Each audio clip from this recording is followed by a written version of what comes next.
Let's do it. Welcome back to Tormented Souls 2, one of the best games of the year that I've played so far. Dude, this year has been killer for indie games. Like, what have been the best games this year? Expedition 33, Blue Prince, fucking Silk Song, fucking Tormented Souls 2. It's not really my thing, but a lot of people are saying Hades 2. Dude, indie games this year have been just killing it. We also got Pirate Yakuza this year. But you know. What a great year. Okay. So here's what happened in this game. Two very important things have happened. A, I got a shoulder-mounted flashlight. Normally in this game, you are not able to be in the dark. And normally, you have to have a candle out, a lighter, in order to light up in front of you. And you can't have that out and a gun at the same time. So you can only use your weapons in areas that are lit. Because in order to survive in the darkness, you have to have the candle out. Now, we've got a shoulder-mounted flashlight that lets us attack while we have light. We also got this big, ridiculous sledgehammer, which I think is going to let me get through these breakable walls. And so, the first thing I want to do today is I want to investigate the breakable walls that I've seen so far in the game, one of which is back in the last area that I was in. So I need to immediately backtrack back to the area that we just left. But it should only take a minute. So the fastest way to the burial chamber, I mean, let me map it out here. I think the fastest way to here is going to be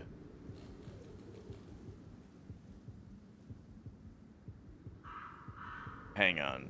Processing plant. Where's the long dark area? The long dark area puts me... I don't know. We'll just try it. What's the backstory? Okay, so it's like your twin sister was like possessed or something.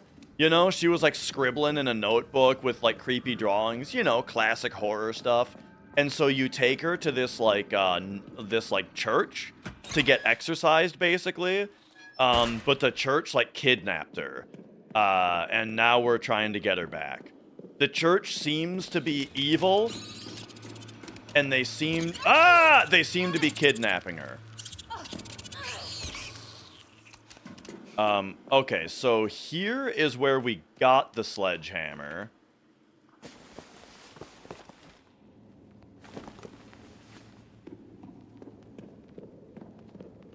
And the latest news is that they seem to have brought her to like some kind of school or something. Wait, doesn't this go to the mass grave? We can't get out of here. This is a big pit. A big mass grave leads to this area, so we won't be able to climb out of that. So we got to go back this way.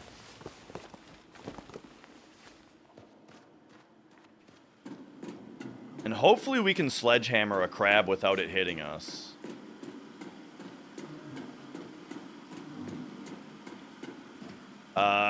Is it this way? Where am I going right now? This is a squeeze point. But my other option is to come out here. And then we just go to the office and we go to the burial chamber from there. Yeah, that's... I mean, I at least know that that is going to work if I go that way.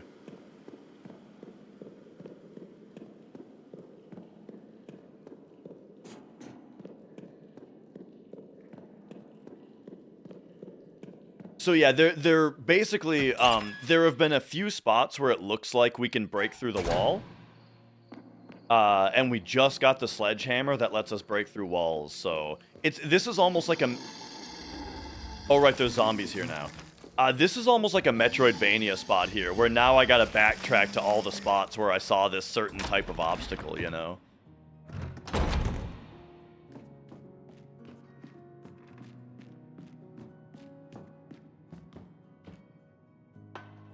Alright, so let me down here into the burial chamber.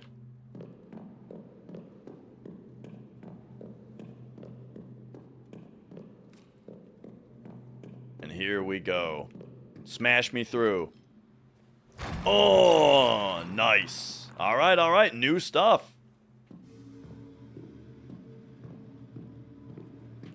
And I imagine this is going to be a bonus because, like, you have to coil, nail, drum. Ooh, this is going to be an upgrade for the auto nailer.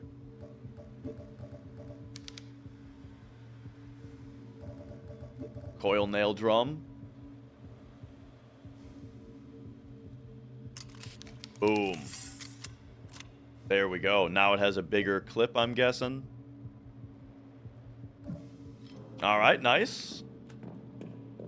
So yeah, back here, we got a weapon upgrade. And then, yeah, this is like a shortcut that goes to the cemetery grounds. I think here you can drop into the mass grave. And then that is like that's like a faster way out of here. But I don't know if you can actually drop back down the mass grave. So I'm just going to exit as if you can't. And then we'll go back to the... Then we got to go back to the church. And then the last place that we can get through is the cellar of the butcher shop. But I believe the cellar of the butcher shop is where we're actually going to progress. That's... Whoa! That's where they told me to go. Not this way. This way. Uh-oh. Uh-oh. I got stuck! I got stuck! Oh my god.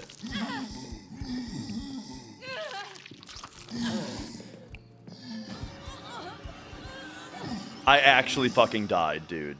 I got my stupid ass stuck. I took the wrong turn. I got my stupid ass stuck on something and actually died because of it. That's hilarious. Oop. This way.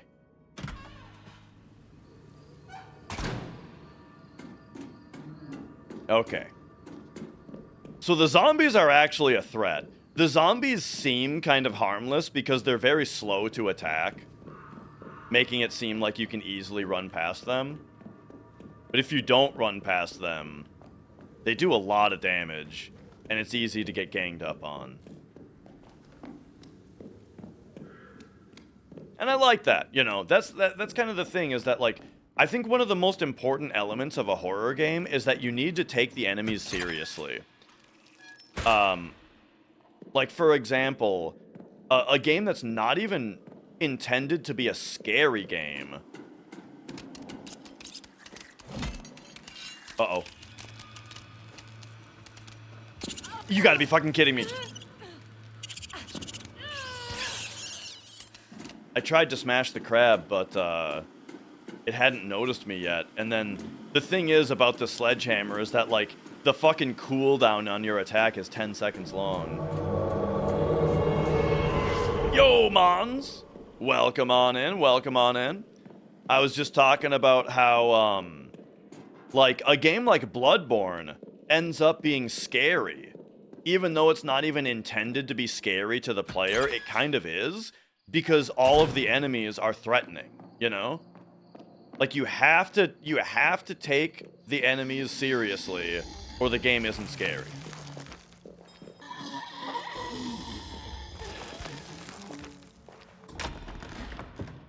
Alright, alright.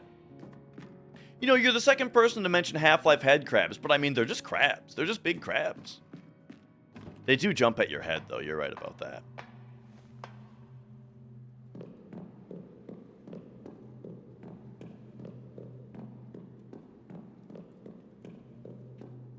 Alright, alright. Here we go. Boom.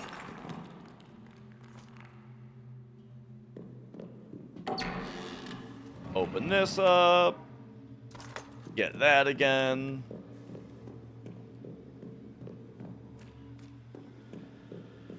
And take me back. And then we're going back to church.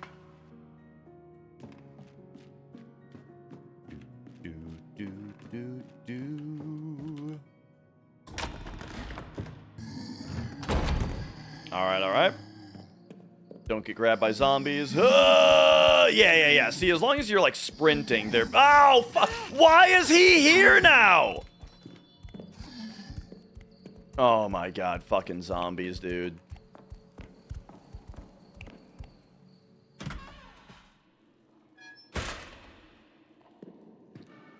I'm in danger! Alright. Fuck!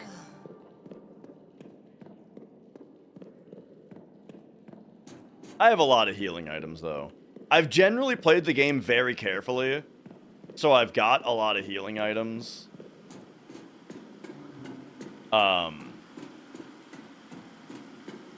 I tell you, in the last couple hours, I've used a lot of healing items and a lot of saving items. Like, if I continue on the trajectory I'm on right now, I'm gonna be out of resources. I've been very fucking reckless in the last little bit. But alright, here we go. Back to church. So, I can't remember what stops me here in the commercial district.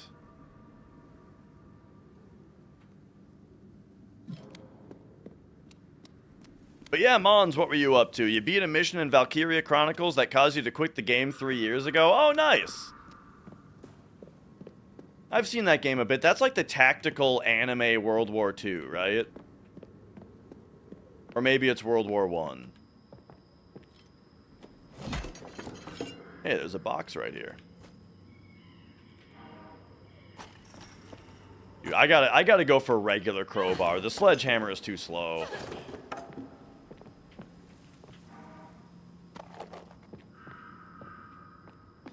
And yeah, that game had kind of a weird release history, didn't it? Wasn't the original a Vita exclusive? And then the second one was like a PS3 game? Or maybe it's the other way around. Maybe the first one was a PS3 game. I'm pretty sure the original was the handheld exclusive, though.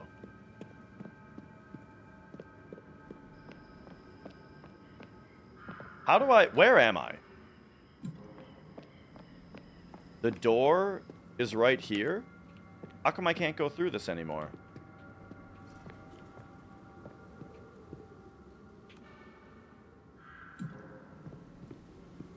Uh-oh. I didn't expect this to be a problem. Do we have to go back to the processing plant?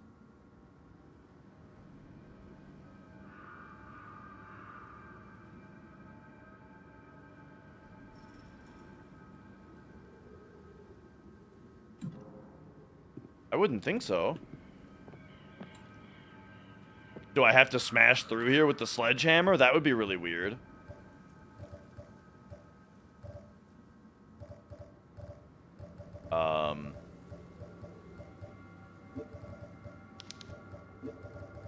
Hang on, let's do this.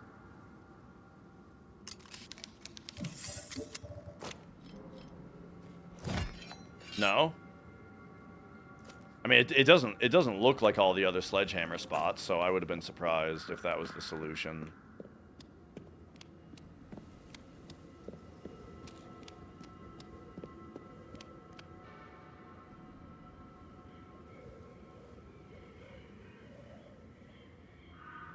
Okay.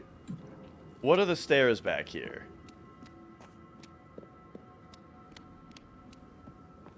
Okay, I don't remember what these stairs are. This must be where I have to go.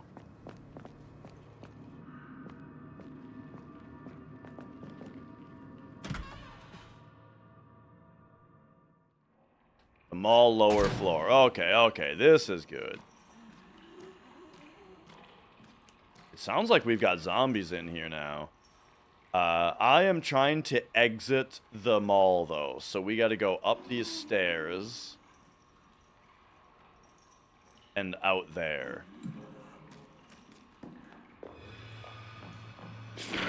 Holy fuck!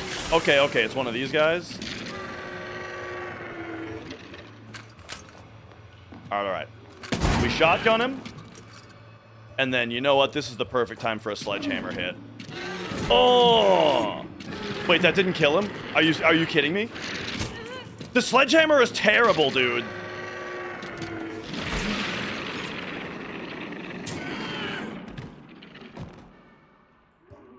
Alright. I've learned my lesson. The sledgehammer sucks. Never use it in combat. It's just way too fucking slow. And doesn't do enough damage to justify how slow it is.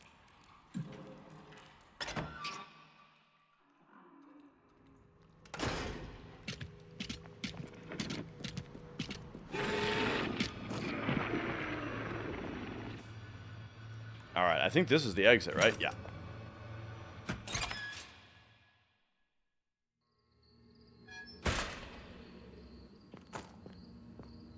Okay, and then let's remind ourselves why we can't go back in the church's front door.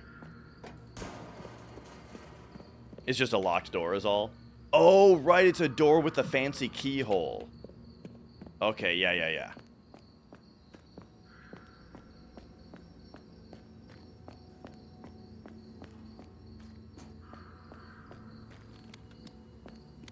Okay, but originally we came out from... Oh, hey, there's a breakable box over here. Nice.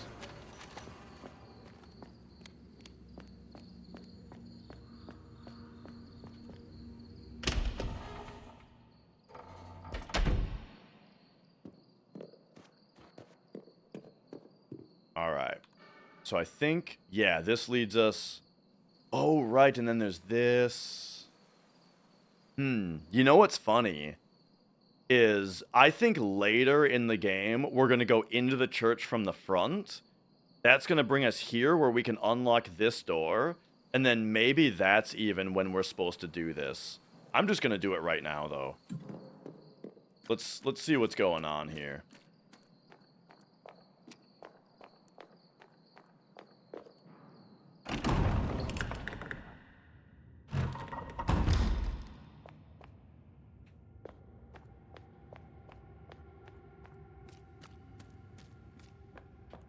So this is the first area of the game now. So I should know this area pretty well. We got to go back to the refectory. Which is like... Yeah, the lighting is totally different now, though, because we have the, Because we have the flashlight instead of the candle. I always say candle, it's a lighter.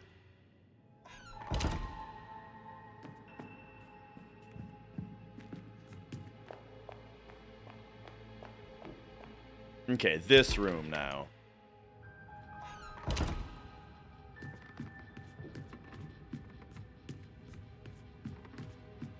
Okay, so this room, from the start, has had this wall right here that I haven't been able to interact with. But now, blammo! We can get into the upper floors of this place.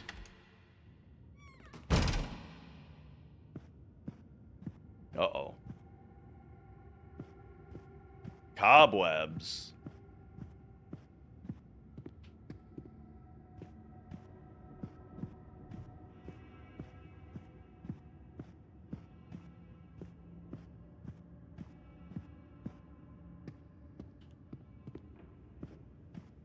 Okay. Spider time.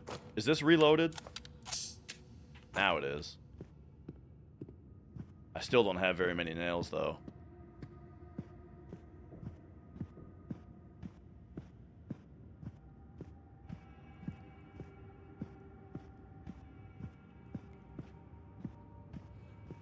Can we get back here? Nope. Alright. the stairs. I feel like I see something up there.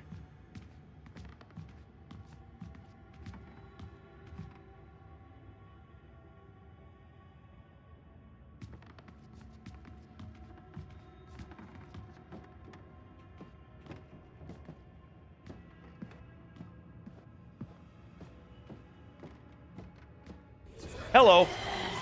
Oh, it's just these bitches? Alright, alright.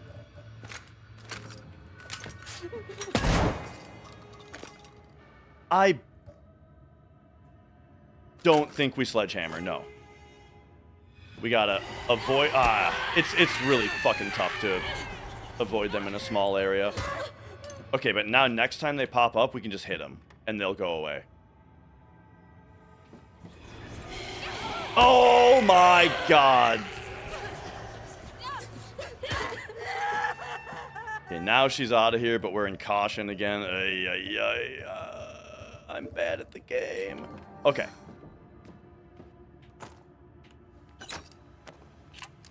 Reload shotgun.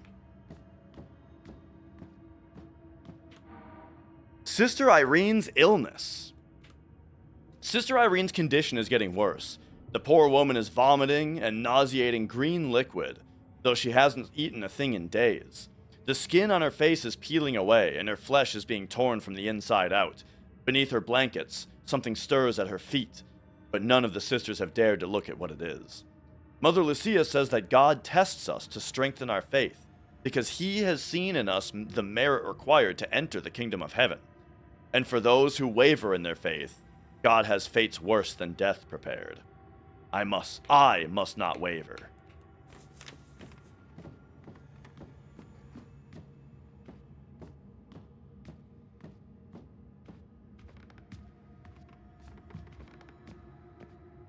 So do you think that that ghost was Sister Irene?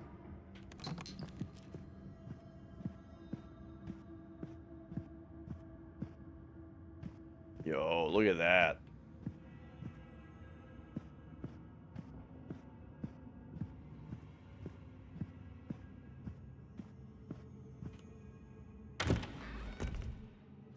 The dormitories.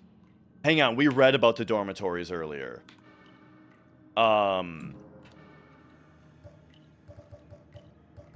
Right? It was a long time ago.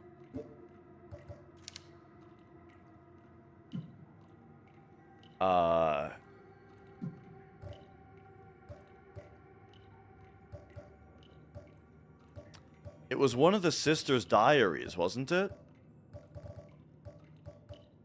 Sister Miriam's diary?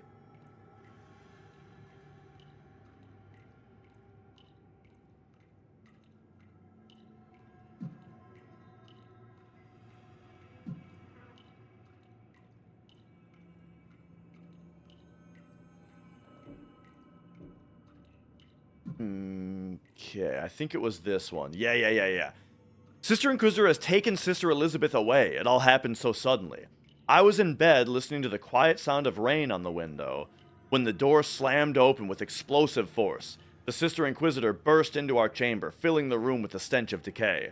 Without uttering a single word, the hulking woman lunged towards Elizabeth's cot. She grabbed the startled sister by the hair and dragged her out into the hallway like a wild animal hauling its prey back to its lair. Sister Elizabeth's heart-wrenching screams echoed down the hallway until both sisters vanished into the darkness of the convent. No one offered to help poor Elizabeth. I certainly would not attempt to stop the Sister Inquisitor in her duties. The morning after, in the refectory, Mother Lucia informed us that Sister Elizabeth had been caught stealing a holy relic and was sentenced to be burned in the brazen bull. She said, if God finds repentance in our sister's heart, the fire will not touch her.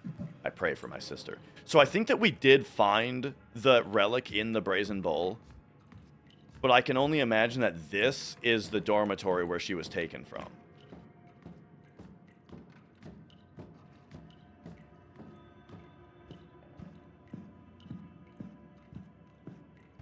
What kind of spider do you think we're gonna see? Is he gonna be big and furry? Or is he gonna be long and skinny?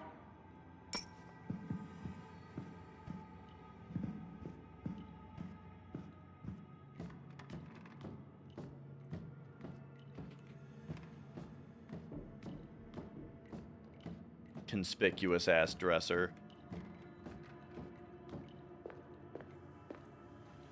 Oh, fuck.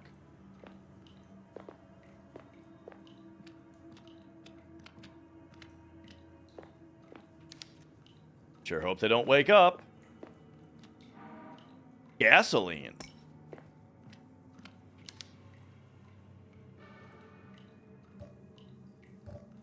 We've got 100 of it? Oh boy, hang on a second. Are we about to get like Crimson Head mechanics? Where we need to use gasoline and our lighter to burn bodies so they don't get back up? Sure hope they don't wake up. Alright, up. Up. Okay, now we're coming this way.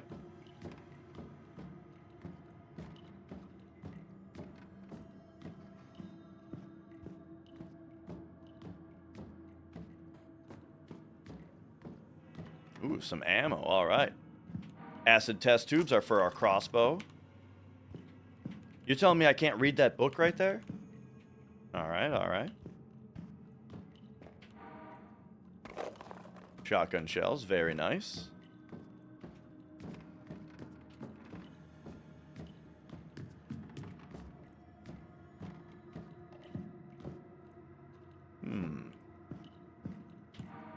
Duct tape. Holy fuck, that happened the moment I opened my menu. That's funny, dude. Adhesive tape that can be used to seal leaks. Alright, well, I guess I'm gonna pull the hand cannon out because I'm pretty sure we're about to see a spider. Oh, it's just these guys.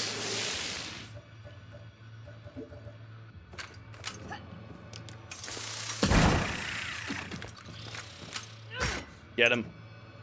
Get him. Get him.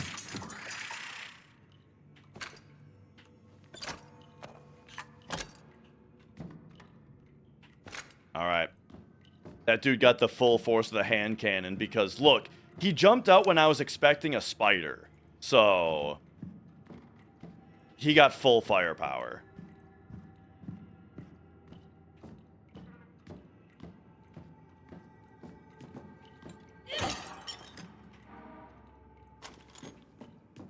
And why is a spider so significant?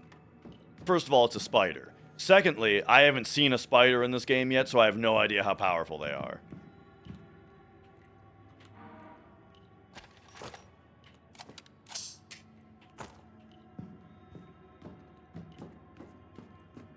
But okay. It looks like that's everything. We got the duct tape, we got the gasoline. That's all that's in the dormitories, so now we're going to go this way and see what's over here. Unlock this door, finally.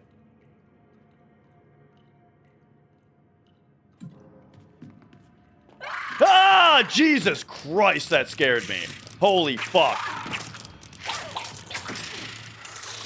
Sorry, I'm a jumpy guy. I don't know if you guys have seen me play horror games before. I'm a jumpy guy. Get him! Get him! Oh, we're double doozying him.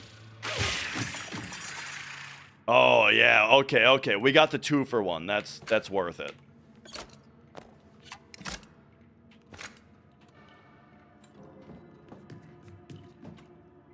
They didn't do all that much damage to me, and I got the 2-for. Yo, Crunky.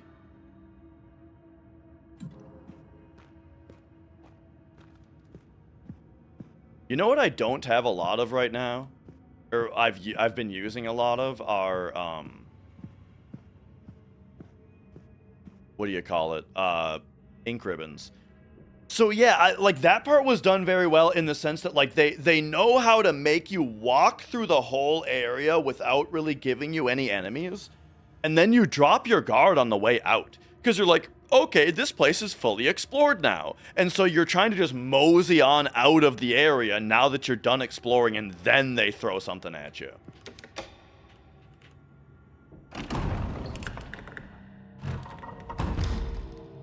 But all right, there we go. We unlocked this door, which is significant because now we have finally explored the entire church, except for this area, which we get to from the other side. So, all right. Time to go to the butcher shop.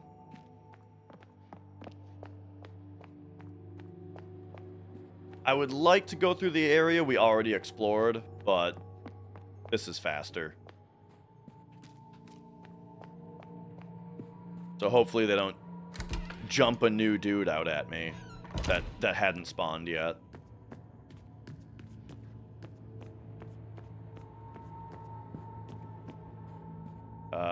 Is it that way? Yes, to get to the chapel.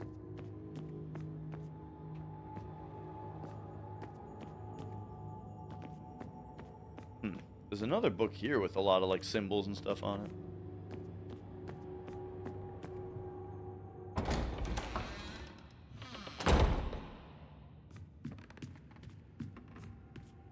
Okay.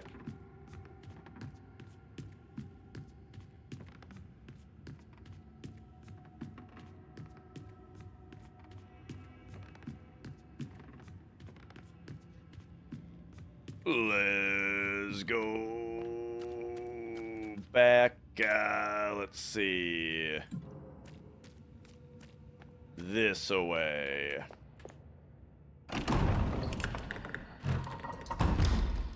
Alright, well, hey, once we need the duct tape, we'll have it. I see that crow up there. Okay, back to town.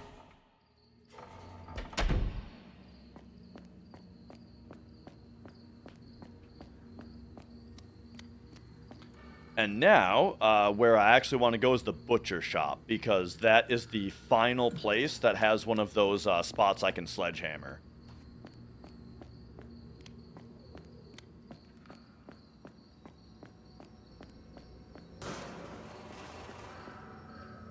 Let's see, so that's like back here.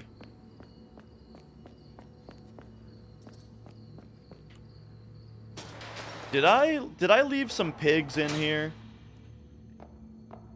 I probably did. Yeah, because I don't think I could fight them. They were, in the dark, because they were in the dark. I might have to fight a pig here.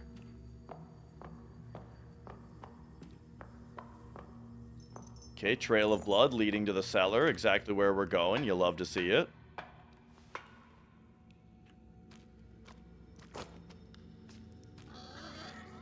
Yeah. Here they are.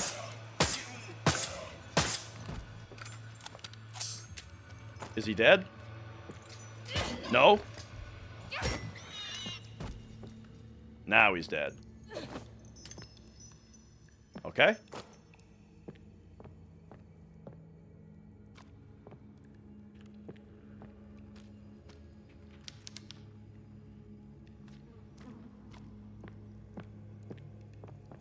Through here was something else. Ah, here it is.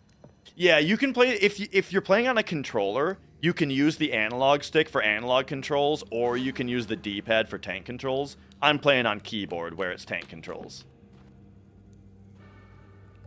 Keyboard tank controls feel great. I'm a fan. All right, here we go. Boom. Here's where we're going. Into the sewer.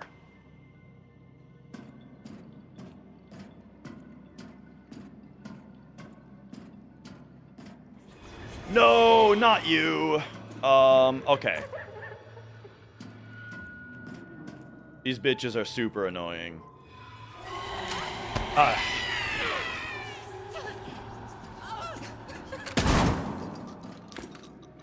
Okay. I think I auto-nail it when it comes back up.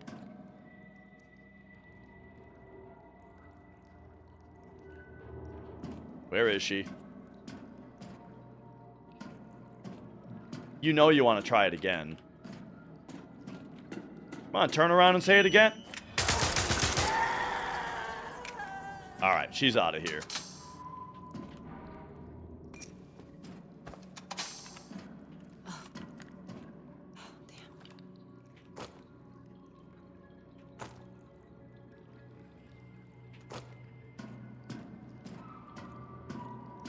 I guess I'll have the shotgun out in case another one of them pops up.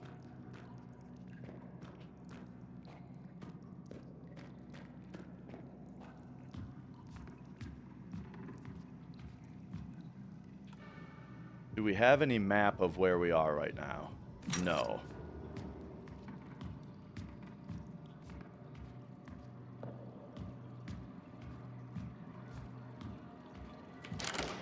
Gotcha. That's our way back.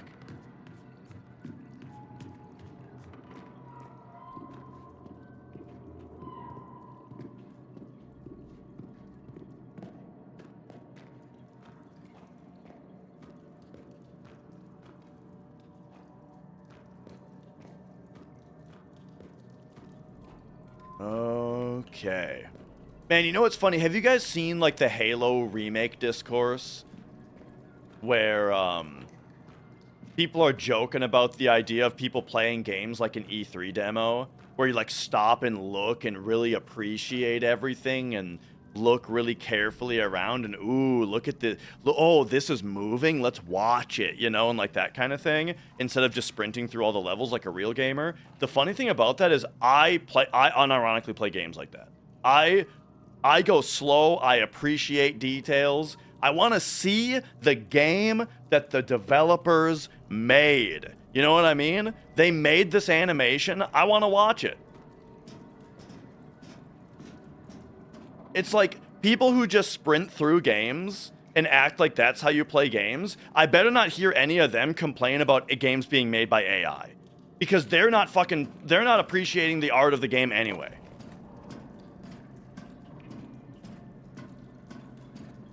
Typewriter.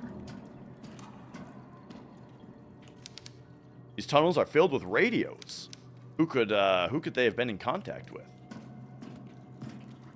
I bring it up right now. I think about it right now because, like, it's the reason that I never, like, in this game, you probably know it's just the way I play. I never, almost never, run in an area that I haven't been through before, you know? I'm all about the RP walk.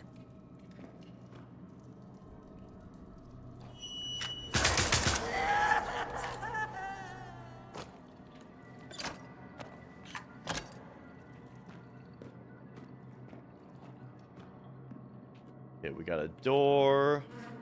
Let me see what's over here first. Oh? That was just something shining. Radios are on, but they have no signal.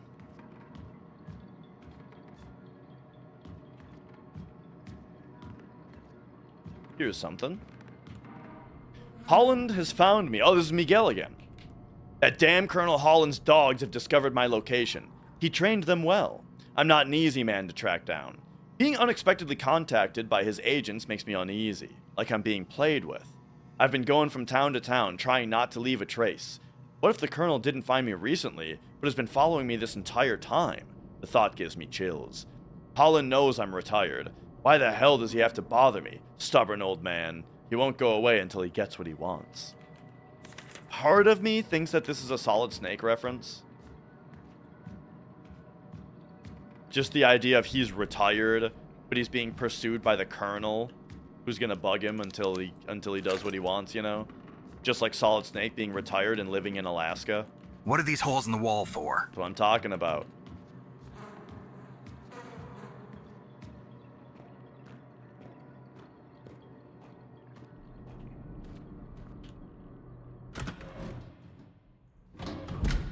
Sewer maintenance. Ooh, here we go. Sis, you've got a flashlight now. Oh no! Not again. Bro, when this happened in the first game, she woke up naked with a tube down her throat and missing an eyeball. I feel like, you know, she'd be a little more careful now.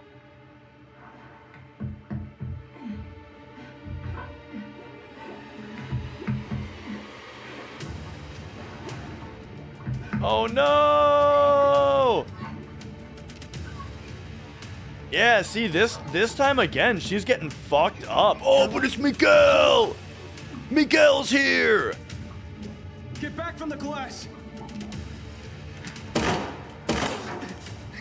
Dude, Damn, what kind of glass is this? I don't want to overanalyze, but that seemed like a reference to Barry Burton's telling Jill to get back from the door so he can kick it open. You can do this. Screw it.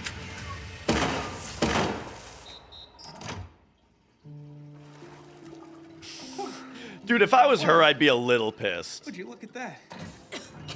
Like, yeah, it worked, but come on, bro. You're okay. Just breathe. You're all good. Seriously? You just shot up the control panel? Okay, yeah. I'll be honest with you, Caroline. I was struggling to get that thing open. That's why I had to go for my lead-based workaround strategy. You're crazy. But thank you for not getting me killed. Anytime. Have you got anything else you need me to brainstorm? Fuck no. I do have a question for you though, Miguel. But I need you to know up front that I'm aware you're gonna think I'm crazy. Ask away. We'll be crazy together. What year is it? It's 2008. Oh, God damn it. I knew it. I knew it. Somehow, I was trying to convince myself that all this madness was just in my head. That twisted old maniac. I hate her. Problem? Listen, now that I think you're crazy, you may as well tell me the whole story.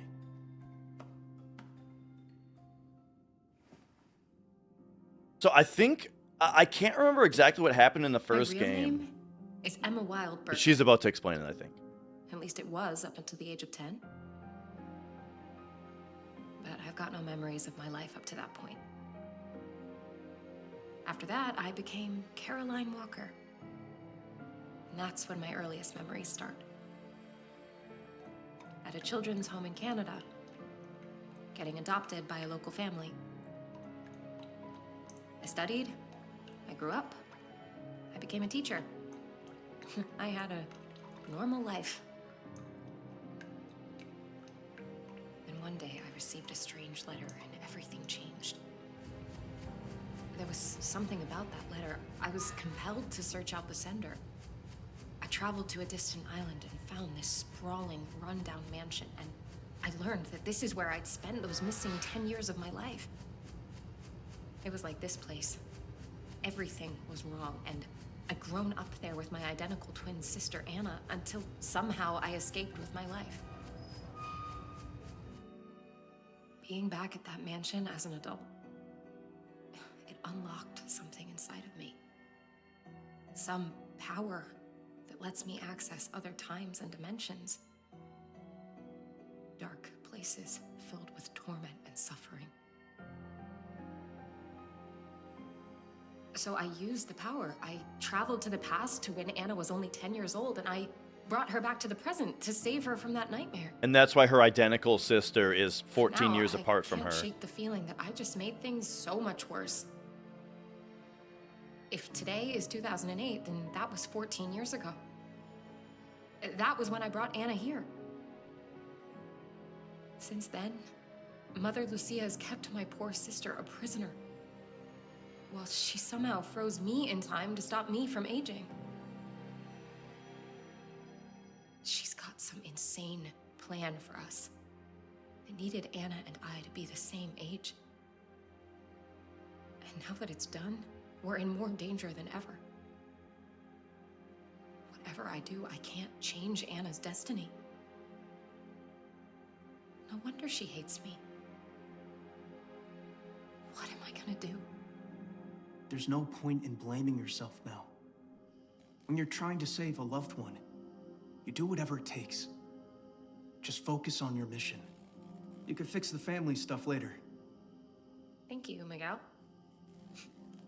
That's actually very sensible advice. See? I'm not just about busting caps. I do see that now. I'm gonna go save my sister. Good luck. I'm headed this way. I got my own thing going on. Right. And what exactly are you gonna do? Whatever it takes, of course.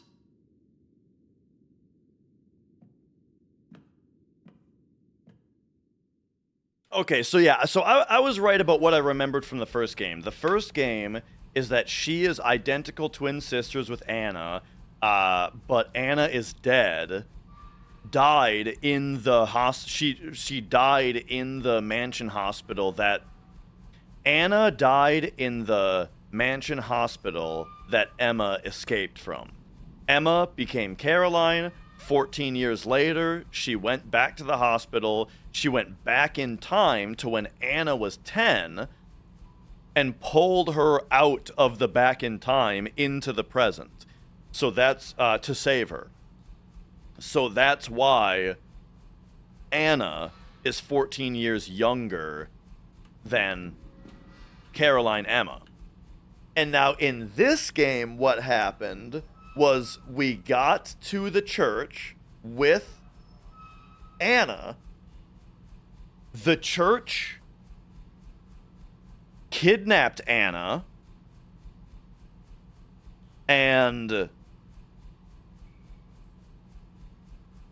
wait.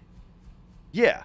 We got to the church kidnapped Anna, and then when we found Anna, she had aged 14 years.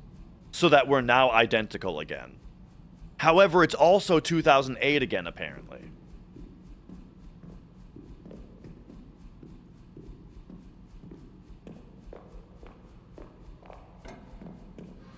So we'll have to figure out what the deal with that is.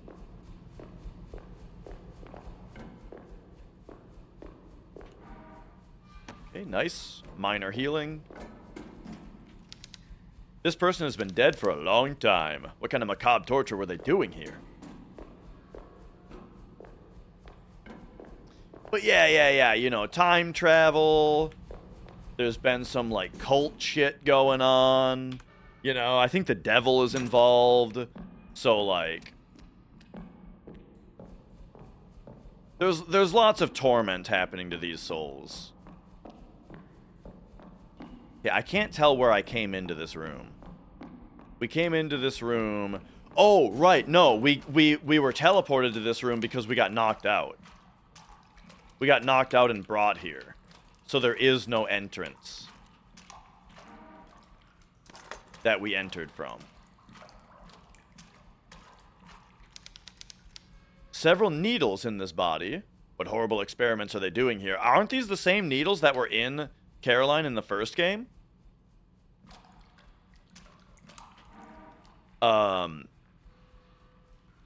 Reckoning day is come. You thinking the devil's involved is just how you were raised? Yeah, I mean, you know, who knows? I don't know if we've seen any evidence of the devil yet. The hour has come. Those who have received the gift of purple skin... Oh, by the way, what's her face? Anna, who has purple skin... who has aged 14 years, also has purple skin now. I forgot to mention that part. Those who have received the gift of purple skin are to mark the door frames of their dwellings with sacred, all-seeing symbol in blood. Ah, that's the eye that we see all over the place. Those without the mark are not worthy to inherit the new world we are about to create. Villa Hess will be decimated, and the suffering of its people will feed the egg of Nautilus, which is on the verge of hatching. Everything is now ready. Okay. Boiled to death. Deviltry. I seen it. Deviltry. Seen it right in front of me.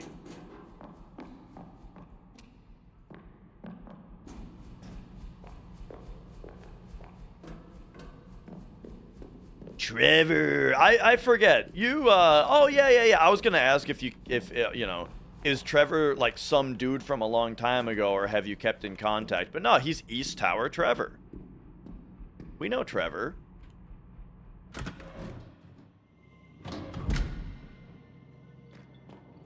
All right. Where is this?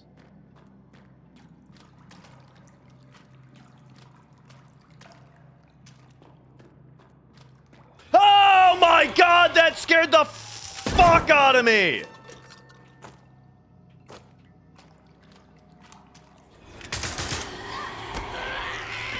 She spawned too high up.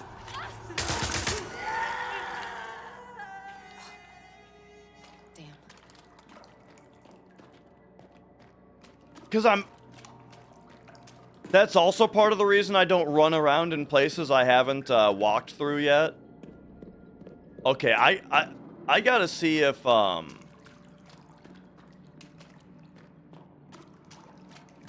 gotta see if the other way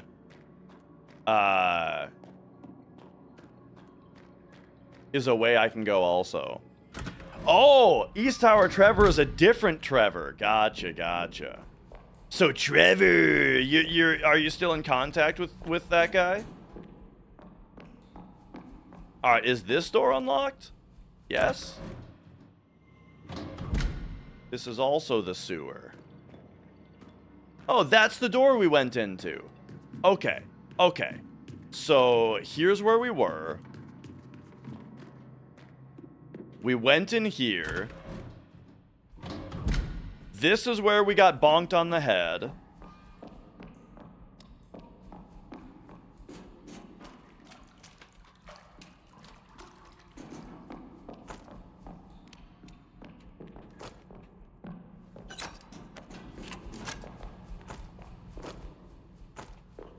And now we're going this way.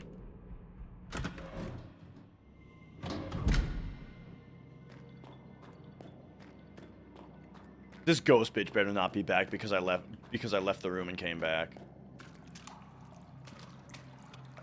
But let's go this way now.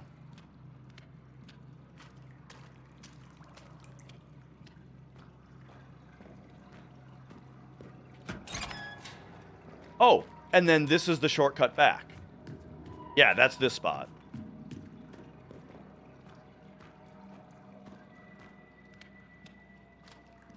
More gasoline.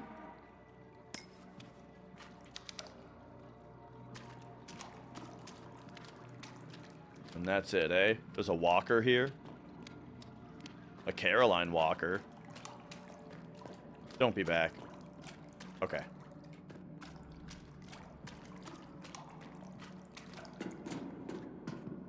All right, here we go. So now we're here, and this is the only way to go.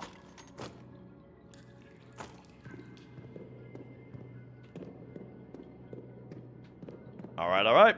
Let's get up there.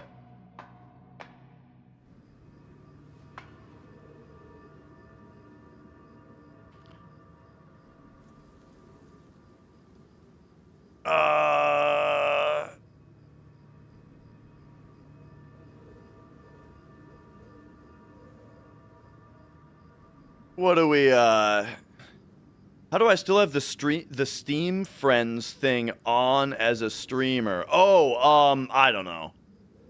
Honestly, I tried to turn it off the other day and I couldn't find the option. I thought, I thought I had turned it off. But it's, like, not in this menu, is it?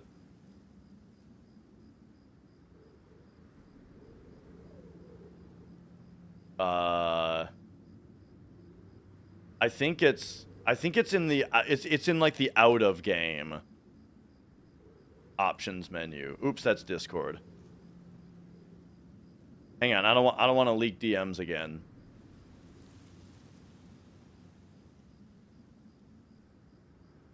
All right, there we go. I meant to go here. Fucking here? Notifications. Okay, there we go. There we go. It's off now. And then what else was I gonna do? Oh yeah, this.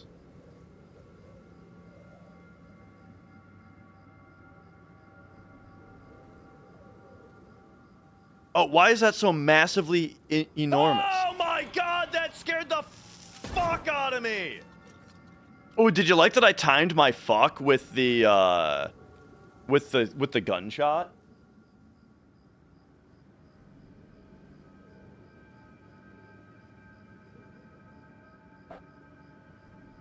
All right, there we go. And now we have to say interact. Boom, there we go. Oh my god, that scared the fuck out of me! Yeah. All right. Here we go, in a new zone. Check it out, we're now behind the train station.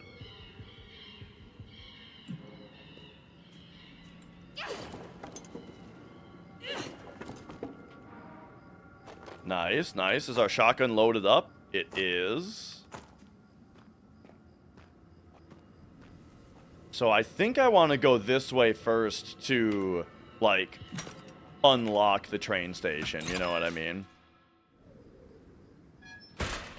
Silent Hill on PS1. I would love to play that. It's pretty spendy nowadays, isn't it? Unfortunately, I didn't buy it when it was cheap. I only bought Silent Hill 2 and 3, but not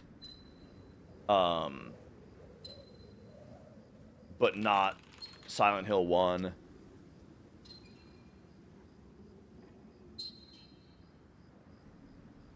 $232. Yeah, dude, that's, oh fuck, that's going up there, man.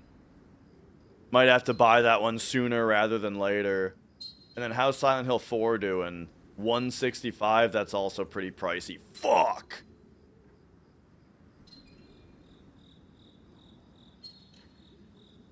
I think these are the only... Wait, whoa! Shattered Memories? Holy shit.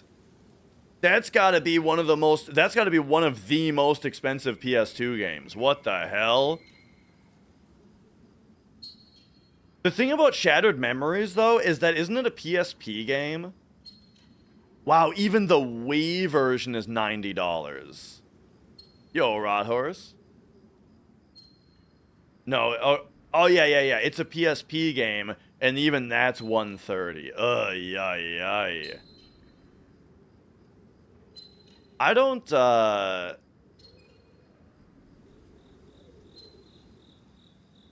have that game, do I? If we pop in here, let's see. It would be on... I definitely don't have it on PS2. Not on PSP. And, like, definitely not on Wii. Okay, but now here's Mrs. Dash's games. Not on Wii.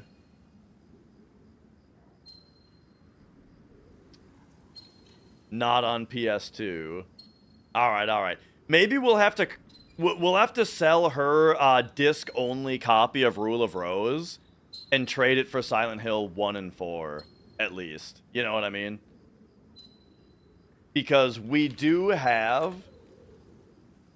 Mrs. Dash does have a disc-only copy of Rule of Rose. And I have a complete copy of it, so we can sell that one.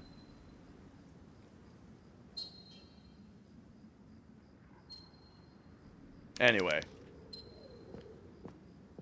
Nothing scarier than looking at the price charts for PS2 horror games, dude.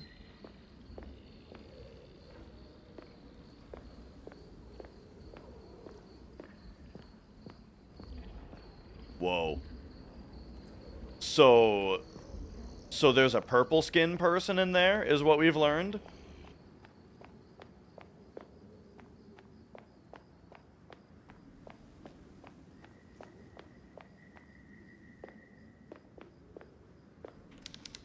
A small memorial to mark where someone passed away due to a tragic event.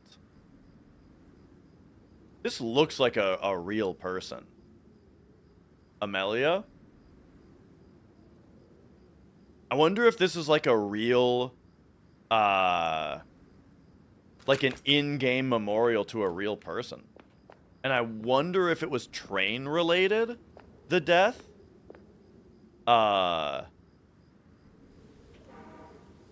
One more time on that name. Amelia? Or is it Amelia? Amelia Bedelia?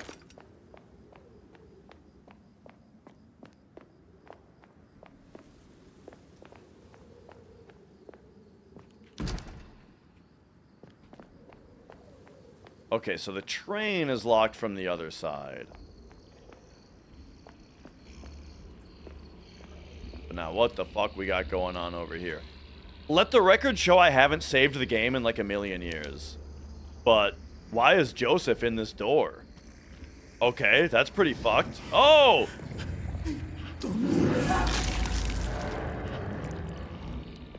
I really like that they waited for the camera angle change for that to happen. The evil spell. That cursed old woman set a trap for me. She altered the words of the dark book, and instead of bringing my beloved Amelia back to life, the spell I recited called out to the dead to come and take me to hell. It's only a matter of time before they find me. I have no escape. Even if I turned my ears into wings and flew away, I could not escape their pursuit. Lucia, you will not get away with this. Your fate is in the hands of that annoying woman with blood-red hair. I've seen her gaze in the fire of someone willing to do anything to save a loved one. I've seen in her gaze the fire of someone willing to do anything to save a loved one. A fire that will turn your deepest desires into ashes. Amelia, forgive me. Where are they taking me? Where they are taking me, you cannot enter.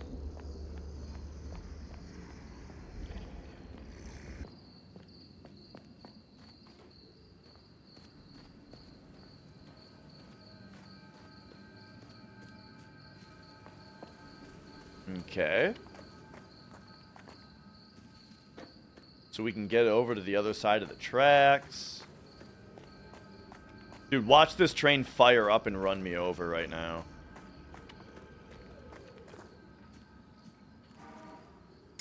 Gasoline, okay, okay.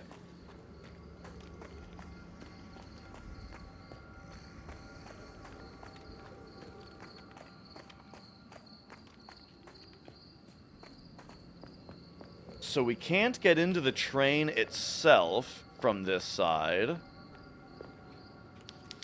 Got another one of these. Wait a second. Do you think these always point toward secrets? I never thought about this until now.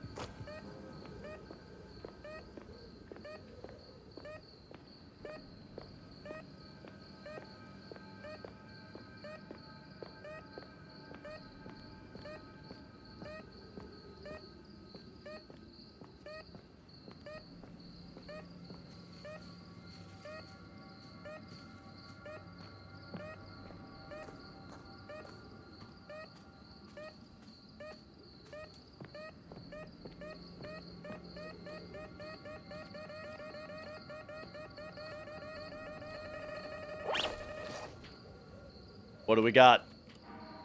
Powder and shot. What? A flask of gunpowder and iron. Oh, this is hand cannon ammo, bro. Hand cannon. Reload. Nice. That's a good pickup.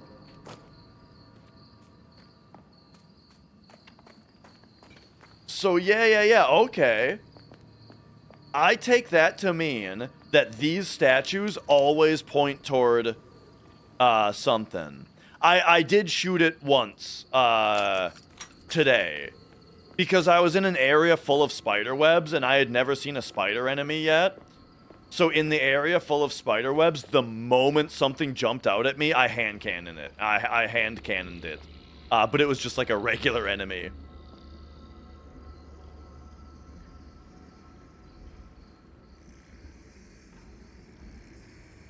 Dragon, I'm sorry to say that there is no cat around. However, this time, because I'm not speedrunning, I actually have the opportunity to refund your points. So there you go. You've been refunded because there's no cat around, and I apologize.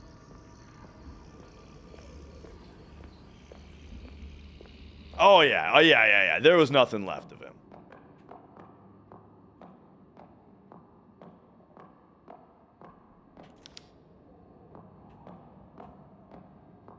All right. The phone lines here are dead.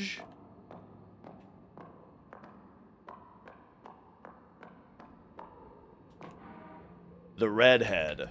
All right, this is Miguel's diary. I came in contact with a woman who was different from the rest of the people here. For a brief moment, I thought she was a local, but she turned out to be a foreigner. She's got deep red hair, and one eye is covered in a patch. She's attractive, sure, but her attitude is something else. She's looking for her little sister, and thinks the girl might be at the processing plant. I just escaped from there, and it was a slim chance I made it out alive. Best of luck to her. What the hell is going on here? This whole town reeks of rotten fish, and everyone except the redhead wants me dead. You senile old man, you owe me one. Top fizz? Ooh. Oh, okay. Healing item.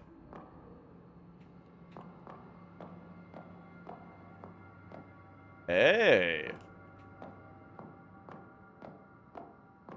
They got a swing line here, you think? These colorful plants have been combined into a healthy display. I don't even need to call out that reference.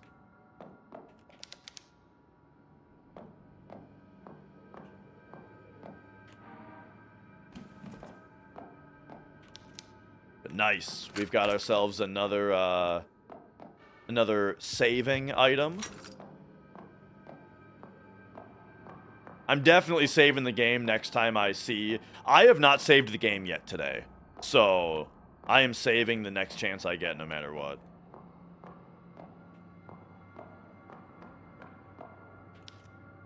Dusty gumball machines. Dude, last time I was at, Alright, door unlocked.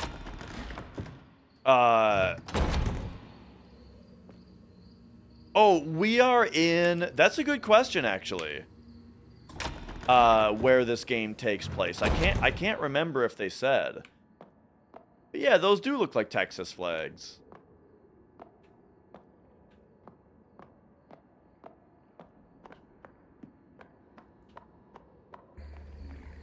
We might just be in Texas.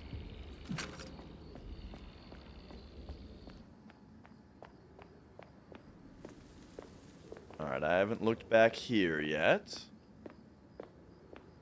I hope the train is a safe room.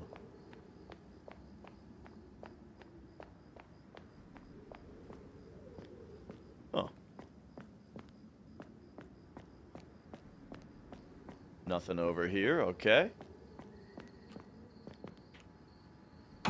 We can enter the train.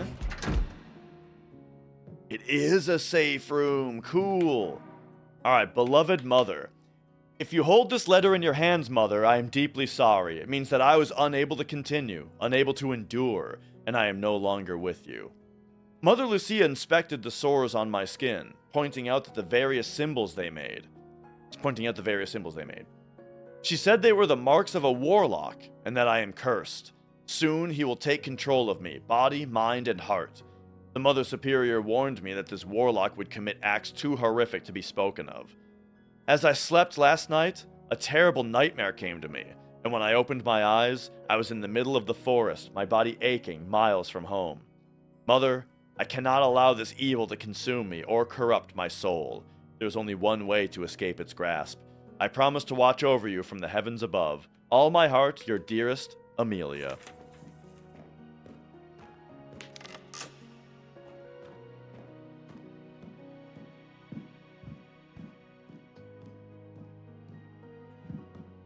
All right. In the train car.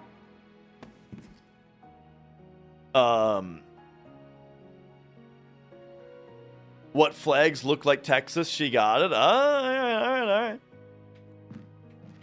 Some warlock named Icky Garbo. Oh, I think Mrs. Dash is home.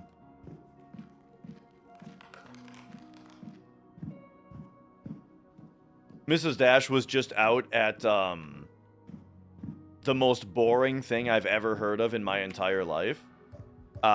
She was out with like her mom and sister and aunt at a... Oh, that was 2 recording tapes. All right. At the Gift Expo, where like it's like a place where like women go, and it's like expo of like, here's things to buy as gifts for people or something like that. Oh boy. We'll have to see what she has to say about it.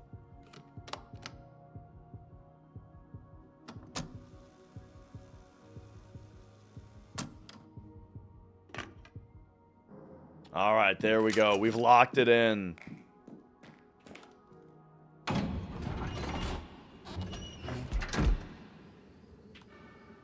Okay. So now, she went to class on how to be a better gift giver. Let me tell you something. Mrs. is already like the best gift giver I know. Mrs. Dash is the kind of person that actively listens to you throughout the year and like makes little notes in her head about things that would be good gifts and then delivers. So you'll open a gift from her and be like, holy shit, this is something I talked about like 6 months ago. And she's like, yep. You can't get better than that.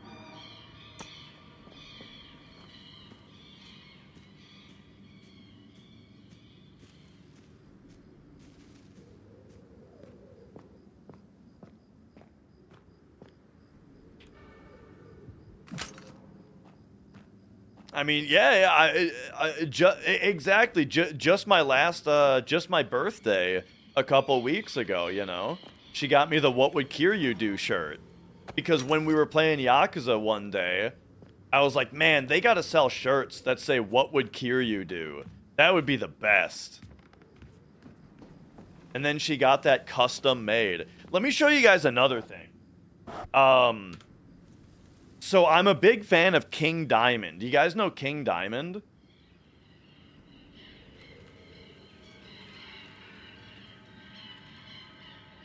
My favorite King Diamond album is Abigail. Here, let's find a good image. Here we go.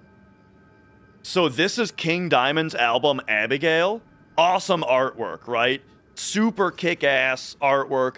Great album. One of my favorite albums. And 1 year, out of the blue, I didn't even know that this is something that you could get done. But you know those big, cool, fancy, so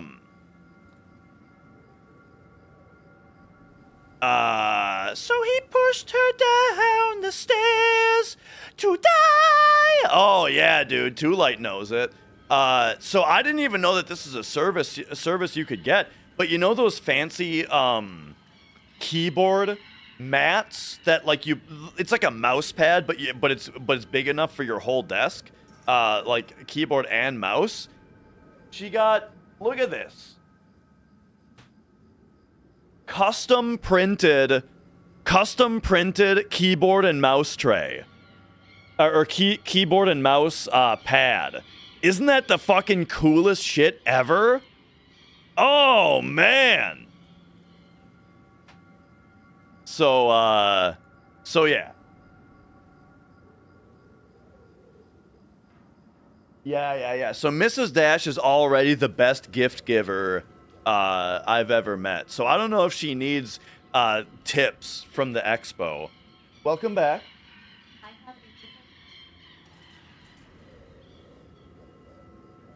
Okay.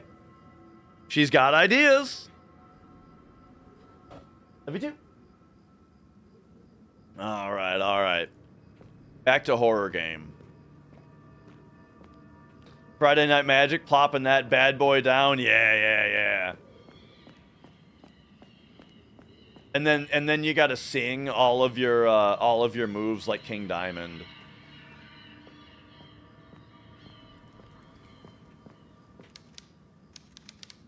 I cast a lightning bolt. Targeting you. You know, something like that. And then a laugh. You know.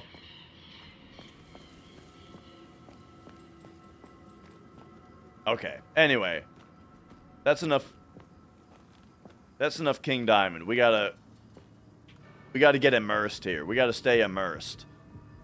Okay, it looks like I should go up this way first, judging by the, fucking... Yo, here's another one. So the question is, when... The only other condemning statue that I remember was in the cloister. So, like, when do we go back to the cloister? We could do it, like, right now.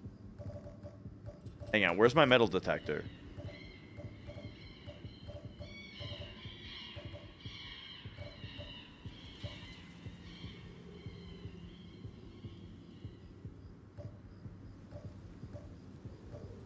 There it is. Sorry, I'm blind.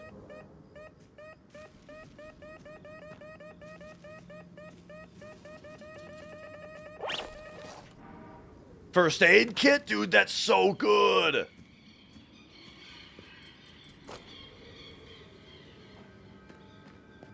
Man, I should have backtracked.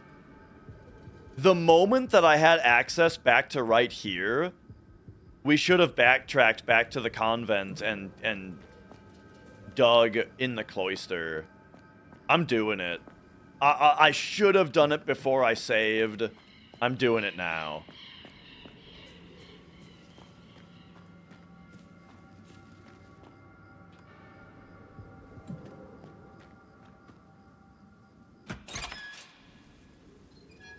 And yeah, Innistrad has a lot of cool, like, that kind of stuff. I feel like it's a bit more... Like, King Diamond stuff is usually more, like, Satan talk, rather than, like,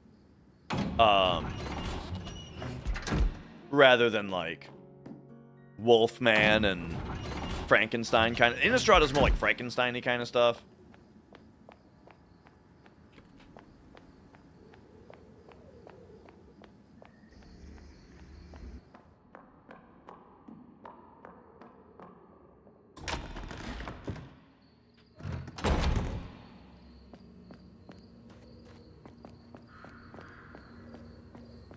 Oh!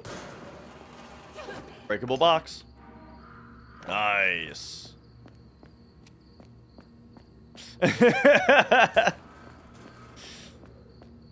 Oh! I forgot about this. Rose. Wait. 3 wise men. Cobra Kai. Rose? No idea what that means yet.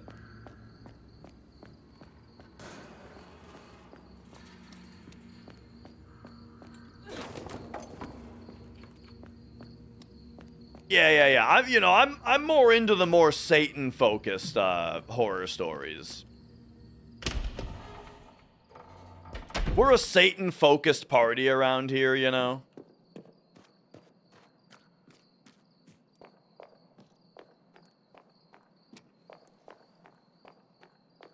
There was, I'll tell you, there was a minute there where I was real into the idea of the Church of Satan.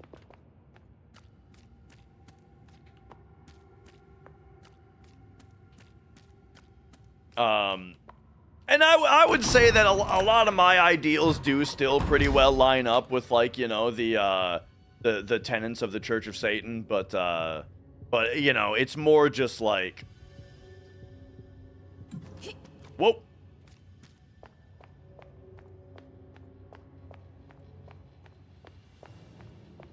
All right, we're going back here. But I kind of feel like it's just kind of a normal person kind of thinking, you know? Like the very, very, she's totally into Satan, dude. No way! Alright, here it is.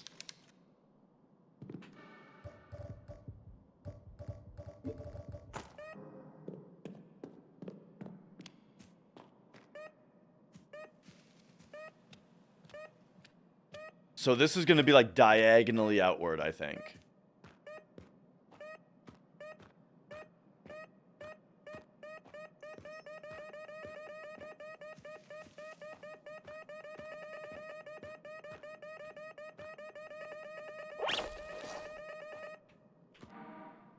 Nice, more hand cannon ammo. All right, beautiful. But anyway, like the very, very basic idea of like Church of Satan stuff is like, you know what? Do whatever you want as long as you're not impeding someone else's ability to do whatever they want. You know, and until that happens, we're cool. Right, and that's the thing is, I think that that's just a pretty normal person way to think, you know, where it's like as long as you're not hurting other people or getting in the way of other people's ability to chill, then it's none of my business. None of my business what you're up to.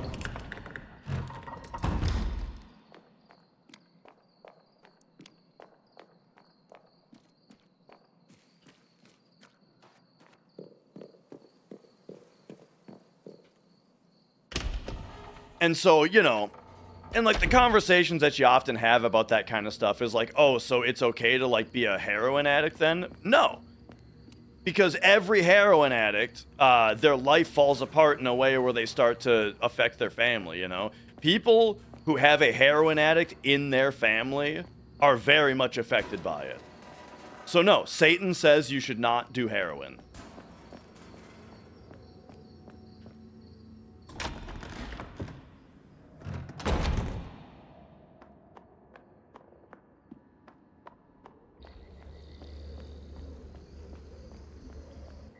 Oh.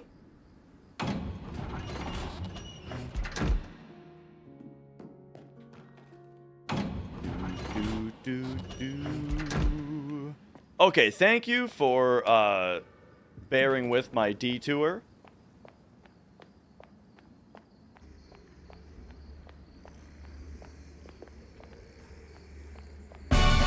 Whoa, that kind of got me. Kino, thank you for the 43 months, man. Thank you, thank you.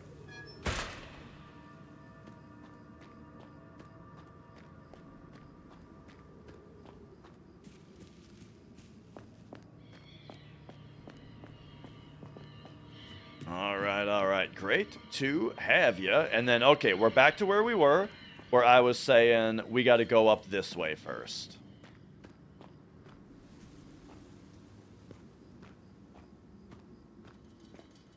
Yeah, I mean, all I can tell you is that the one guy I shot with the hand cannon died in one hit.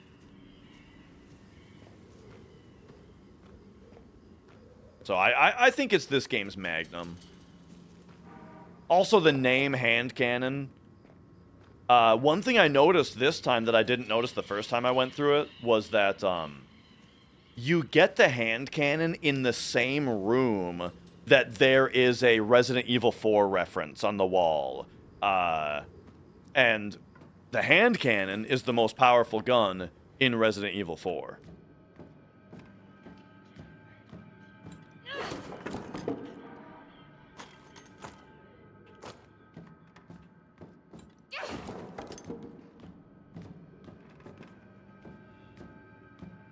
Okay, what do we got here? A dangerous mission. More Miguel diary. I spoke with the colonel. He wants me to investigate a ghost town in southern Latin America.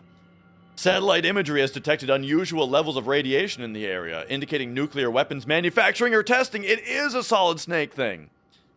I asked him why he couldn't send someone else. He said the mission was only for me. The initial research has indicated that the locals who left the town suffered from conditions commonly associated with radiation exposure, like cancer. I asked him what would make me want to take on the mission, knowing the risks, and without saying a word, he pulled a brown folder from his ridiculous raincoat and tossed it in front of me. There was a photo of a woman. I leave for Chile at 5 o'clock. So yeah, Miguel, I love the character of Miguel, because he's basically Solid Snake, James Sutherland, and Leon Kennedy wrapped into one, you know? Tried to make you pay for the sub because of the app, pay more for the sub because of the app. Ah, so you went to the browser on your mobile device. That's actually a good point, good workaround. Isabel, Anna, and me before our trip to Chile. Okay, so we're in Chile right now. Are we? Yeah. So hang on. Oh, wouldn't you know it, this is the flag of Chile.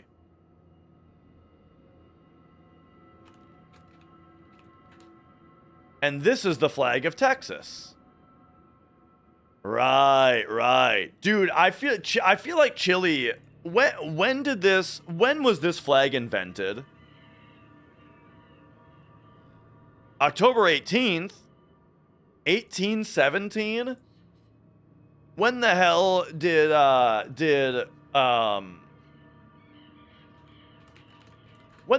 Betsy Ross? Oh, I put in bestie.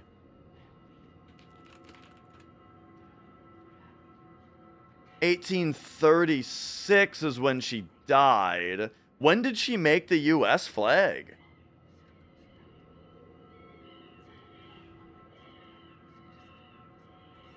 She purportedly designed. Oh, yeah.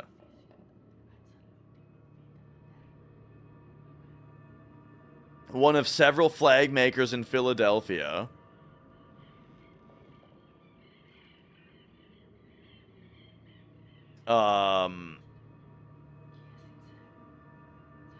Okay. The flag of 15 stars and stripes in 1813? 1813? 1817? It's like the same time. One of these two flags is a ripoff, bro. That's all I'm saying. It's funny, just the other day I was asking Mrs. Dash, I was saying, I swear I've seen a flag that's like a simplified version of the US flag. What country is it? And she was saying, I don't know, maybe I'm just misremembering the Texas flag. But it's totally the Chile flag. Anyway.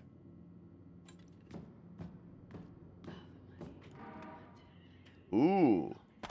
A new cassette tape. Oh, we have to take the batteries out of our flashlight to listen to that.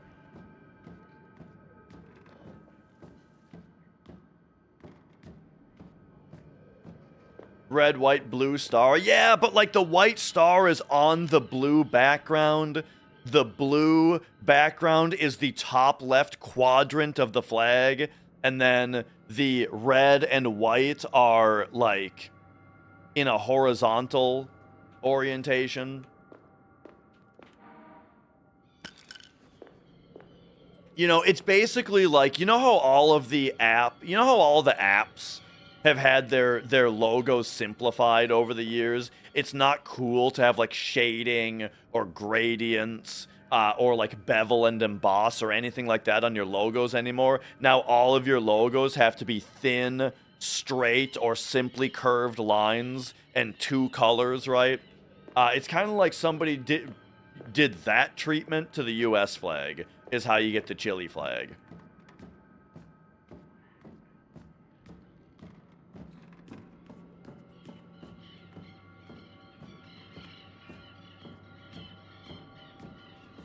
Alright, I gotta find some light to stand under. Or I could just pull the lighter out, I guess. But all right, here we go. Check this out. We got to take you. Oh, we're in... Hang on. I got to take one of these little guys. That kept me in caution? All right, use 2, I guess. All right, I got to take these batteries out.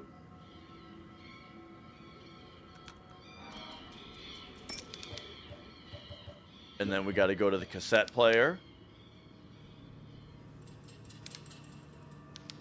Yeah. Oh, I guess we don't have to open the thing. All right. There we go. Put the batteries in. Eject.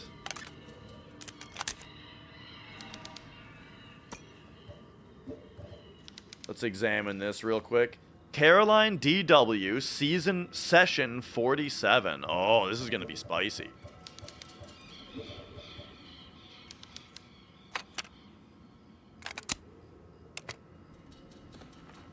Tell me about your sister's drawings. What have the doctors said? None of them have any clue. I'm not even sure they believe me. Well, tell me then. What happens when Anna starts to draw? She starts out fine. Just a normal 10-year-old girl drawing a picture. You can watch her mind drift off somewhere else. Her eyes roll back. She's not even looking at the paper, but she's drawing these terrible things. And then, just as suddenly, she's back in the room, behaving like nothing had happened. Caroline, you know her better than anyone. Is there a chance she's faking these trances? Acting out for attention? Absolutely not. How can you be sure? After everything she's been through, it would be a miracle if there weren't behavioral problems. Last month in art class, she painted a child who was cut in 2. When the teacher asked her who was in the painting, she pointed at one of her classmates. I just found out that boy's funeral is next week. He fell on the tracks at the subway and went under a train. Oh, God. I'm so sorry. But what are you suggesting? That the things Anna draws are becoming real? I don't know. Maybe she's making these things happen. Manifesting her own reality. I know it sounds crazy, but so far enough of her drawings have come true that I'm starting to wonder it. The school wants her gone. The other kids are terrified of her. I'm desperate. I don't know what to do. Okay. I may have a solution. There's a residential facility I know of where they specialize in helping young people with unusual problems. A place called Villa Hess. It's located in a remote village. I thought that this was Sister Lucia the whole time. Or Mother Lucia. Unconventional, but their results are second to none. Please. I trust you, Isabella. Can you get these people to But it's treat my Isabella, sister? apparently. Well, it's a relatively small unit, and usually there's a long waiting list. But as it happens, I know the senior clinician there, Mother Lucia. If Anna agrees, I could fast-track her into a room there next week. That's fancy. The audio got all like fucked up, distorted when she said Lucia.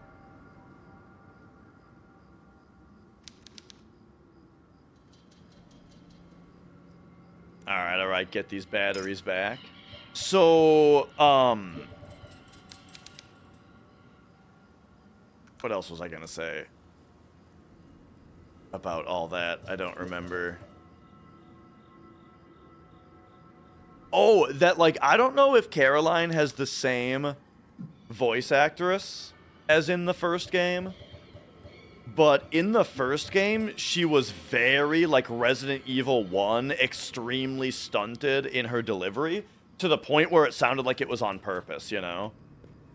Like they were purposely trying to be campy, like RE1. And she was also way more Canadian sounding. Like, she blasts you with a fully loaded sorry in the first game.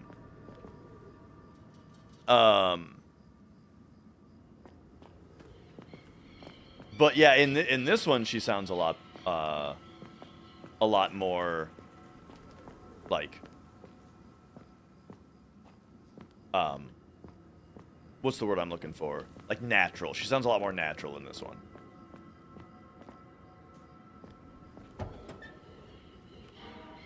Ooh, shotgun shells in the trunk.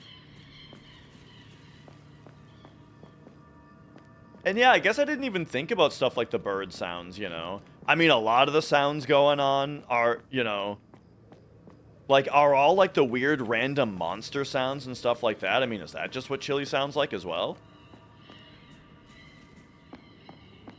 You're walking around and it's just like, bleh, with like a glass shattering.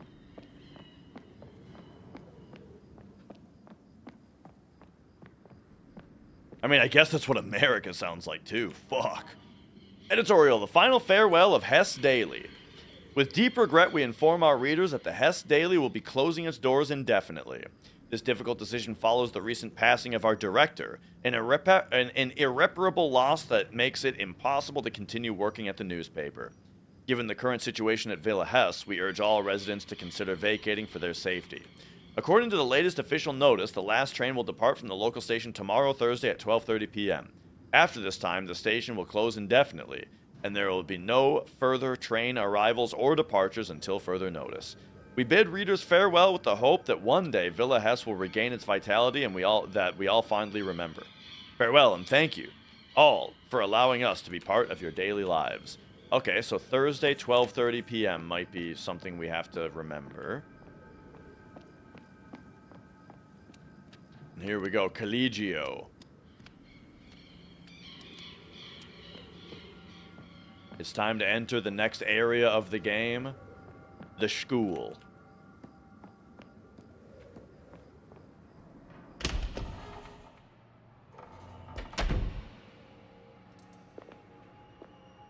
All right. We've done the creepy church. We've done the creepy town, including the butcher shop. We've done the creepy cemetery. We've done the creepy, like, fish plant. The creepy plant. Now it's time for the creepy school. Oh, yeah, dude. All the greatest hits. Oh, no. Last time we saw the interlocking arms, we needed, Tears of a Saint to undo them.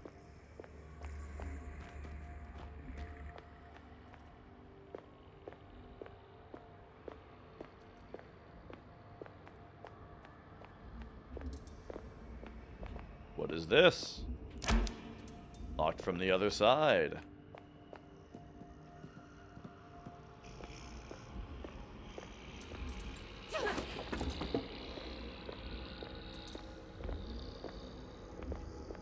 This almost looks like where a map should have been drawn, but should have been, but there isn't one. I hope this area has really hard puzzles. Because one thing I keep saying is that I think that the first game had better puzzles. The school is going to be the perfect chance for the game to really dial it up, you know?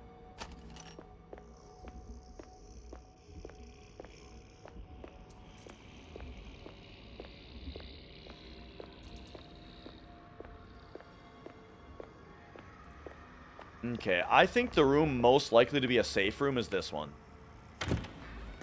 Director's office.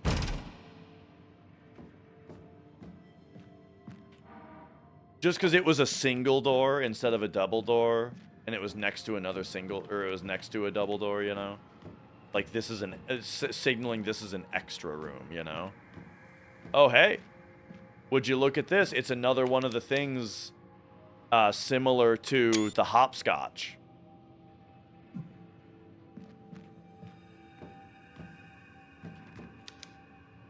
Just old paintings.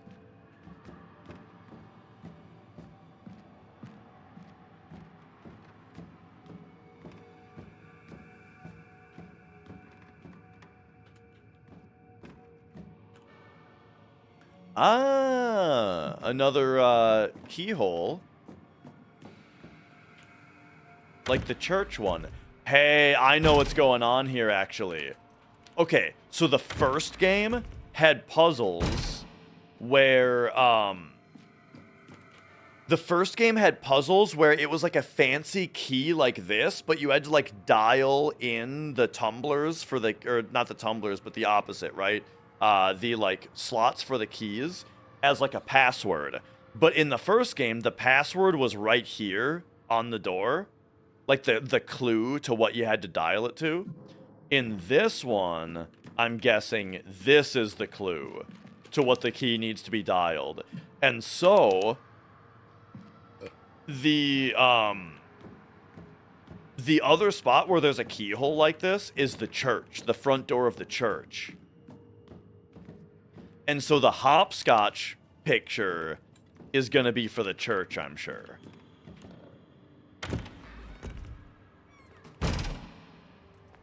Okay, no way that a double door leads to a safe room. I just don't believe it. So I'm going to go this way first.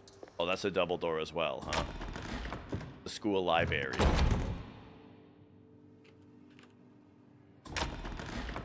Okay, I'll go the other way. I'll check the other way for safe room. Break room. That sounds promising. Oh, so yeah, it was the last one I thought it would be. Funny. Just a bunch of cups and thermoses for coffee and tea.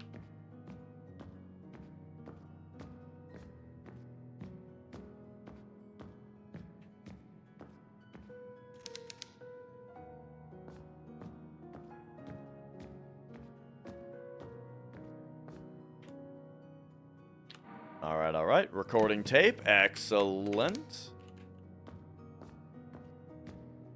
Yo, look at this TV and VCR. For 2008, that's pretty outdated, actually. If it's 2008 right now, and they're still working with VHS, but I guess it's because it's a school. Schools are going to have old literature that's in the form of VHS. Horrifying drawings. It's complete madness, and yet deep down, I feel I must believe her.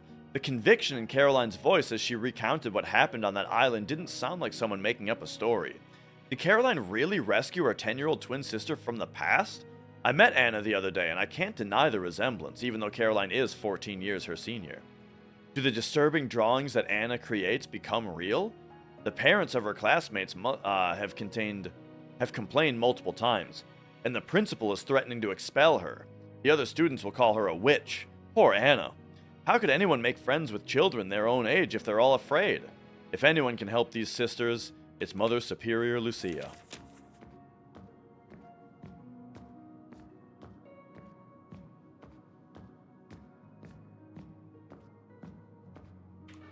All right.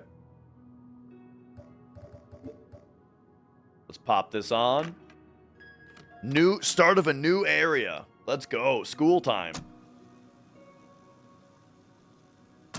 Okay. Before I get exploring this place, I'm gonna run to the bathroom real quick. I will be right back. I'm gonna run ads while I'm gone too, so that they're not, so that they go while I'm gone anyway. So be right back.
Okay. Hey Popo, are you still here? I got a question.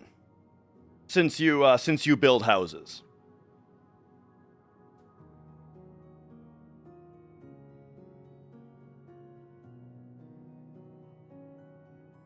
You ever installed a door with a split jamb?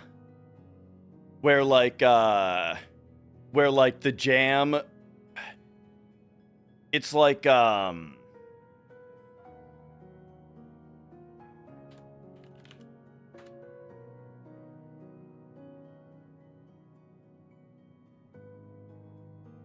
right. So it's like here's a top down cross section of the jam, right? And then there's the trim, right? You got the trim as well. Okay. And it's like so the split jam is where it's cut like, how is it cut? It's like it's like cut like this. Or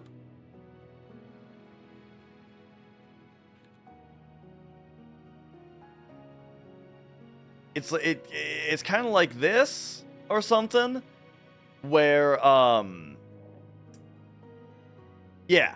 So it's like you put on this side, and you like you nail it in, and then you slip this side in on the other side, and then maybe nail that in if you want. So we put a new door in our house because we got a modified 2-story, right? Or like a 2-story modified split or whatever, where it's like our house is like it's like 2-story, except half of it goes up like this.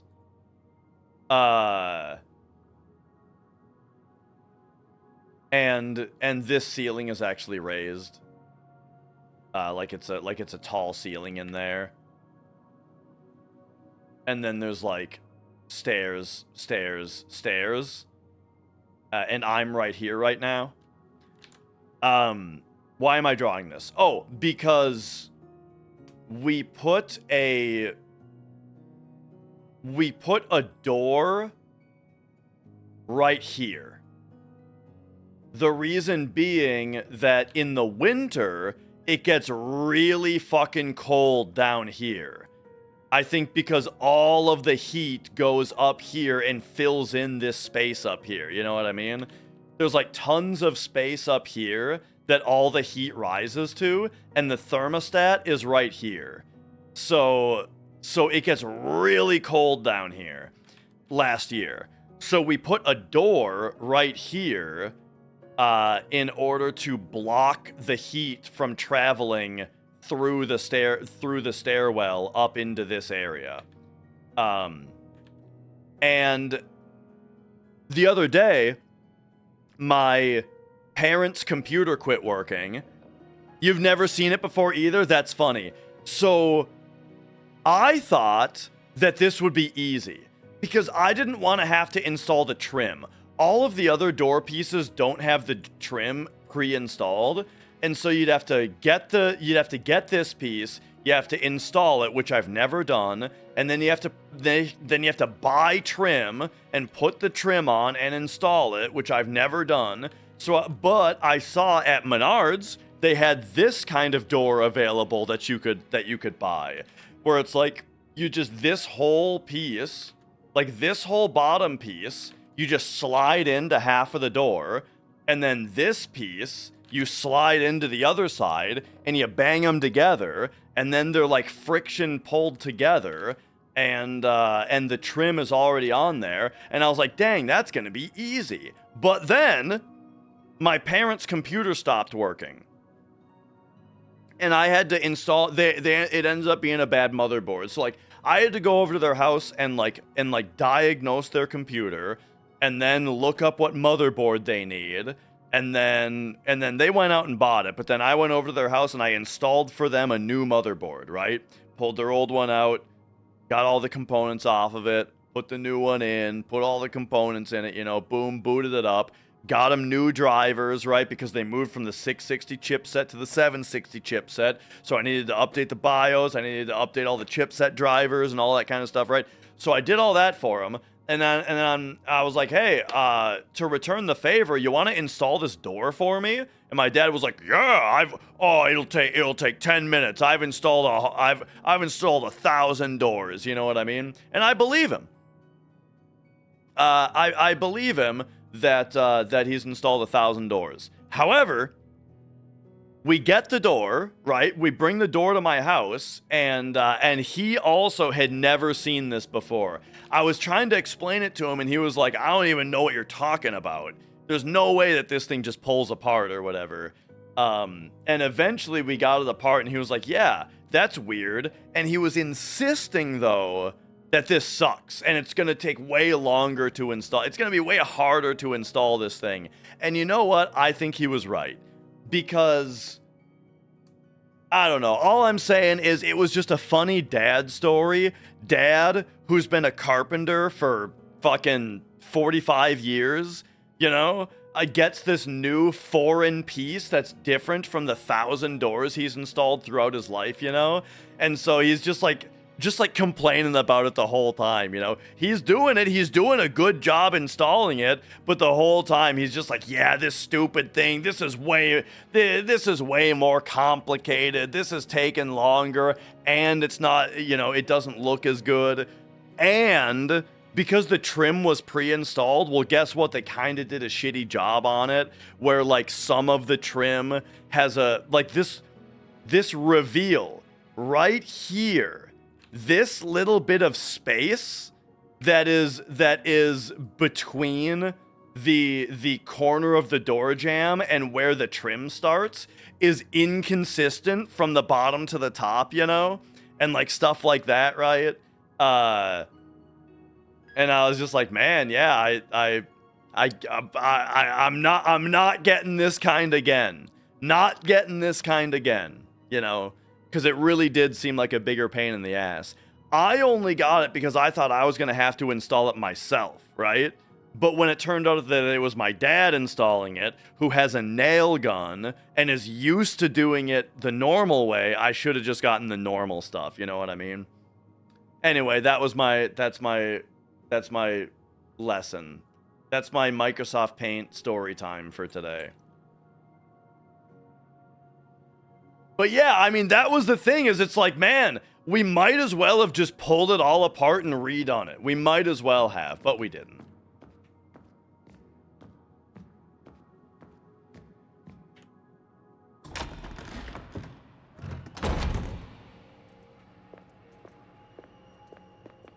And yeah.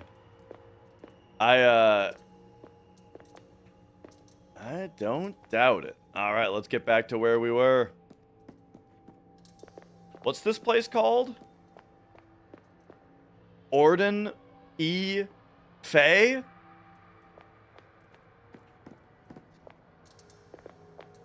And we've got Fish,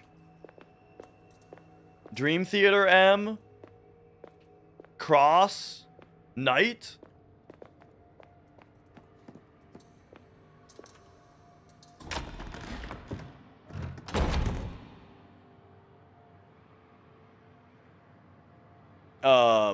A curtain door could have worked just as well. I feel like a curtain door would be a little cheap looking and feeling. My plan is to take the door off the hinges and put it in and store it in the garage every summer, you know? So like we don't have an annoying door that is there normally, but in the winter it's I think it's gonna do a lot for the temperature. I think it's gonna help greatly.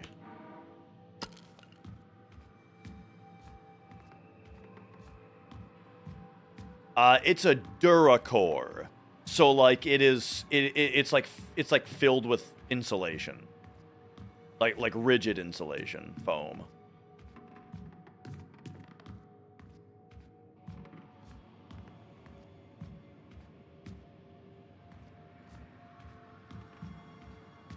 Notebook.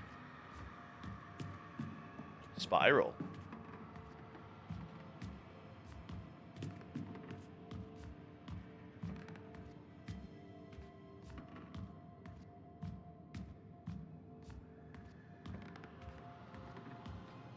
But yeah, it was just a really funny activity, you know, because it's just exactly the dad thing of just like he's doing it and he's doing a good job, but the whole time he's got to complain about how, well, it's not even complaining. There was a little bit of complaining about how the last guy did it. Oh no, I've got a joke for you guys. All right, except I already just spoiled it a little bit, but how many men does it take to screw in a light bulb? Are you ready for this? How many men does it take to screw in a light bulb? 3. 1 man to screw in the light bulb, and 2 men to listen to him complain about how the last guy did it. But anyway, it wasn't really like there was a little bit of complaining about like how they did the trim, but it was mostly like he was embarrassed that it wasn't going to be a perfect job. That's basically what it was. Like he was really embarrassed that it wasn't going to be perfect. And because it's not his fault. He's not used to doing it this way. This thing's weird. I've never done that one this way. This isn't as good as the way that I usually do it. You know, so it's not going to be perfect. And he was like super embarrassed about that, you know? So it was funny.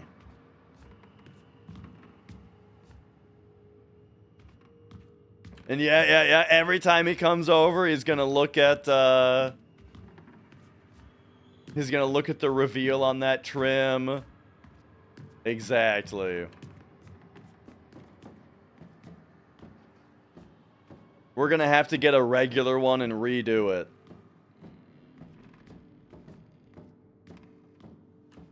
Also, you know what's the weirdest thing?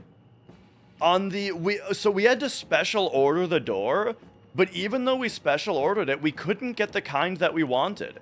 You could either get a primed door or you could get a bright white door. Well, we want the bright white. And then we want the bright white trim because it matches all the other doors. We want the 6-panel door because it matches all the other 6-panel doors. And we want it smooth, not wood grain, because that matches all the other doors.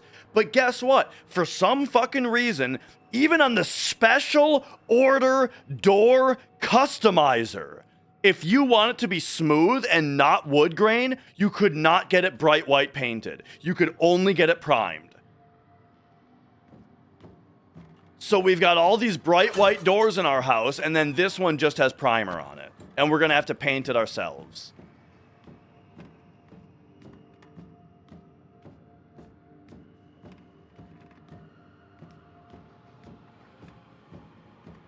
Whoa, look at that thing over there.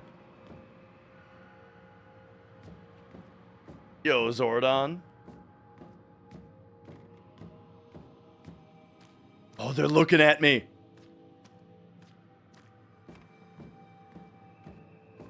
They're turning their heads. It's like eternal darkness.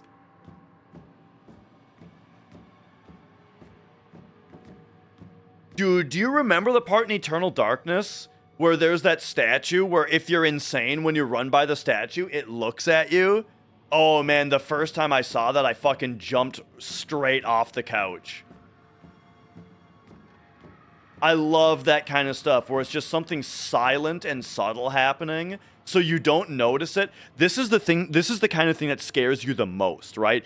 Is the kind of thing that you don't notice until it's already been happening for several seconds. So when you not only notice it, but you also recognize that it's been happening for a while, that's when it really gets you.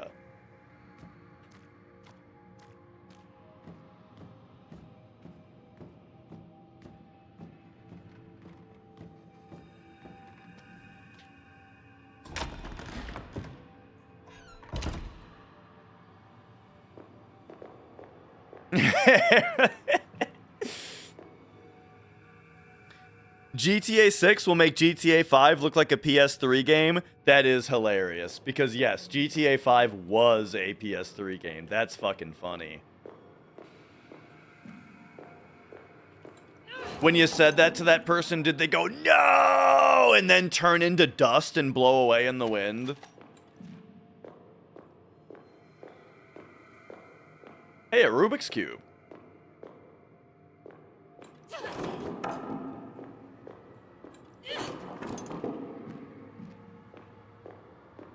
Oh, there's more Rubik's Cubes back there. This is like the puzzle toy room, maybe.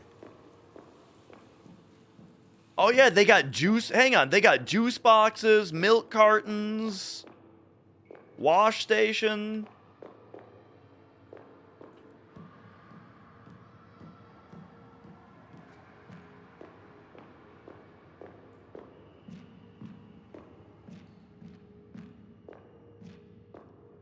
Yeah, dude, I remember when we first got internet. Like, yeah, not everybody had it. The first internet that we got was kid-safe dial-up. And there was something fucked about our phone line. Now that I work in network engineering and I've dealt with shitty phone line dial-up connections, now I know what the problem was. But dude, we had a dirty-ass phone line. And like, the thing was, remember the amount of time that it took to connect? It would dial in and it would take like a full minute to actually establish the connection. Our dial-up internet would take the full minute to try to establish, and then it would fail.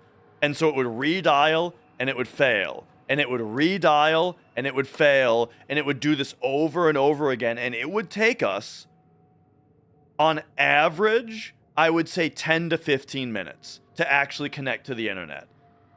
And sometimes it would take an hour. You know, sometimes it would be like, I'm going to use the internet, and it would be an hour later before you were actually connected. And then ooh, Beethoven using an old hearing device. Yeah, it was something else, man. And then it was kid safe, so tons of websites were blocked. They didn't know about Newgrounds though. You could go to Newgrounds, so it might as well have been not censored at all. And then, ooh, music room. Yeah. And then eventually we got Net Zero, because Net Zero was way cheaper. Net Zero was like $5 a month for dial-up internet. Or you could pay $10 to get like the speed boost, but it was still slow as shit for some reason. Again, because our phone line was bad. So my neighbors could download an MP3 in like 20 minutes.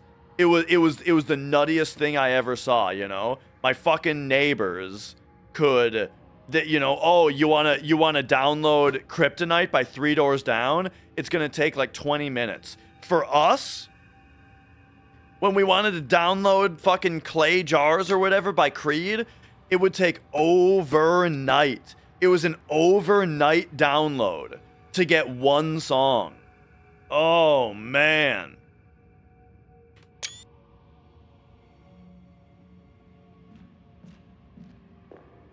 However, we were thankful for it because we had internet, you know? You know, a lot of people just didn't even have internet.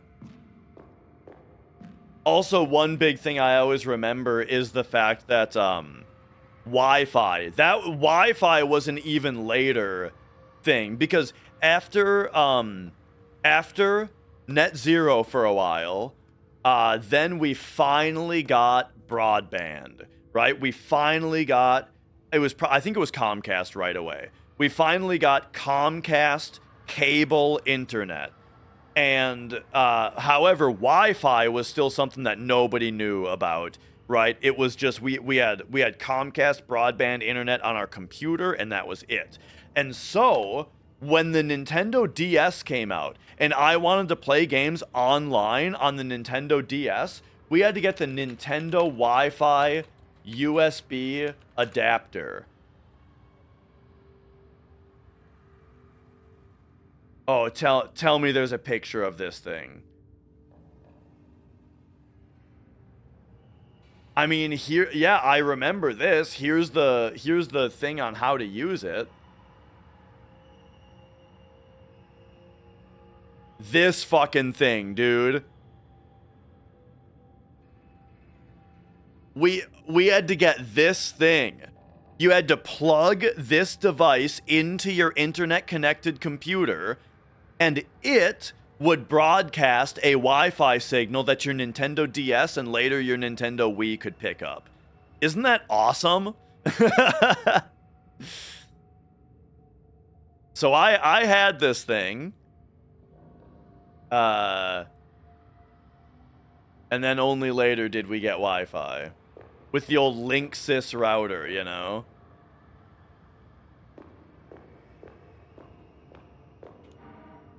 Music sheet.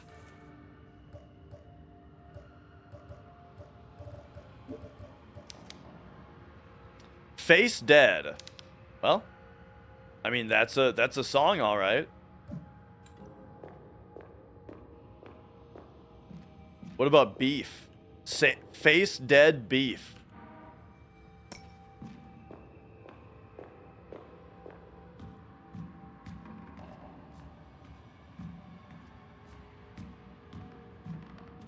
Ooh, this is going to be a projector we're going to be able to enter, I bet.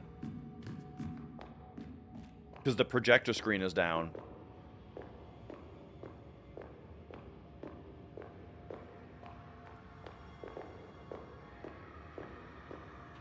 Yeah, here we go. We got to find the tape.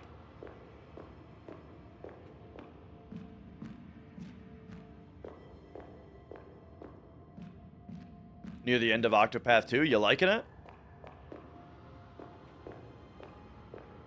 So I imagine we're gonna have to transpose the Face Dead to colors.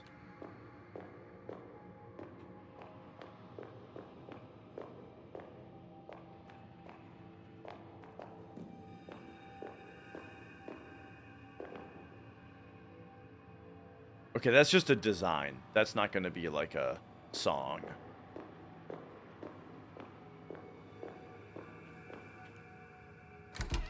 Better than the first. Nice to hear. All right, kindergarten. Dude, this is just like blueprints. Do you think all these dolls are gonna attack me at some point? And then every room we're gonna have dolls to...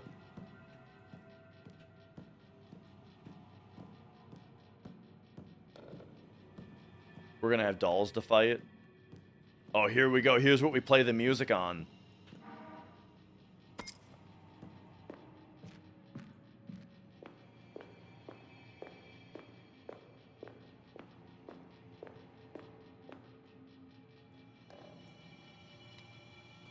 So real quick, screenshot here. So C.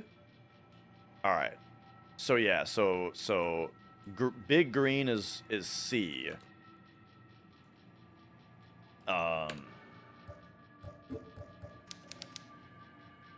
So we can do like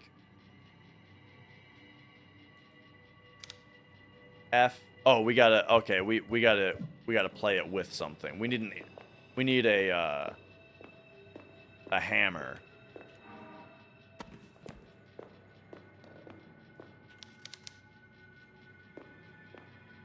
I'm actually not sure though. Is that like the technical term for just the tool that you use to...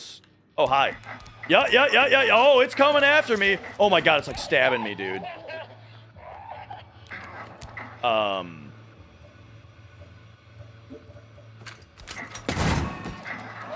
Okay. There's a shotgun shot.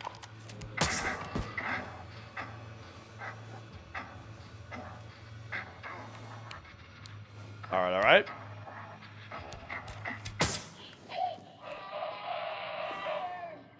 We got him. Dude, they're like Chucky dolls with knives.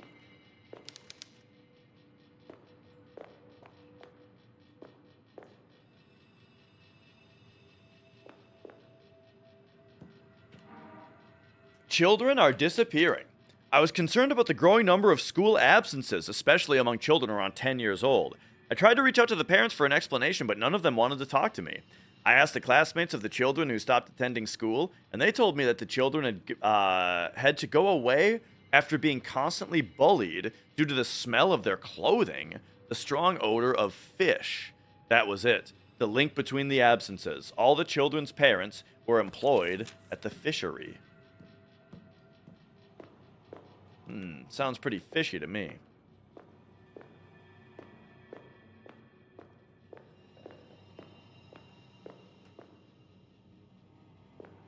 I see an item back there.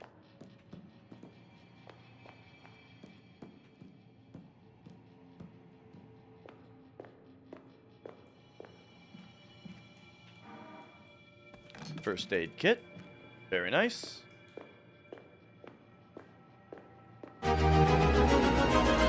Whoa! Ba-da-ba-ba-ba! Minin, what's up? Thank you for the 69 months. Thank you for the tier 3.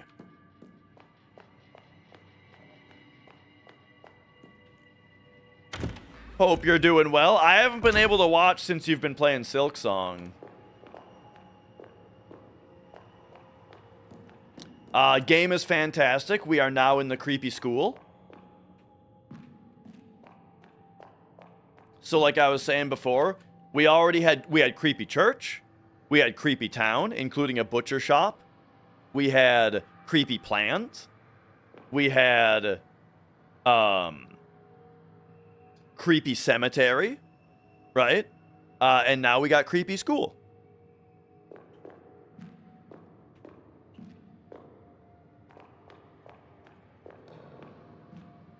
So the areas have been all the hits. All the horror hits.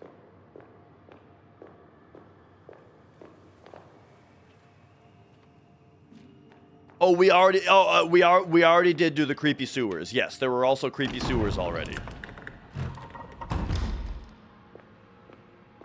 That was a minor part.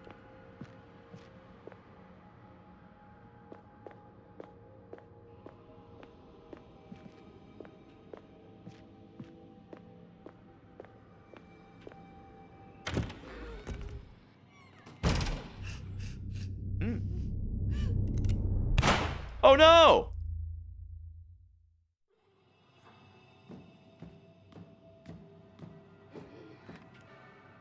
Okay. Yo, she's breathing. Dead teacher's hand rests open on the desk as if waiting to receive something.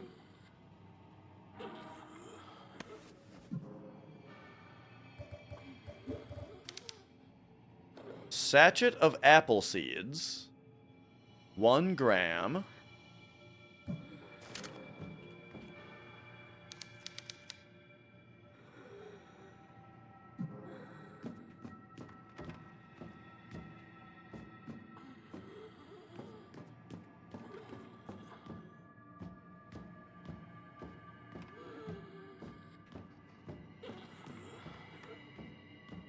Okay.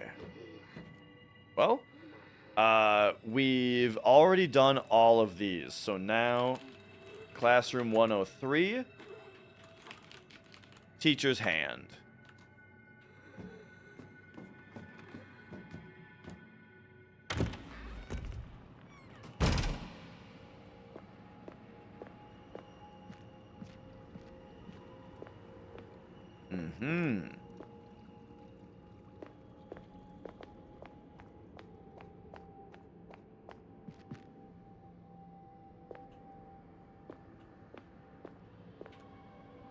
Yeah. Dude, we're so used to the tentacles at this point that she's not even commenting on them anymore.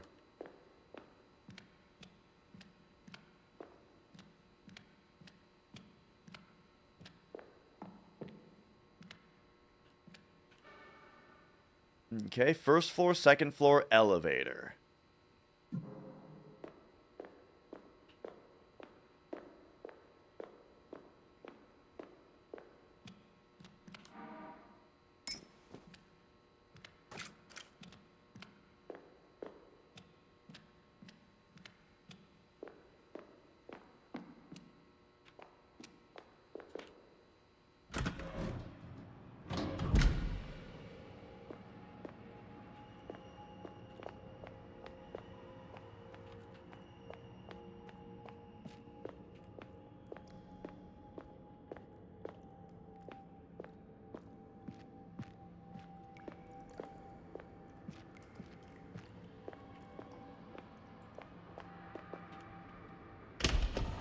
Alright, what do we got? The schoolyard.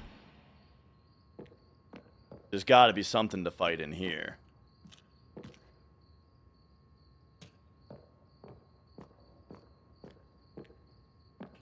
You know what I've never played, Kino? Tactics Advance 2 on DS. I have it.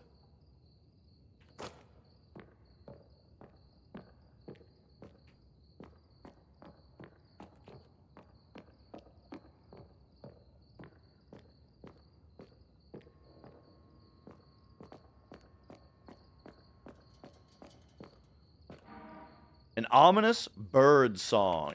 Last night I heard the ominous song of the tutu circling the house. Desperately, I threw open the window and called its name 3 times with a firm voice, as Mother Lucia had instructed me. The bird immediately stopped singing. The next morning, a man in a wheelchair appeared at the front door. With a deep, measured voice, he asked if he could come in for a cup of milk. I agreed, still shaken by his presence. Once he finished drinking, he stared at me intently. "What do you want me to do for you?" he asked. I replied without hesitation. I didn't want to waste his time. "My wife can't have children," I said. "We've tried everything. I want my wife to become pregnant." The man frowned disapprovingly. He reached into his jacket and pulled out a small glass vial filled with a dark liquid. He handed it to me and said, "Immediately after you place your seed in her womb, your wife must inhale this liquid through her nose." I nodded nervously and took the vial. After he left, I started thinking about how I would explain this to Magdalena. I'll have to tell her the doctor gave me some medicine. I'll have to tell her the doctor gave me some medicine. I hope with all my heart that this works.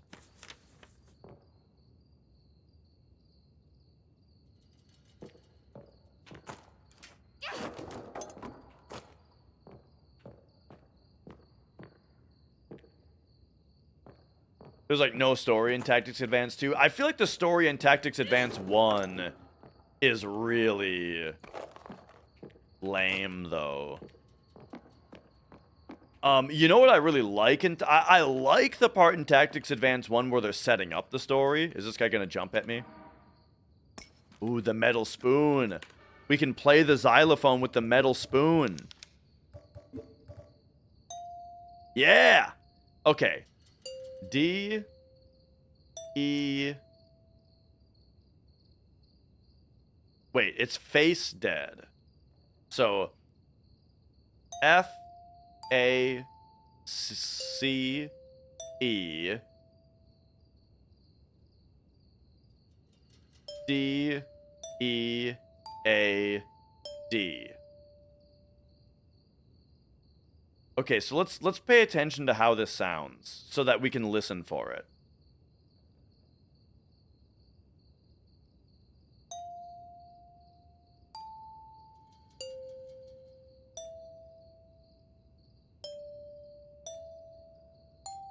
Oops, I was wrong.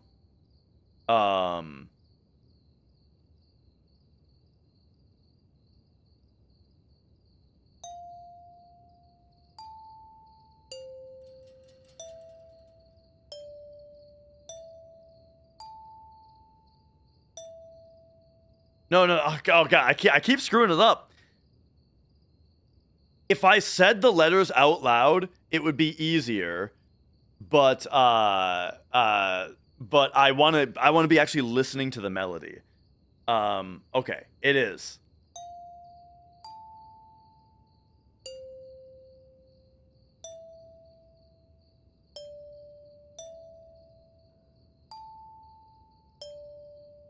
There we go, that's it. The story is similar to Expedition 33.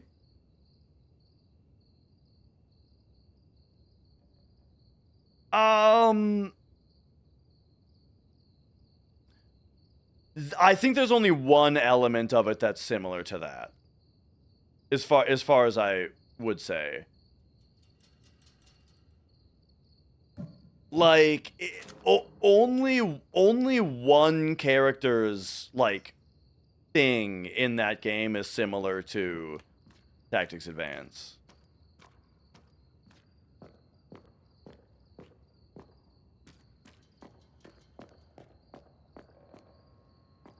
But all right. So we got to figure out where we need to play that song.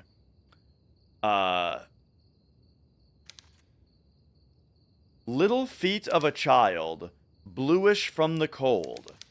How they see you and don't cover you. My God. Dios mío.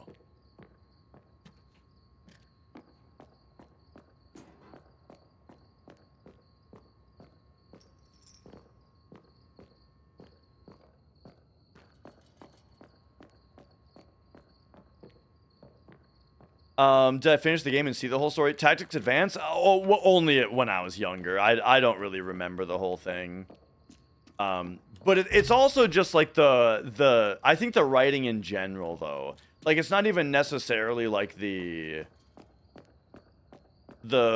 plot itself, but I also just like, from playing it more recently, I also just remember like it's written in a way that is also uninteresting, I thought.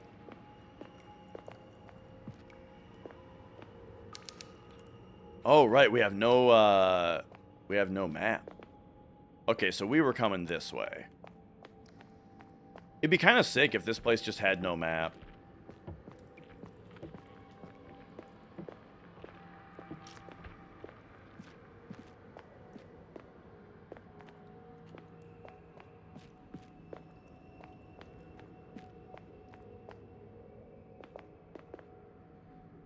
Okay, what am I doing again here?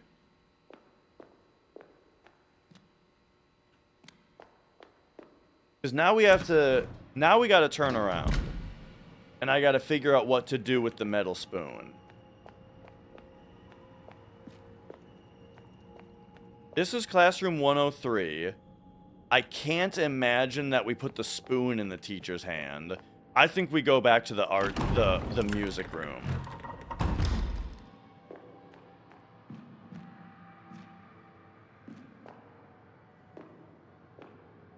Oh, or we play the song for... Do we play the song for Beethoven here?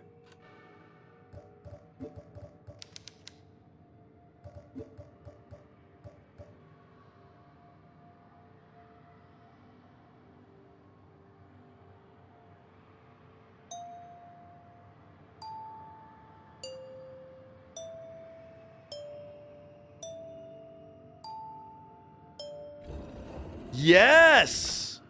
Yo! That's my kind of puzzle, dude. I fucking love that.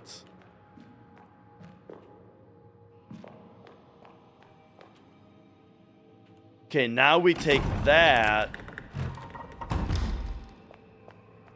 to the power room.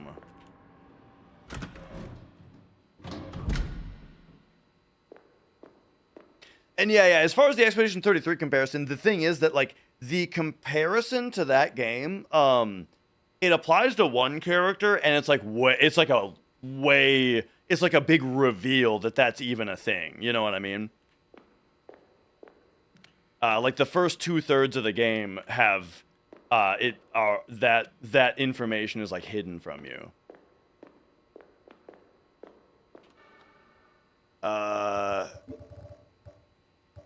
Alright, so what if we put this in here? So now the first floor has power? And I think we're on the first floor, but I don't see it making any difference yet.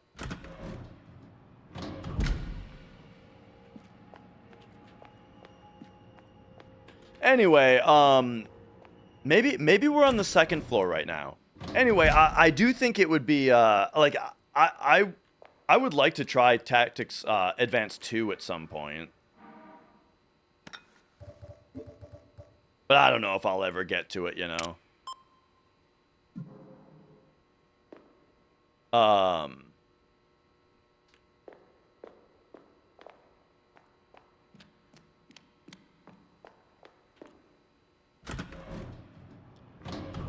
Maybe we just power up the elevator for now. Let's do that. Let's see if we can get the elevator powered.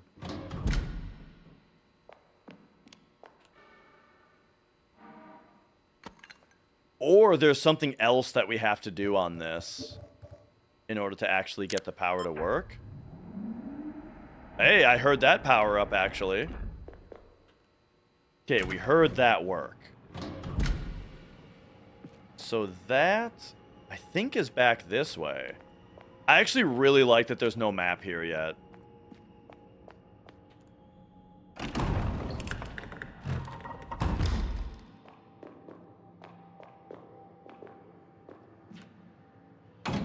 Yeah.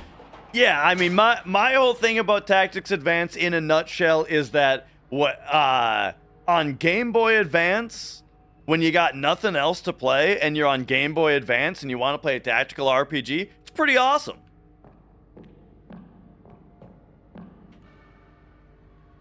Okay, so if I press 1, that is indeed the floor we were already on. Okay.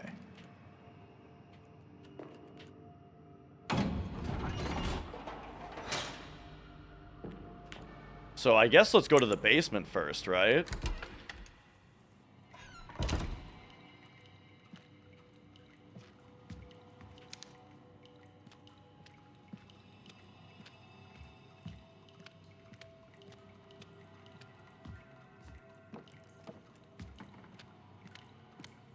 I can't believe how much Beethoven liked Face Dead.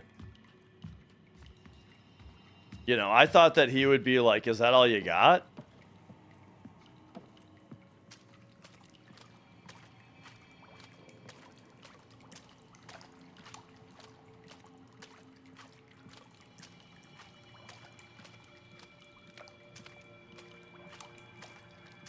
Okay, something up there that we can't get from here.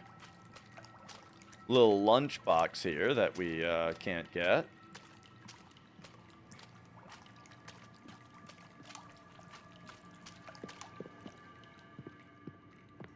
Okay, that's a door. That's the only way. Okay. All right. What's over here in the creepy basement? Oh, it's locked. Gotcha. Okay. Man, when is this wire gonna come into play? I feel like the wire must be...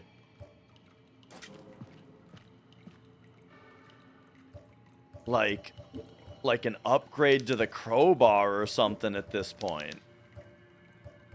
If I go like crowbar... No, the wire has no combine option to even try.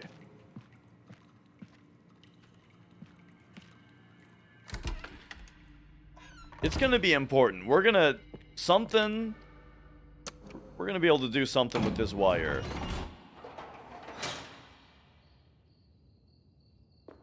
Magic's unusable because of charge time.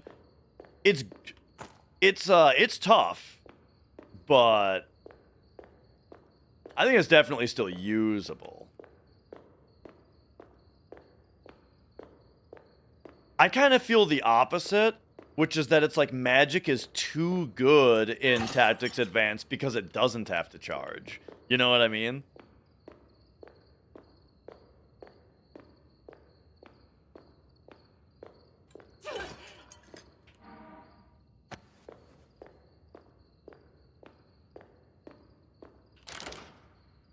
Locked from the other side.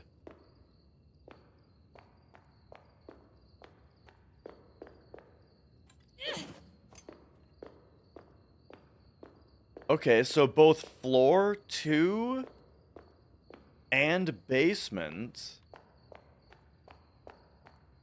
have nothing for me to do at this time. Oh wait, I didn't try this door.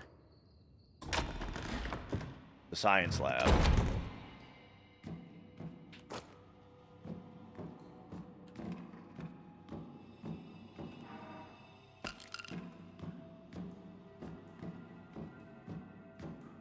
Getting a lot of healing items.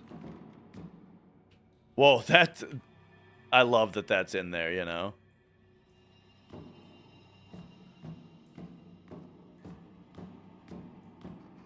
Yeah, I mean, magic and tactics, all you got to do is when you're highlighting the spell, you press like right, I think, and it brings up the list of turn order and when the spell is going to go off versus the dudes.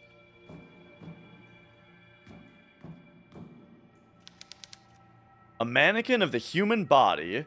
It looks like some parts have been changed. Oh, some parts have been changed.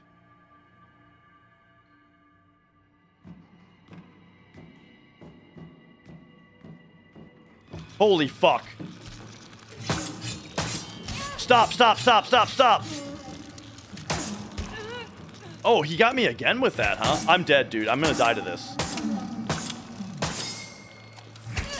I'm dying to this guy, aren't I?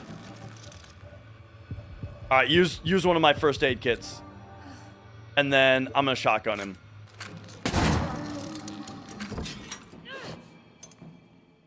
Okay. Jeez.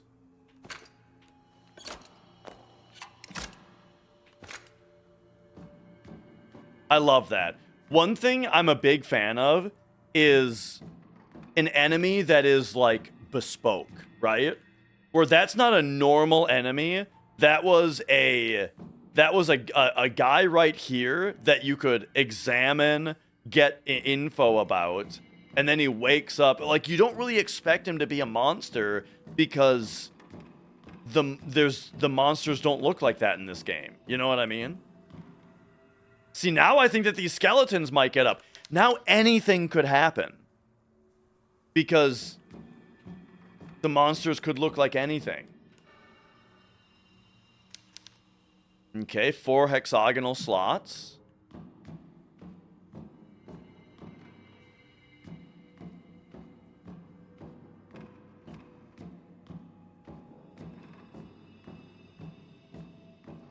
Oh, acid. Perfect.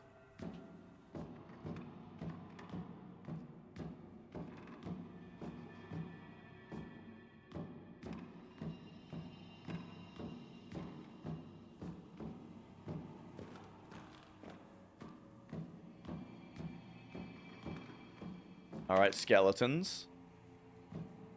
The strong will devour the weak.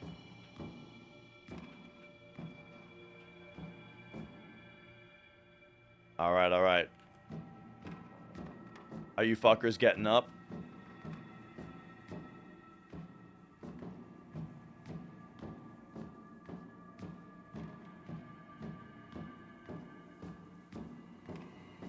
Yeah, I've been thinking about playing Tactics, like getting the remaster of Tactics on Steam Deck and playing it, but it's $50, and so I've just been like, I've got a million Steam games to play that I already own.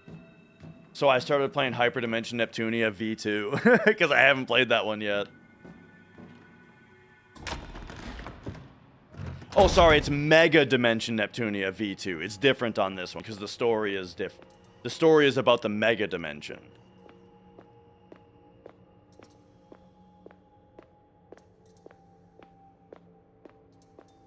Oh yeah, Armored Core 6 looks great. Maybe we'll get to that one during FromSoft February. Oh, we can go in here, okay.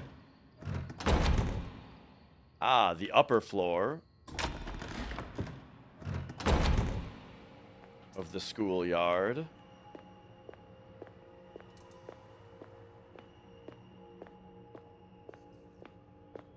There's dolls up there, dude. They're coming down, aren't they?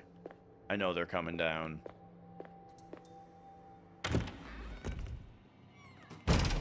Testicles classroom. Oh, alright, here we go. Alright, fuckers. Which one of y'all is it? Whoa! Oh, it's not just the heads? I thought just the heads were gonna start rolling at me.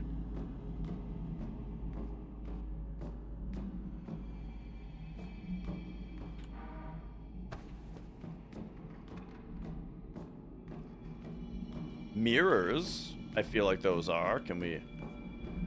Are we going to the other side?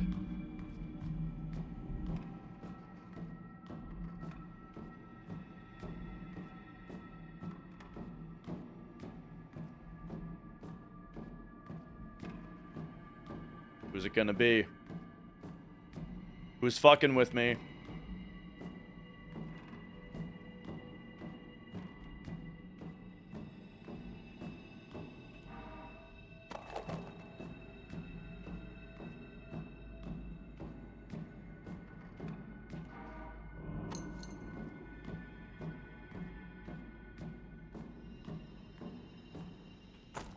I should probably use this weapon.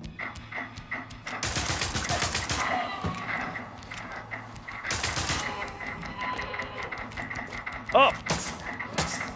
Ay, ay, ay, hang on. There we go.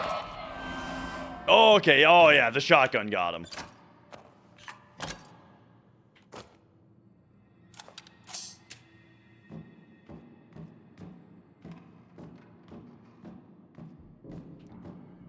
Now, it would be great if more got up, you know? Because now that the door is unsealed, you know, the player drops their guard, thinking that they've neutralized the threat. So now you really get them.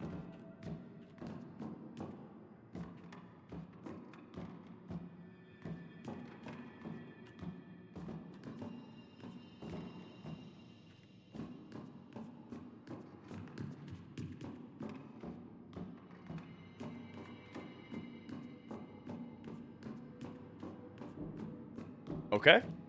So what did we get? The computer lab key.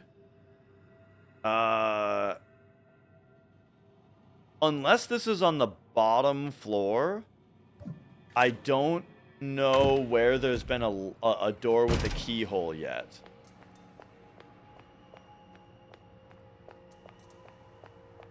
Oh, but we haven't really been through here yet. So maybe it's over here.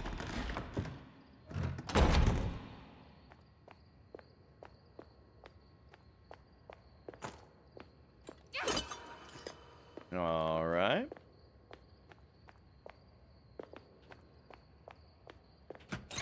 Oh. Is this somewhere we've been?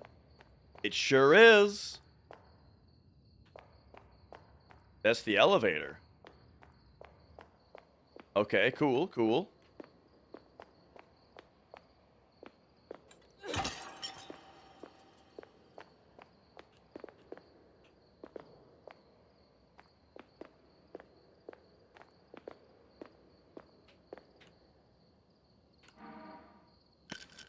Checking the lockers. Excellent. Excellent. Seems to be electronically locked. Okay, okay. So we've got one door. Two doors. Shortcut back. And then over here it's a mess. Gotcha. Alright, so let's check out these doors. Bathroom 203. It's one of these. No, no! Get him. Get him. Here's what I'm gonna do. I'm sledgehammering him. Oh! Nice, nice, nice. That's a good time for a sledgehammer. If you're crowbarring a guy and he starts to get up, that's when you go for the sledgehammer.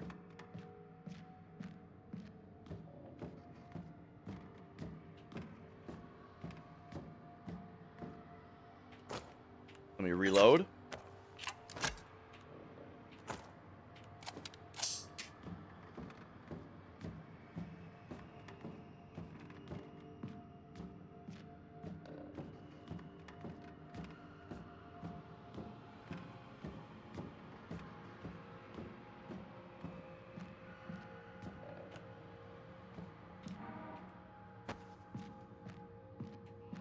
Okay, okay, just a healing item.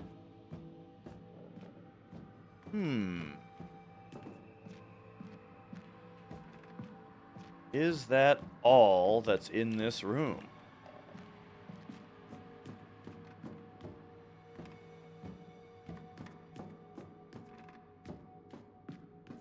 clues or anything. No items. Besides that health item. Okay. Unless, and this is a long shot, this is a breakable wall. It's just kind of a suspicious wall, you know, if we're looking for things.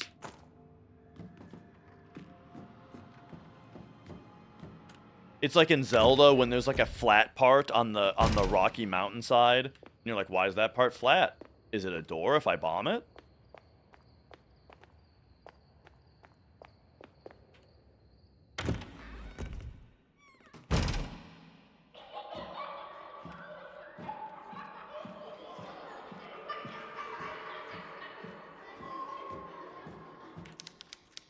What do we got here? Well, we have a bunch of names, so definitely take a picture of this because we might need one of these. None of these names do we recognize, though. Ah, but we do have Cross, Dove, Cross. I wonder if this room... Oh, I see you. Holy shit, do you see this girl? You see the ghost? You see the ghost? There's ghosts fading in and out here. That's really neat. It's very subtle. But they're fading in, like in different spots, there's ghosts fading in and out. Right now it's behind my camera. Now it's on the left, middle left.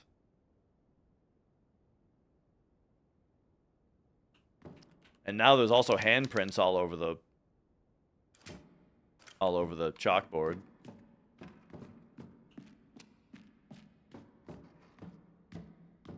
Oh, yeah. We're walking among them. Huh. This is very cool.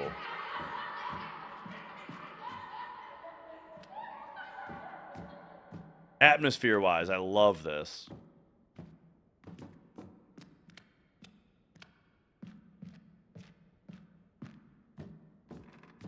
Dude, they're gonna hit me with the bell at some point, aren't they? The classroom bell is gonna ring and it's gonna freak the fuck out of me. This is interesting, though. Okay, so there doesn't appear to be anything to find in here.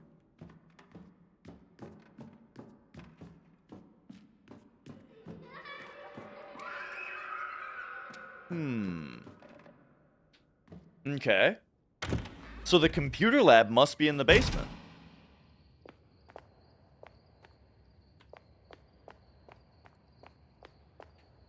And sorry, what room is this? 204.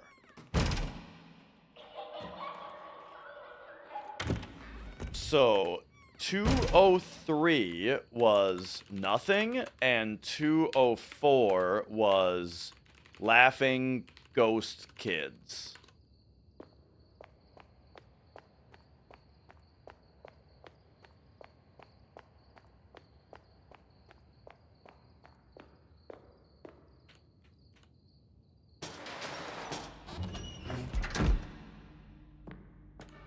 All right.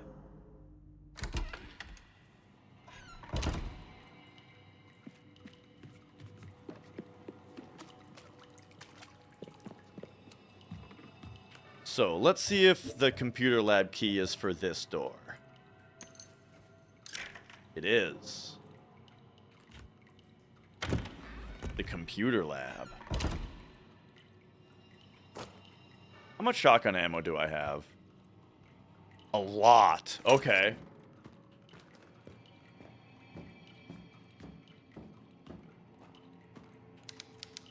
Lockers are empty. Someone must have taken the files. No. The files are in the computer. They're in the computer? Of course. It's so simple.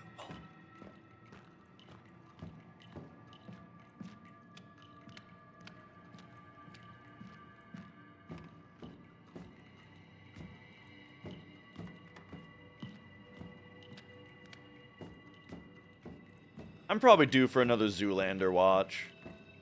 been, you know, it's been long enough.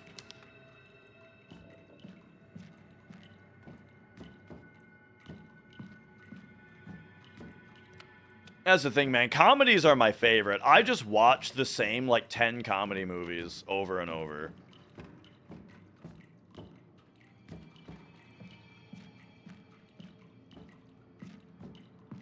Okay, well, the sign says don't enter, so, you know. I'm not going in unless I have to.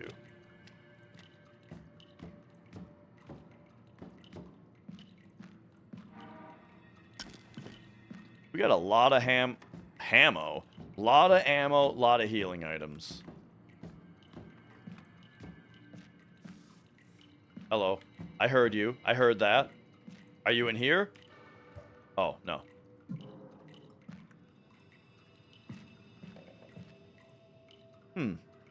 Flower, arrow, handlebar mustache.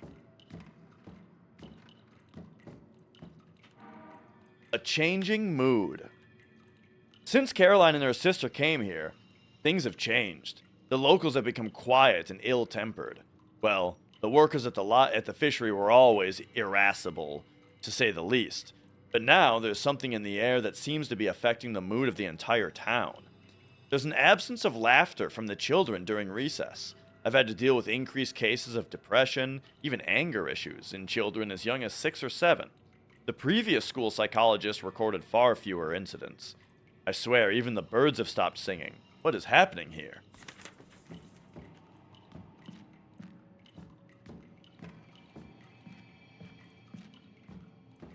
Oh, look at the speakers on these computers. And the birds return to sing their songs.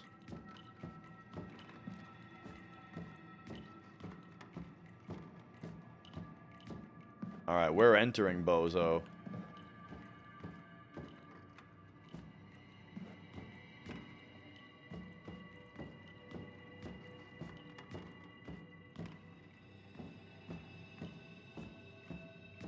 Nothing in those lockers. Nothing in there. Alright, what do we got?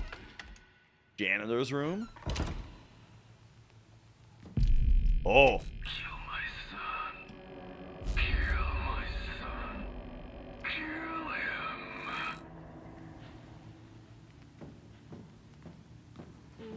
Kill my son?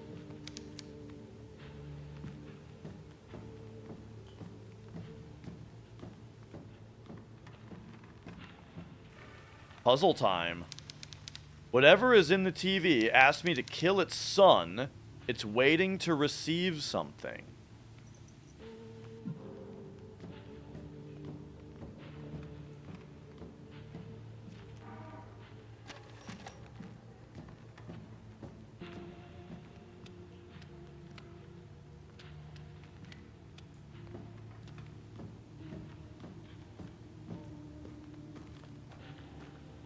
Oh, look at the feet down here.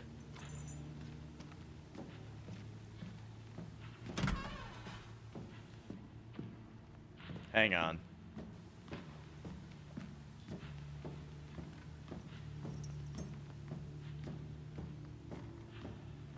What's this room? The basement.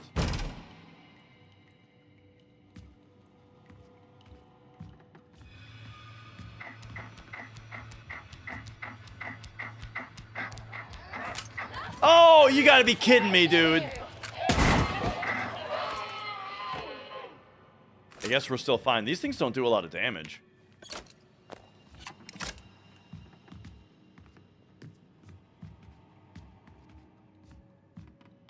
Or I guess the last thing I did was use a first aid kit. So I was at 100% as far as I know.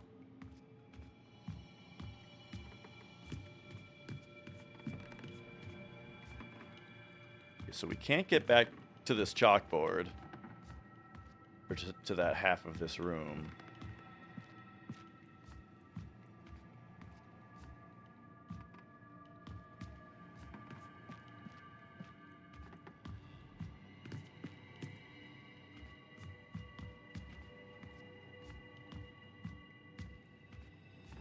None of these are openable.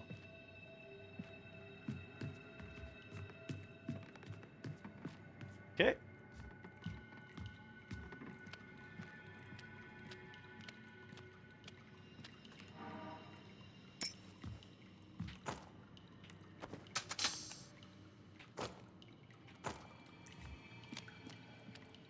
It seems like it would be really fun to create these environments, you know?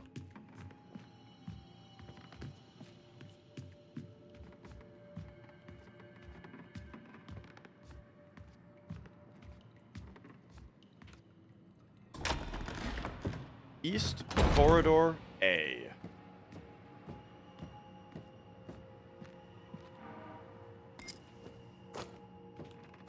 Alright. Load those up. Hey, we finally got a full magazine here. Give me a minute. This is starting to go on too long, this area. Let me take a peek over here. Past the creepy hand TV. What's down here? Oh, hi. One of these is getting up.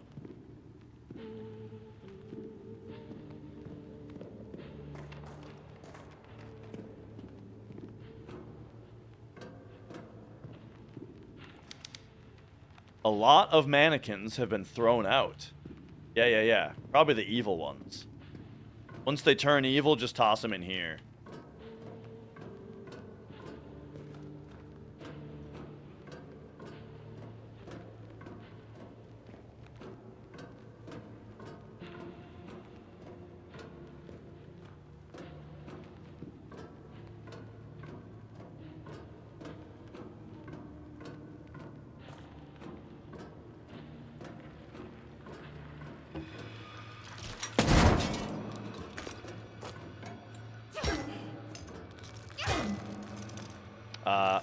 Oh. Wait, are there... Am I getting double teamed right now? Hang on. Yes. One did get up behind me.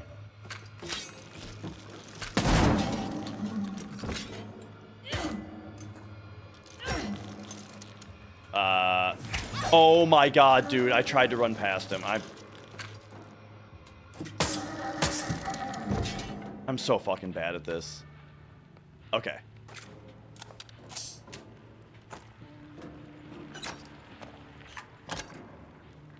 Just making all the wrong decisions, you know? Someone set this thing to evil.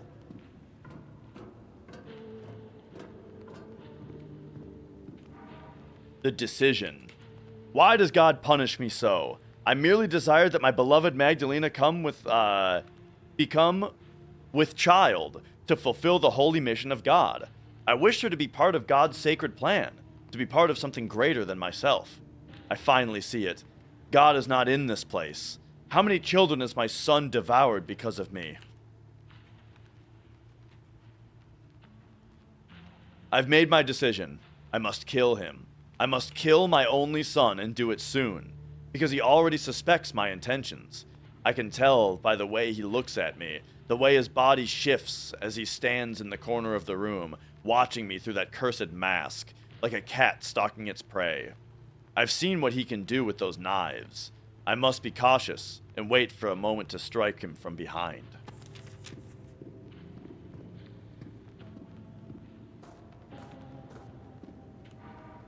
Ooh, is this gonna be the lobby?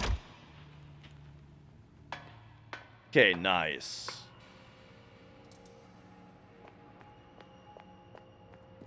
Alright, so we can save now. It's been forever since I saved.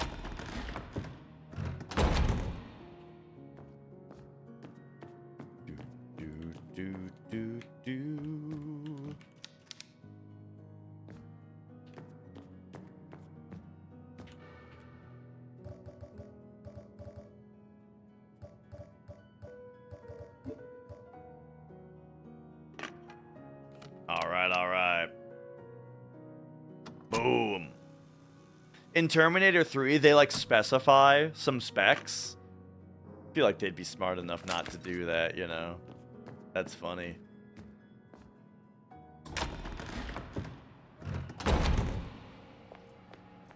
Then again, what's the greater threat? Terminator 3 Skynet? Or the RTX 4090's ability to, you know, mine crypto and shit? Who are the real monsters? Okay, are these guys getting up? Any more of you fuckers getting up?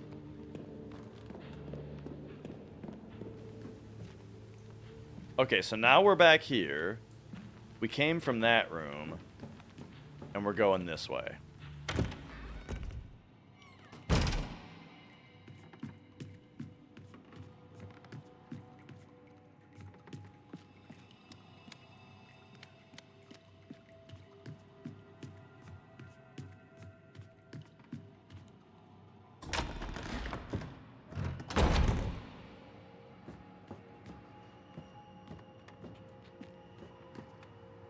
All right, here we go.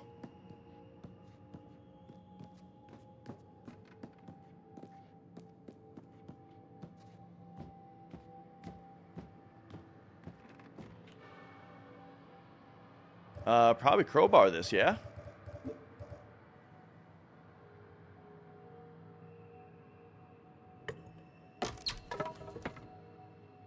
I mean, you gotta ask the question of why it's been barred in the first place, but like...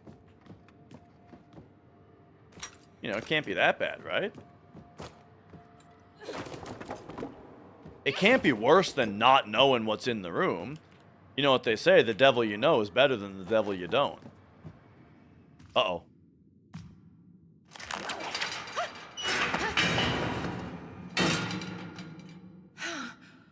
Whoa. Thank you. You saved my life. Caroline? Is that you? Isabella? What are you doing here?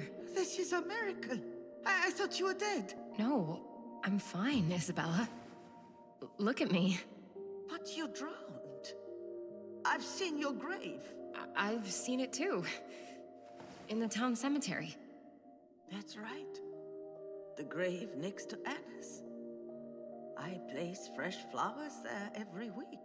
Well, thanks for that, but obviously I'm not dead.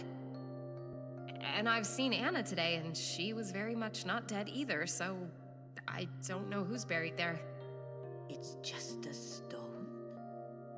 There was a storm, and you were lost at sea. They never recovered your bodies. Where's all this coming from? Lucia told me. Not long after you got here, you and Anna were on a boat that sank. Yeah, we found the newspaper that said this. I came here for the funeral and never went back. Nobody sank, Isabella. That scheming old fraud just needed us to disappear. I can't believe it. I'd often take walks around the graveyard with Lucia to clear my mind. I'd break down in front of your grave and beg for forgiveness. She'd be stood right there, watching me, and never say a word. Well, I can believe it. That woman's completely unhinged. Caroline, you have no idea how sorry I am. I truly believed Lucia could help you and Anna. It's not your fault. She had a lot of people fooled. No, but it sort of is my fault, though. You see, Lucia is my sister. Mm-hmm. What? Why didn't you tell me? Oh, Caroline. She wasn't always like this. I watched her dedicate her life to helping people. But that all changed when she got to this town. It's like something corrupted her from the inside. When I think of the sacrifices she asked of me, I'm filled with shame and regret. But seeing what she's become, it's too much to bear. How can I ever make amends? I don't know, Isabella. But if you want to make a start, help me find Anna.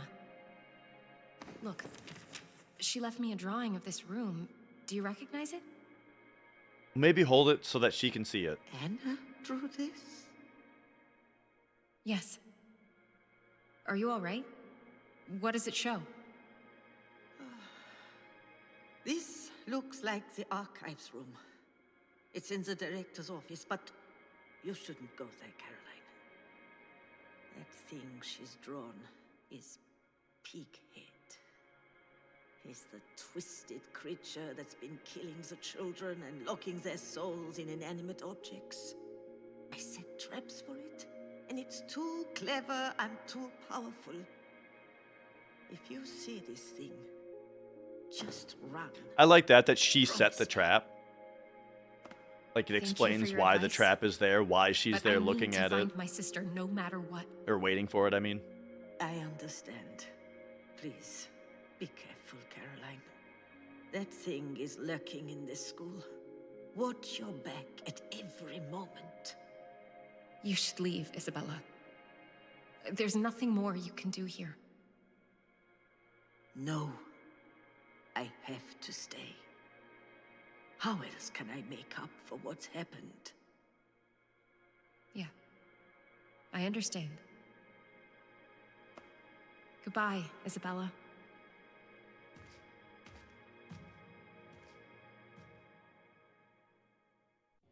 Okay. Well, oops. Here, let's go see what's in here.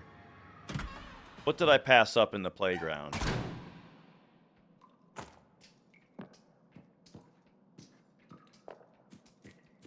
Something's coming at me here for sure.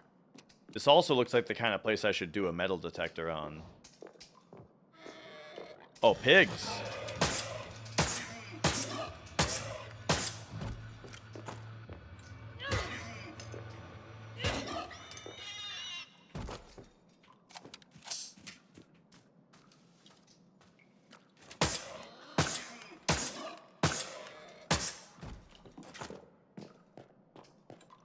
Get him.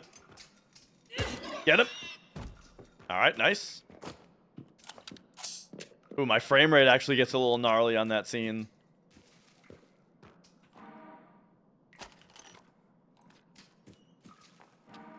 All right, the bike is US. It's noon already, but thick clouds cover the sky, and everything is dim. Something must have died nearby because I can't escape an awful smell. My radio isn't picking up any channels, and the bike stopped working.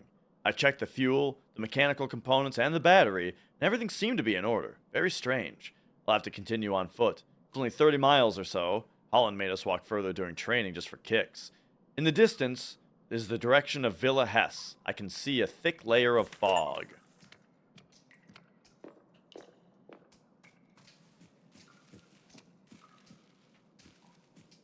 Apparently that was Miguel's last entry. Oh, what's this? Oh, okay. The kindergarten room. Goes straight to the playground, that makes sense. I love the environmental design, man. Stuff like that, just like... They do such a good job making the place, like, kind of have logic to it. Soil in this pot is already too dry. Nothing can be planted here. Okay, so we probably don't want to plant the apple seeds then. But...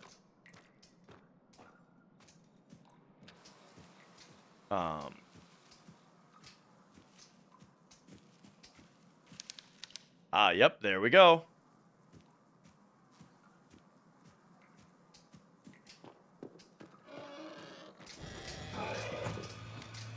Alright, here we go. Can we get him to... Yep, there we go.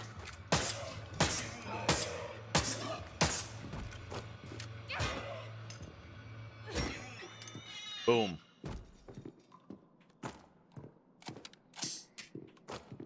Reload, and then...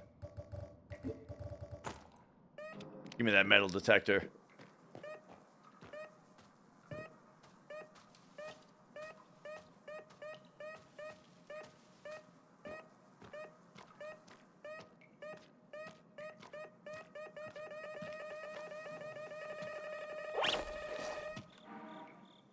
Nice, nice. More hand cannon ammo. Awesome. Probably a pig house, though I'm not sure since there's no pig around. Well, not anymore. Kind of a funny thing to say.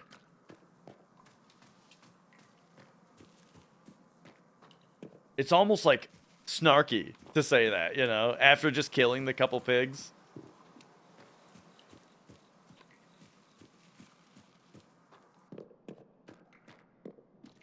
Oh yeah, dude, my frame rate chugs on this particular passage. Funny.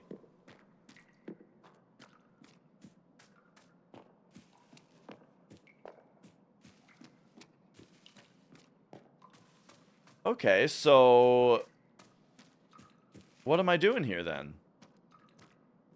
The playground is just where we gotta plant the seeds. But like...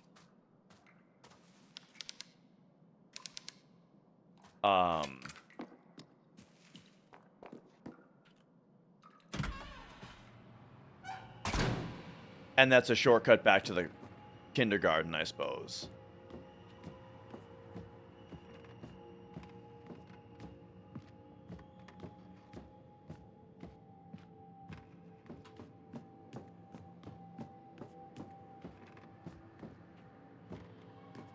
Okay, so it looked like going this way is where the trap was, right?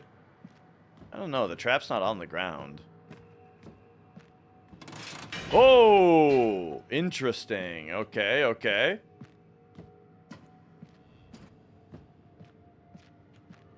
And then is this electronically locked? Yes, yes.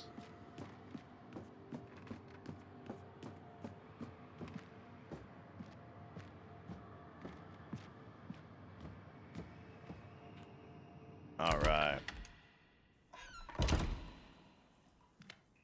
Boys' restroom. Yeah, like in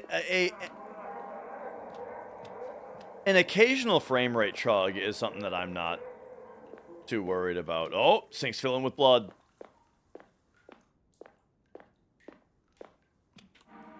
The dark birth. What have I done? His face, dear God, his face.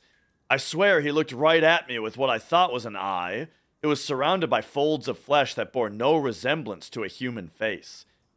Magdalena is dead. She didn't survive the birth. My son has stolen her life. I have sacrificed too much to have him. I must not give up on him now. The good doctor looked around the room to make sure no one was listening, then approached me and whispered awful words in my ear. He offered to list my son's birth record as stillborn so that I could leave without consequence. For a moment I was enraged, but then I understood. With the boy declared dead, I could hide him from the world and save him the shame. I nodded my agreement and left the hospital with my newborn son stowed away inside a bag. Foot. Hello. Oh, it's just one of these? Got him.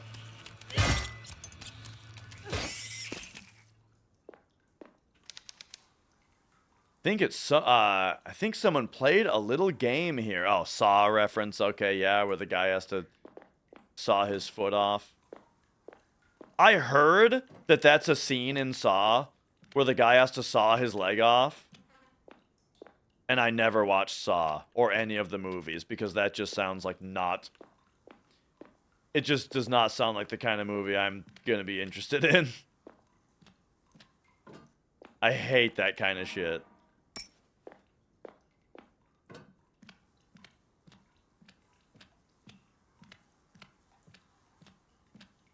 Like, I like, personally feel physical pain when I see stuff like that. You know what I mean?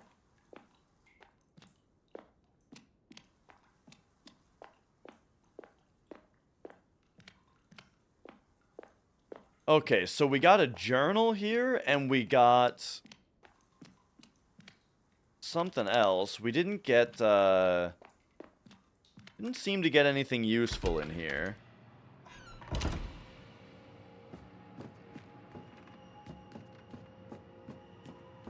And then this is electronically locked.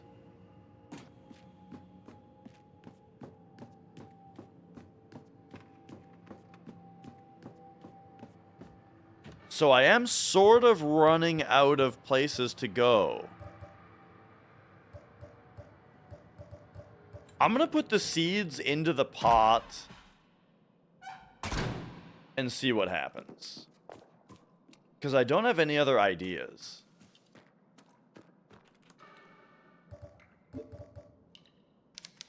The soil in the pot is too dry, nothing can be planted. Okay, she does say that. So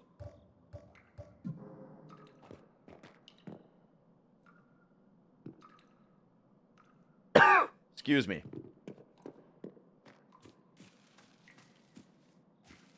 So yeah, now I'm actually at a slight loss as to what to do next. I mean,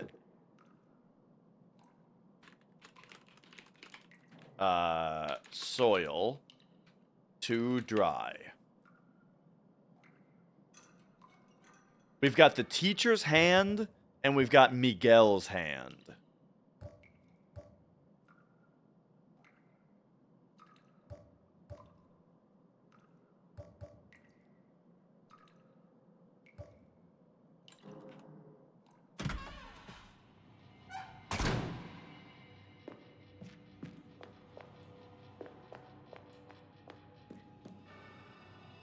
Oh yeah, and I don't have the xylophone anymore. Because we got what we needed out of that.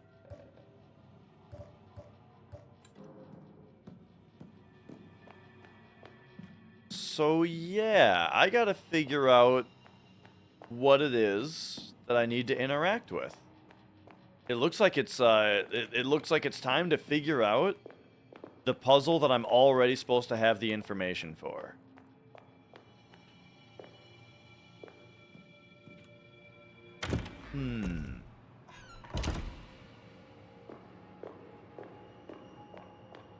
Or maybe it's time to move the fuse.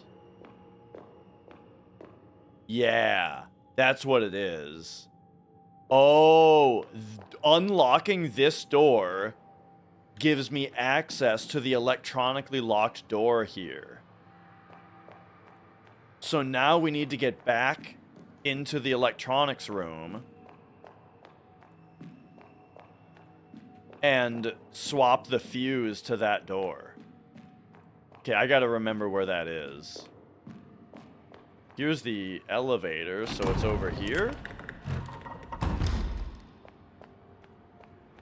Yeah, it's this room.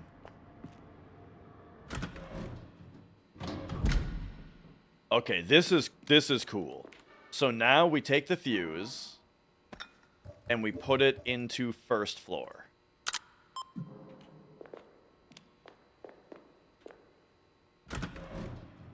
So now we don't have elevator anymore.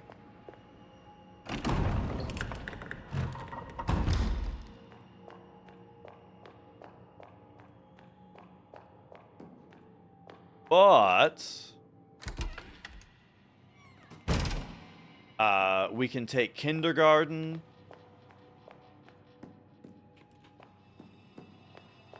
Out to the playground. I wonder if I just missed the map, but I'm really liking that there's no map yet.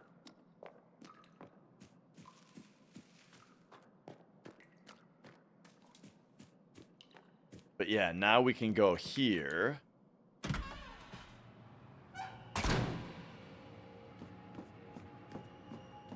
And check out this locked door.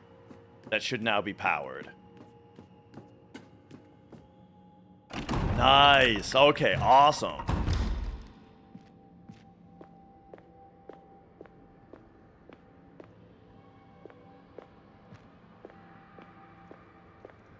So first corridor, first floor, classroom 104. Here we go. Yo, who the hell is that?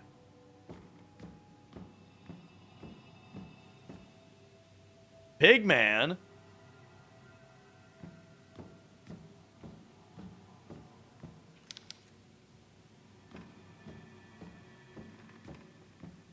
This can't be the Pigman, can it? Who's eating the kids? He's getting hand cannoned if it is. I don't think it's him, though. Oh, God, it is. Oh, we're in the other side now. You got me. Oh. Okay, it's not time to fight him yet, though. Jeez, that was a really good scare, actually. That was awesome. Now we have the VHS tape. What is this, like an abacus?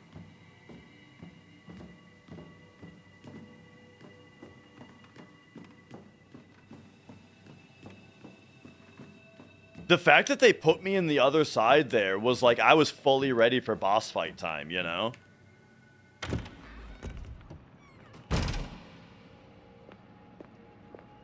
Ah, we're on the other side of this. I see.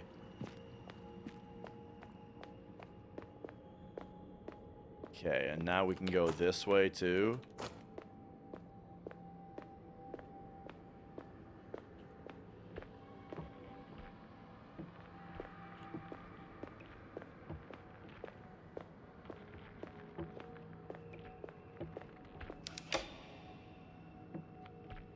Okay, we've unlocked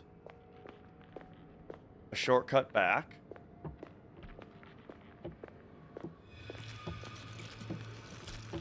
Hello.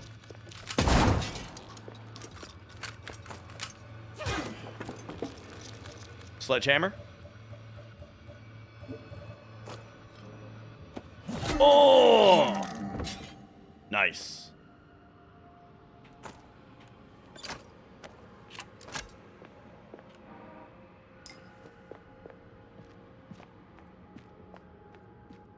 Okay. Since I unlocked this door, I would actually like to see what's back here. To get it in my head. Schoolyard. Oh, okay. Okay. Sorry, since there's no map, I need to... Like, I need to check on this.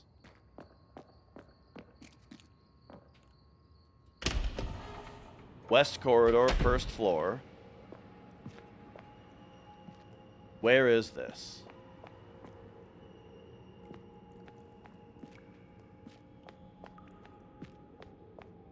Oh, okay, yeah.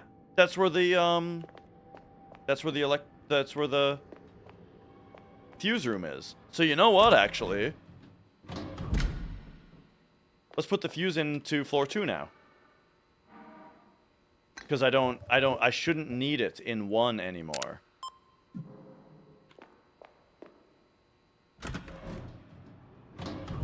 Because now we can get to the other side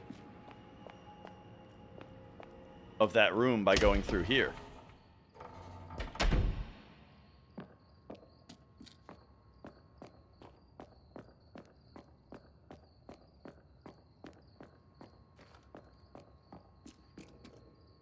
Okay.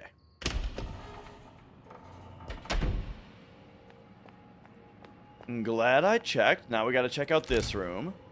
That's locked from the other side. Okay. No problem.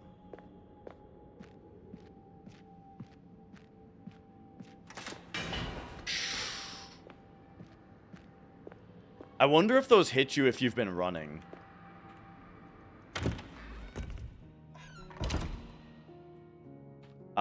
Hang on.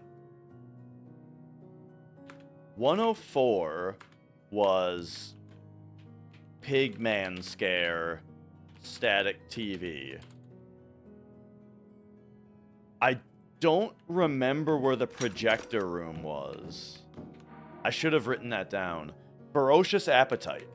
His body is that of a young man, but he's barely 2 years old. His appetite grows by the day. I've brought him every stray I could capture during the early hours, but it's never enough for him. Despite eating constantly, he remains painfully thin. Where does he put it? Yesterday, I discovered something I had been dreading for a while. A torn school uniform, stained with blood. Very little remained. Merely shredded material, shoes, and a few strands of hair.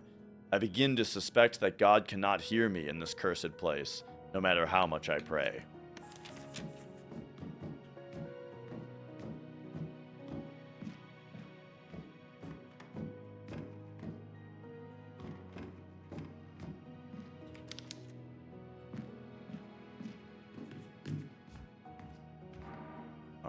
right, more ink ribbons. We got a door here. So I'm wondering, I bet Caroline will have something to say this time because my tape is actually, it has a little yellow dot here, which I don't normally see. So I wonder if that means that now she has something to say.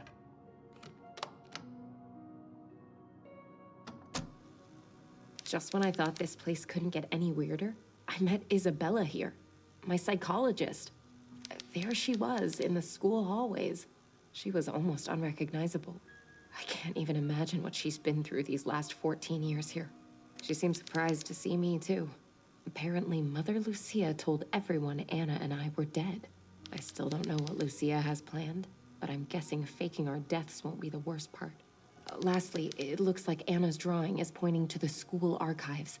I need to find a way in there. Okay. You know, this area, the other thing about there being no map, though, is it's going to be really rough if I want to, like, take a break, you know? If I was to not finish this area right now and come back another day, it would be, like, super rough to know where I am.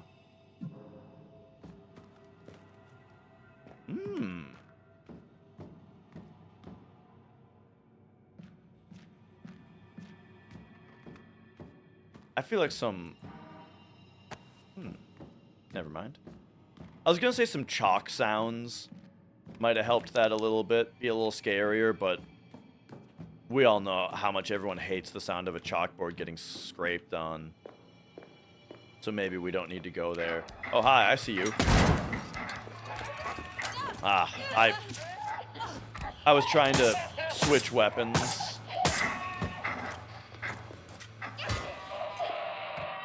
And move at the same time.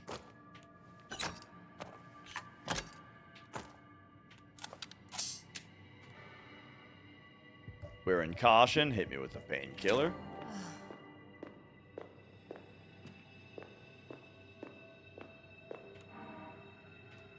Sometimes I think about the child I carried in my womb.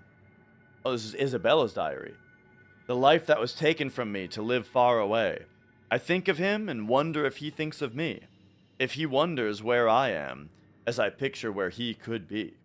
It comforts me to know that he doesn't have to see me as I am now, a shadow of my former self. May God take care of you always, my son, and wherever you are, may love travel with the wind and find you to caress your hair.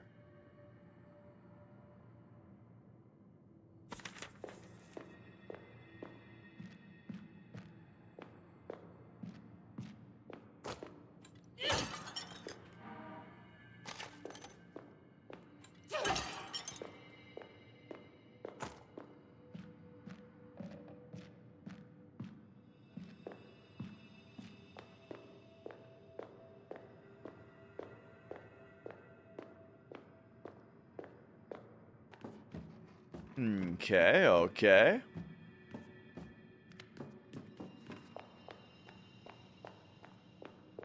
Nothing to do with this, eh? Mrs. Dash has been playing a game where you, like, build and manage a school.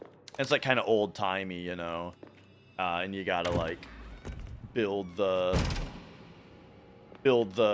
fans to keep the temperature right and like... and that kind of stuff. Okay, so this is like the safe room.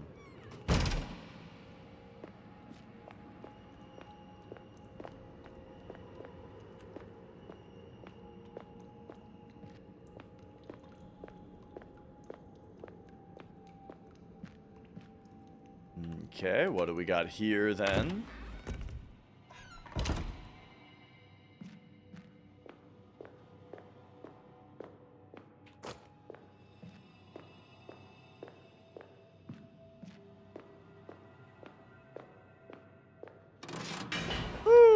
Another one of those.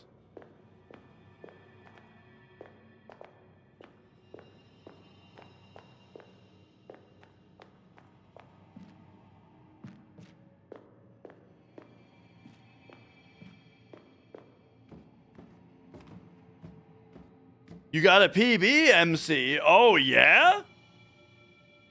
I am proud. Now you didn't say that you got world record though. So like, what are we talking here? You had 8-second PB because you had a 6:32 before. I don't remember what the rest of it was. I never remember the seconds. So let's see. You had 6:32.19. You got a 6:32.11. That's awesome, dude.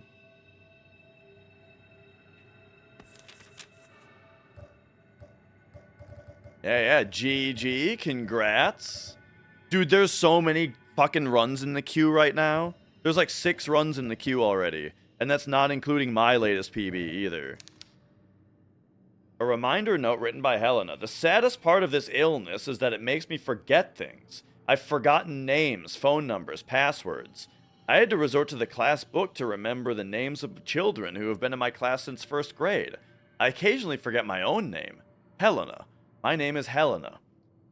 To remember the combination to my locker, I've written myself a small riddle.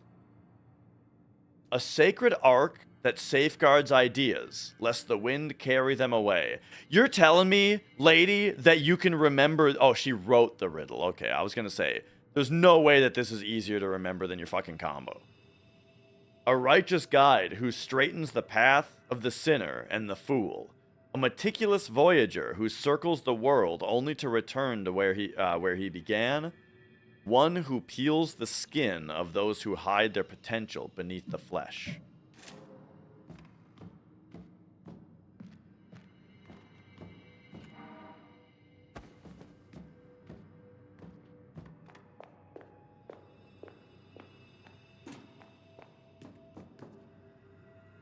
Okay. That seems pretty important.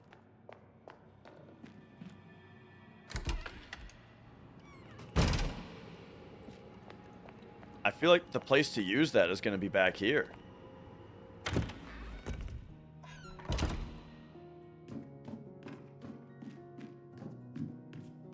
Wasn't there like a combo thing right back here?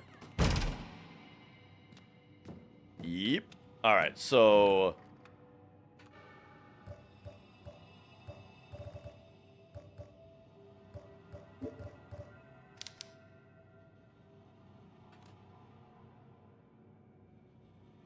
Come on.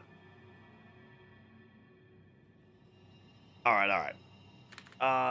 A sacred ark that safeguards ideas lest the wind carry them away. A righteous guide who straightens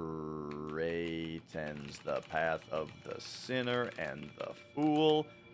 A meticulous voyager who circles the world only to return where he began. One who peels the skin of those who hide their potential beneath the flesh.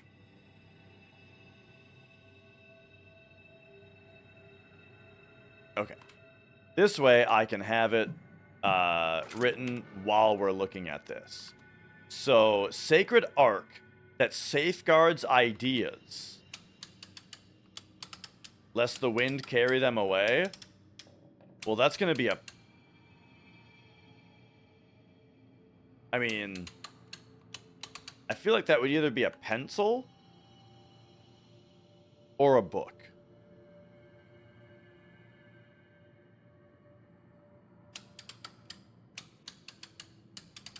Or a paperweight. I'm going to say a book. A righteous guide who strengthens the path of the sinner and the fool. I mean, that sounds like a ruler to me. A meticulous voyager who circles the world, only to return where he began. That's obviously a motherfucking compass. You ever heard of one of those? And then one who peels the skin of those who hide their potential beneath the flesh. I mean, is this an apple? I don't even know what this is. Is that an eraser? Oh, no, that's a, oh, wait, that's a pencil sharpener.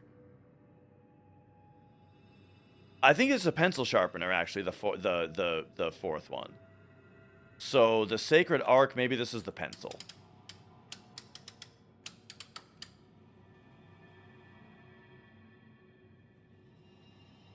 Okay. I'm pretty sure about the middle two. What if we try apple? Oh, wait, this is a ruler. This is maybe a protractor. So let's go standard ruler.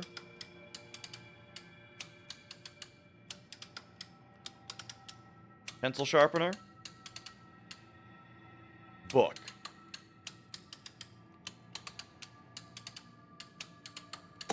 Yeah. There we go. Oh, another fuse. So now we can have two things fused at once, which is probably the only way to get to the second... Maybe that's the only way to get to the second floor locked room.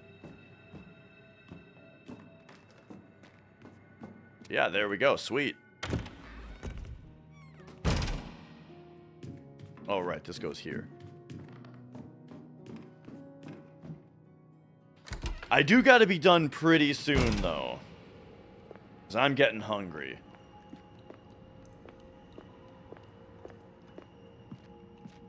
Okay, this is where we got Helena's note.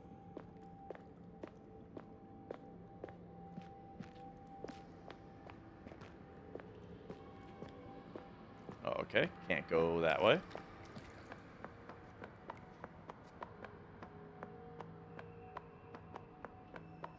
Yo, Phoenix. Locked from the other side. Okay.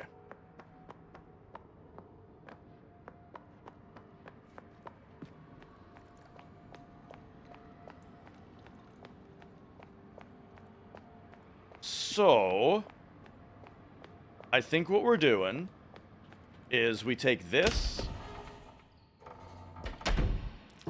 Oh, hello. Now this guy's here.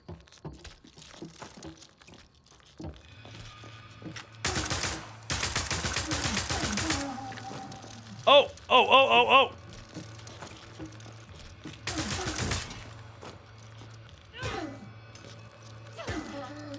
oh. Okay. He's dead.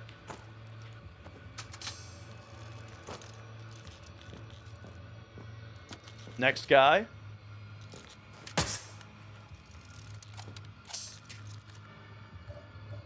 How many shotgun shells do I still have? Still quite a few. We're gonna give him that treatment. Shotgun. One crowbar. And then the sledgehammer. Boom.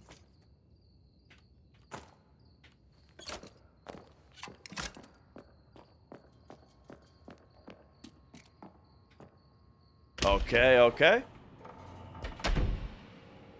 And meow.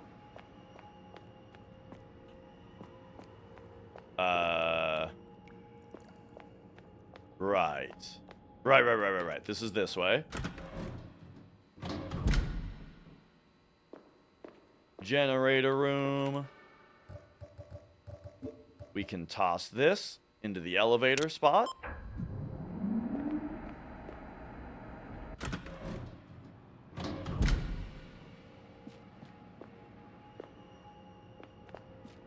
And so now we can see what's in the electronically locked second floor room.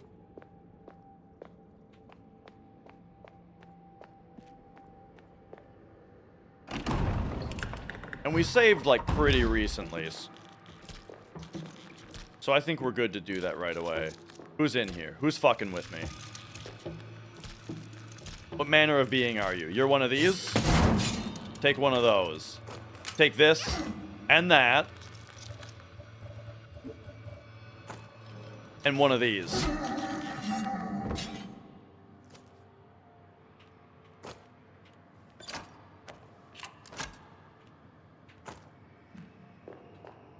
All right. Elevator me.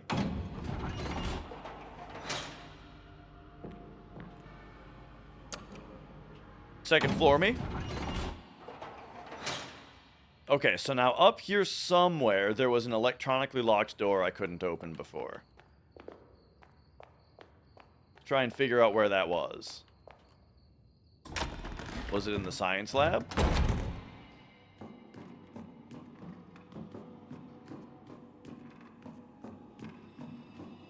Oh, yeah. Science lab has the 4 hexagonal hexagonal,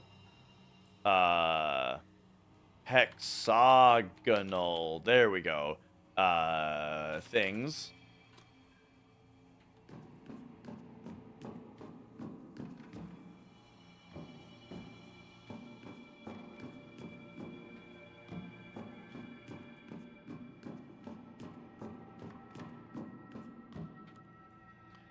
Okay, okay.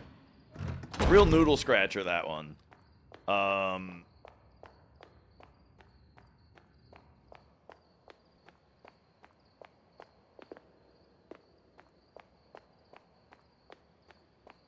Now, let's see if this electronically... Is it this? Yeah! Alright. Here we go. Who's fucking with me? I see a guy over there. Is there a guy down here, too?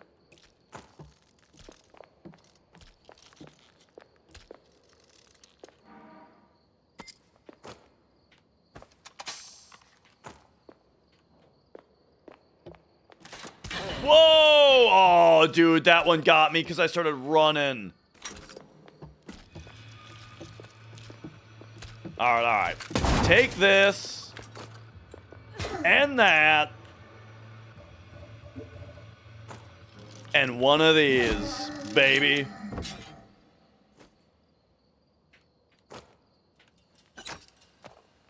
We've got the system down for those assholes.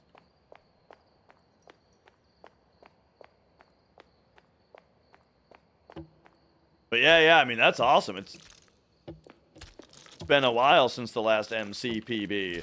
And when it's an MCPB, you gotta remember, you know, that means that that's one of the fastest runs that FF7 has ever had. Ever.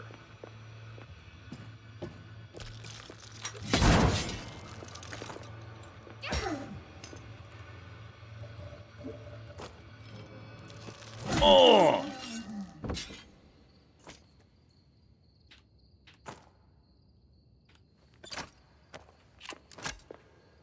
I like this one a lot. I like all the locations in this one. Like this one changes up the locations and the enemy types a lot, which I think is really nice. Like if the first game had anything wrong with it, it was that the enemies were very there weren't a lot of different enemy types from what I remember.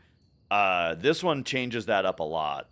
How did I get the door home? Oh, good question. So the a 30 wide door, which is what this is, barely fits in Mrs. Dash's car, her SUV. You know, we can get that in there. However, once again, the fucking split jam that had the pre-installed trim on it made it just a few inches wider, and then it didn't fit in Mrs. Dash's car. So we also then had to go take the paper that lets you get into the gate to get to the store pickup area at Menards, you know? We had to drive to my parents' house to give them that paper and be like, we need you to put it in your truck, Dad. So my dad, you know, picked it up in his truck. Today I visited Mother Lucia. To my sorrow, I was shocked to see her face gaunt, her gestures tense, her words cruel and venomous. She must have changed so slowly that I couldn't see it. Lucia, my sister, I was once a witness to the good you did for the helpless. I watched as you cured disease with science in God's name. You were the one who took care of me when our parents died. No one wanted to help us, and the world turned against us. I believed in you and your sacred connection with the Lord. But you have gone somewhere that I can no longer reach. I've made a terrible mistake. This has all been a terrible mistake. Caroline, Anna, I'm so sorry.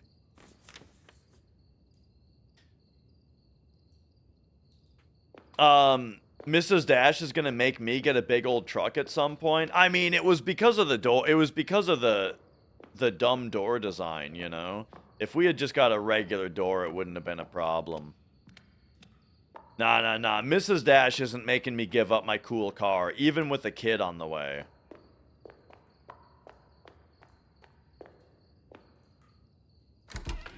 Ladies.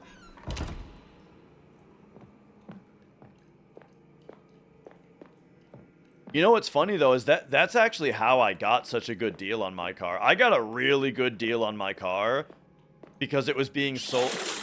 It was being sold by someone who was starting a family, and so they didn't have room.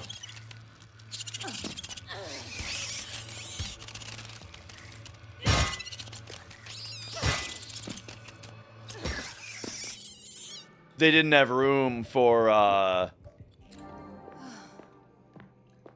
they couldn't do a two-door anymore because, you know, they were starting a family. Oh, brother, here we go.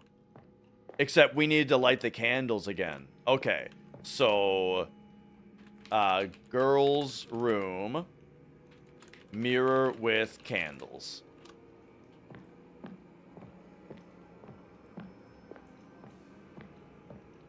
Oh, it looks like, the puzzle is right here. Oh boy. Hey, Mrs. Dash, how urgent is it for me to stop streaming?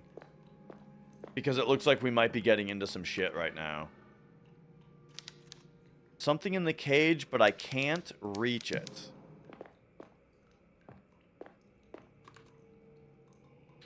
Thing in cage.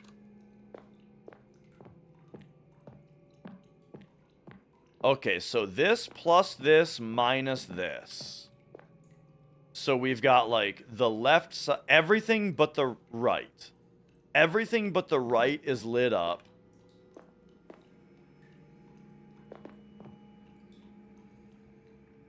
The whole, okay, so it's the whole left minus the bottom and the top left.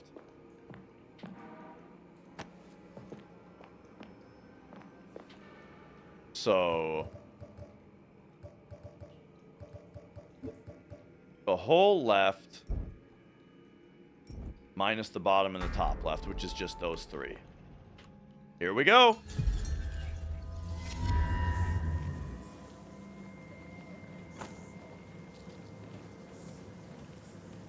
We're in Silent Hill once again.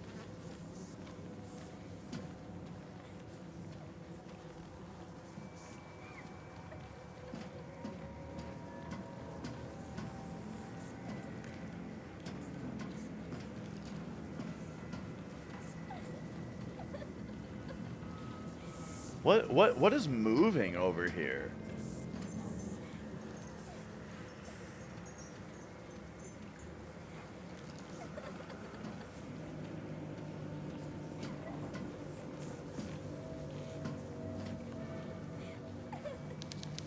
Must be a way to get rid of all these flies. Duct tape, strip of duct tape, and then they all fly into it and get stuck? No? Like a mothball?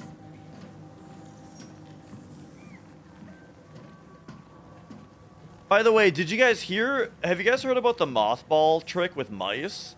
I just learned about it yesterday. My dad was saying that in his workshop, to keep mice out of his pole barn, you just put mothballs around the edges on the floor, because mice don't run across the floor, they always run along the walls. And so if you put mothballs along the walls on the floor, they hate them and they don't want to run around with them, and so they just don't fuck with your place.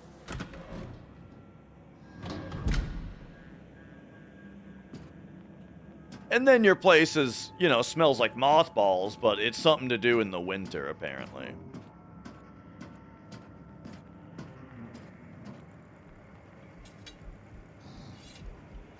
You had mice use mothballs to make a nest? Oh, lovely.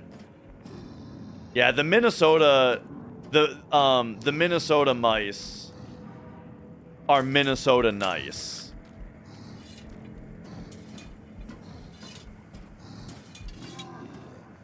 Who the hell is this guy, dude?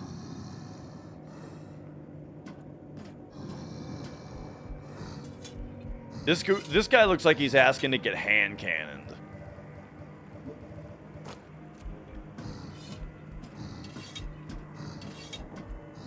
You guys ready for the hand cannon? Ooh, it's this. Cool.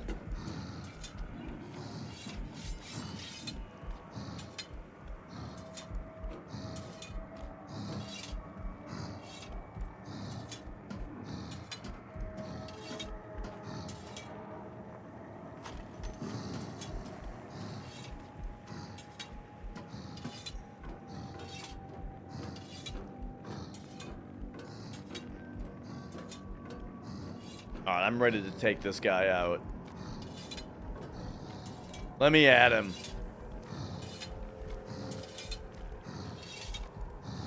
Where the hell did he go?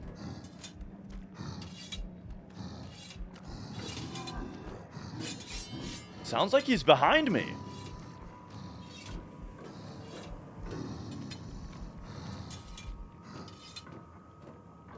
Alright.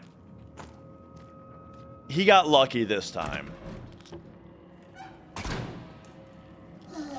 202.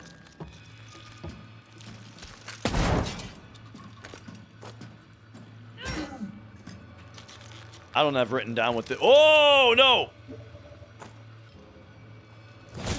Got him.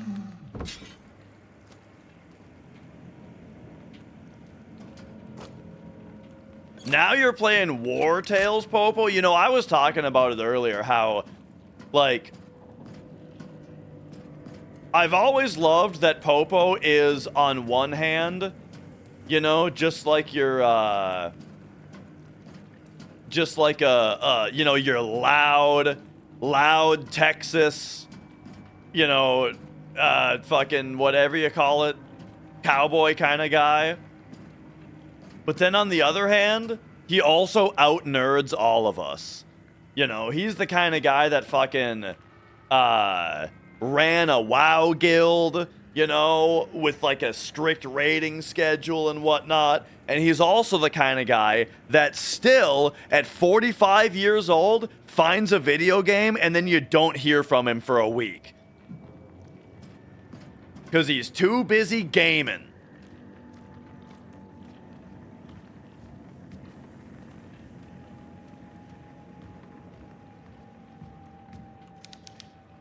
Snail.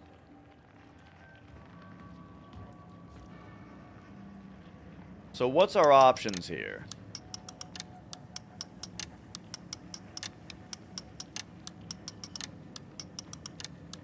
Grenade. Okay, this is a lot of symbols, dude.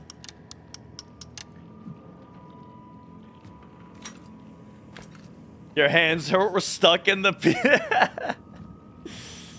Oh, that's good. Picture has been torn from the frame.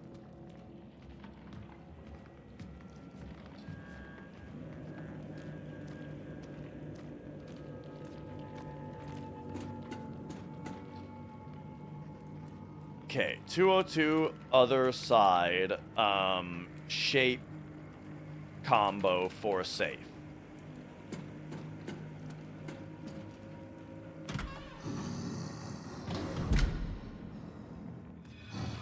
There he is. Hand cannon time. Boom! Oh, it one-shot him, dude.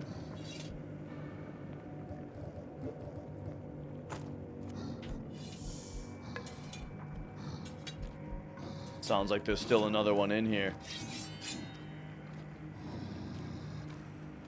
Where is he at?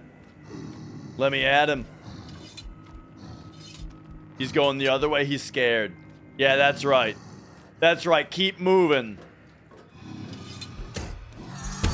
Oh! Didn't see that coming, did you, dummy?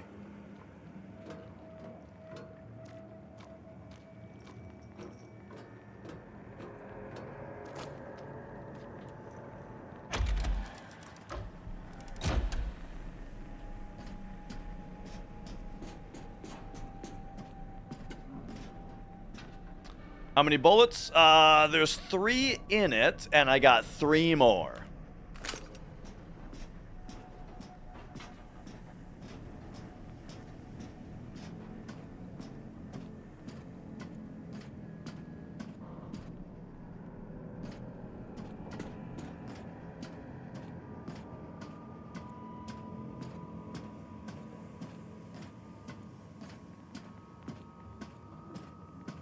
Oh boy, we got a long way to go here. What's this?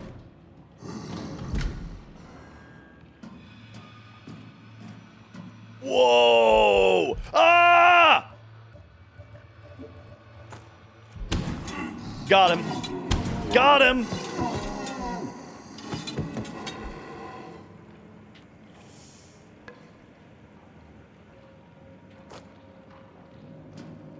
Look at this wall, dude.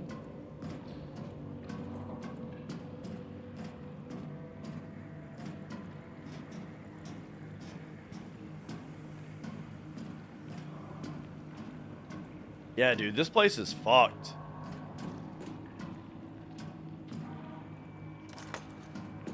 And also huge.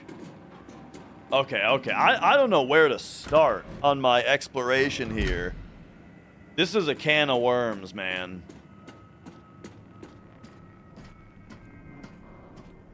I've got like an hour max left of stamina as far as like my hunger my IRL hunger meter. Oh, okay, so this is nothing.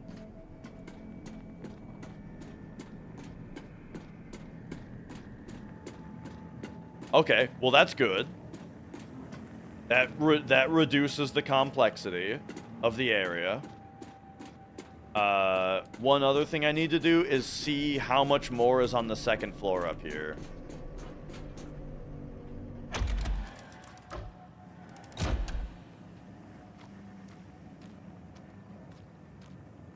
Because I did not come all the way over here before.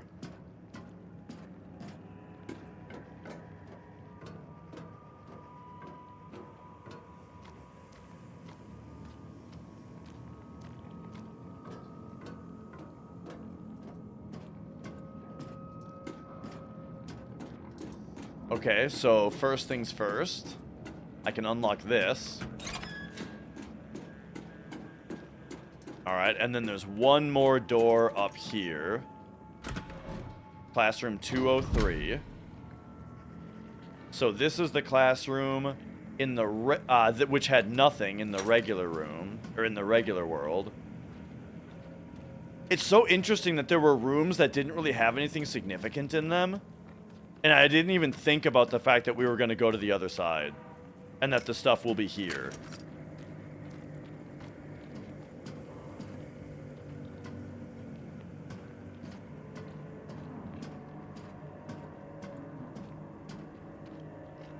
Oh, is this one of the hex discs? Yeah, the Toad figurine.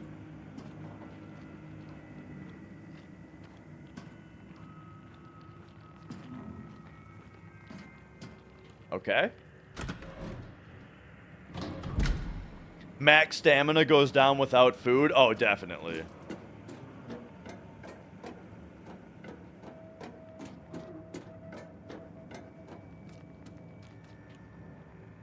And then every bite of food I take, I slap my stomach and flex while we eat.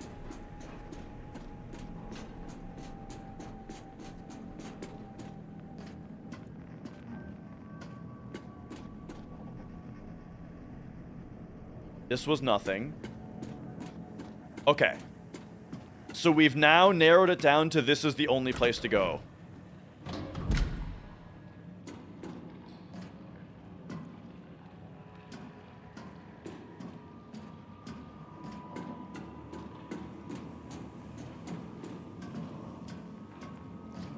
Oh, yeah. When we feed Mia wet food, we put the can on the floor, and she sticks her face into the can and, like, slides it all, like, walking, like, sliding it all around the floor while she's, like, licking it. Just like with her face in it. Oh, I guess there's not much to do here, huh? Okay, this area is a little bit less intimidating than I thought.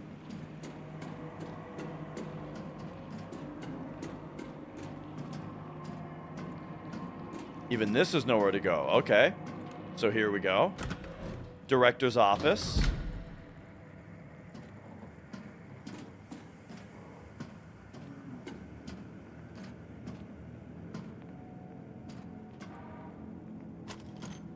Got some nails.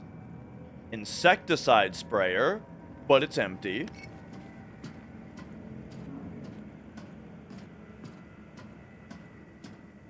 Interesting. Now,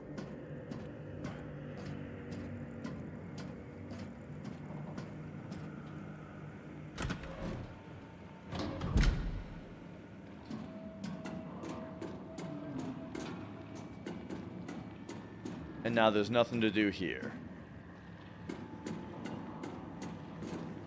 Okay. So I think we've seen everything now.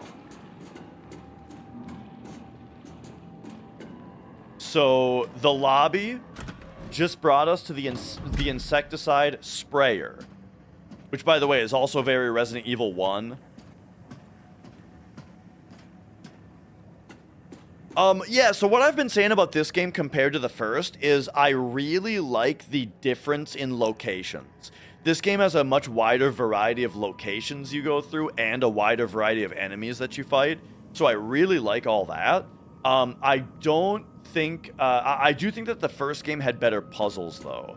This game's got really good puzzles, don't get me wrong. Like, some of them are great. But I feel like the first one had better puzzles. But I think we're starting to get more into that, though. Like, the puzzles in this area have been a bit harder. Have been a bit harder again. Okay. So all of that we've done, and then this room, we've seen. What was in this room? One of the toads, the toad piece.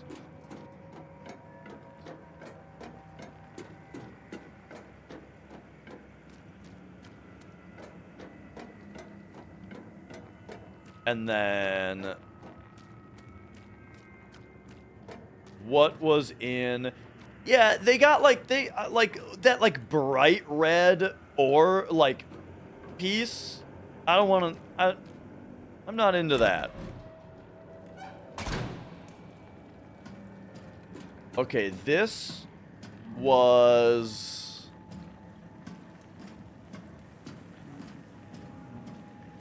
But yeah, like RE2 to RE1, I think is somewhat apt. Oh, yeah. I actually wrote this down already. This is, we need the shape combo for the safe.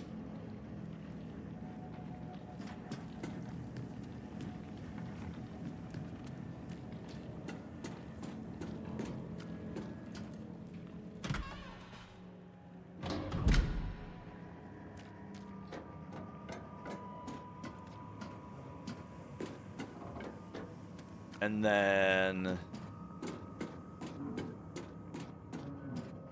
Did I come over here?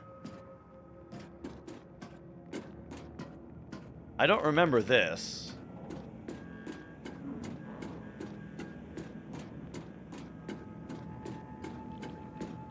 Oh, that's where we came from. Okay, yes, this is where we entered from.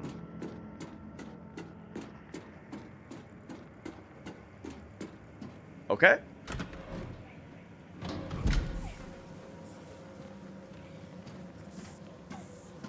Alright, so we need to find the insecticide to put into the sprayer.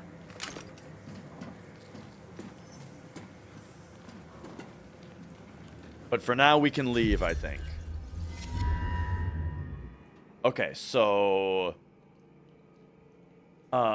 need insecticide for other side. We'll call this access to other side.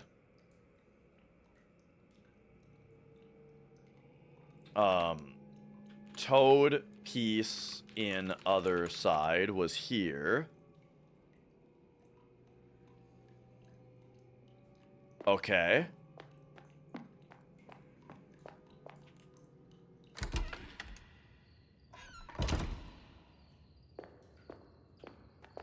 And now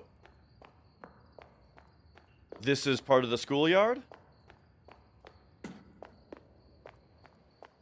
Yeah. This is because we got through this door right here. Okay. So now have we been this way yet? Yeah, because I already sprung this trap. Oh, but no, I haven't done this yet. Okay.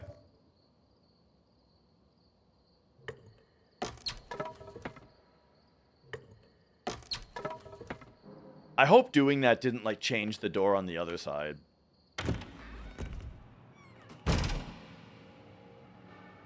I haven't been to 202 yet? No.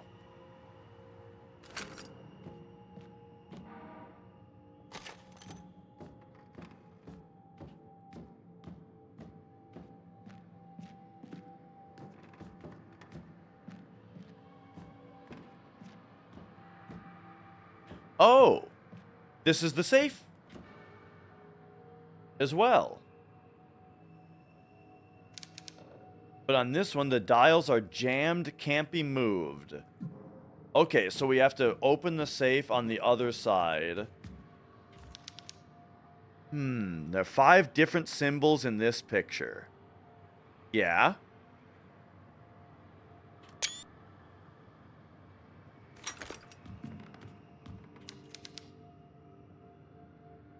A hare here and a snail on the other side. Alright, I mean...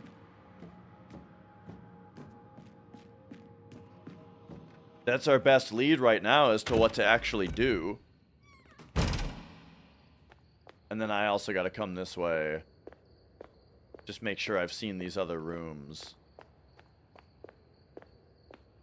Like, have we seen this room? Locked from the other side.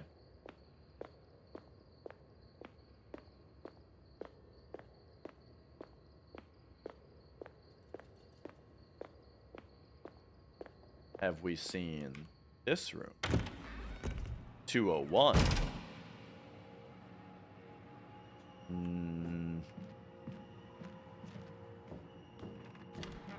No.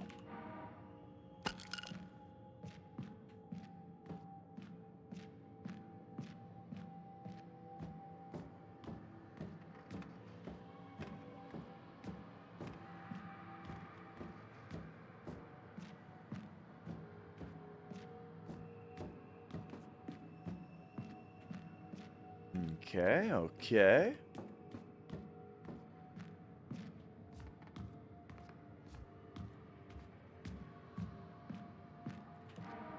The pig mask.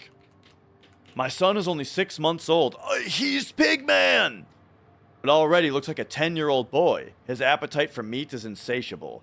I've hidden him away at the school, but let him wander around at night once everyone has left. He found a plastic pig mask in the confiscated items locker and liked it so much he hasn't taken it off, not even while sleeping. I'm not proud to admit it, but if he decided to never take off the mask, it would be a relief. His bed was once again covered in blood. It was the 3rd stray cat he had feasted upon. Even the bones he consumed.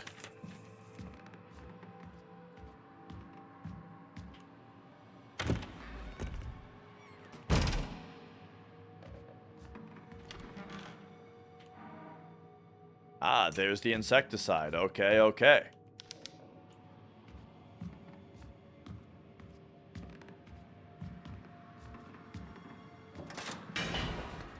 That's why I'm walking. Well, part of the reason.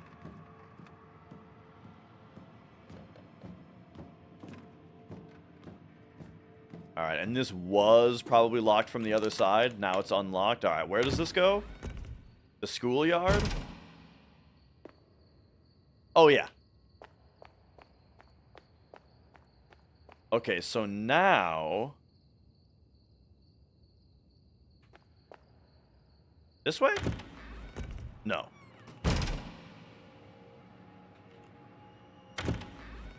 Now we gotta go back to the other side, spray the bugs. That'll probably get us the hexagon piece.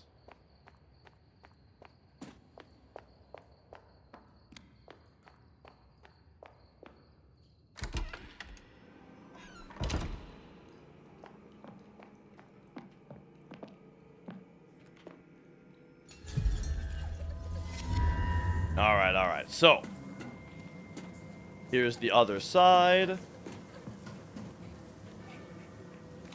We can come right here and go examine, combine.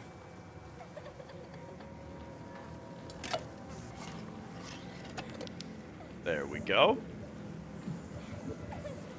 And use it.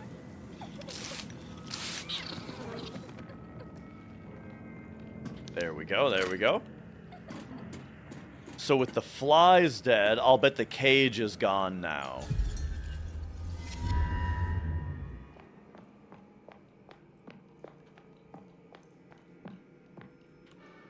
Yeah. The fly figurine. Okay. So we don't need that.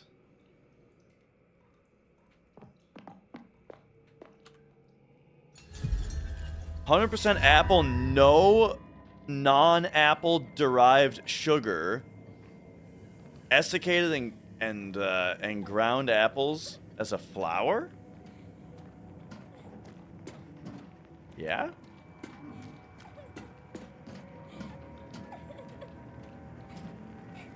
I'm not a big apple pie guy. If I was to eat an apple pie, pretty sure I would want it to just be like 50% sugar for me to be able to handle it.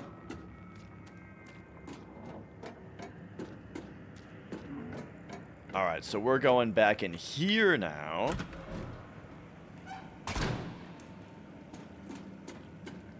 I never liked apple pie, really, just because I don't like the texture of apples in that kind of context, you know? However, I did always like the smell of the McDonald's apple pies, you know? Alright, peace sign.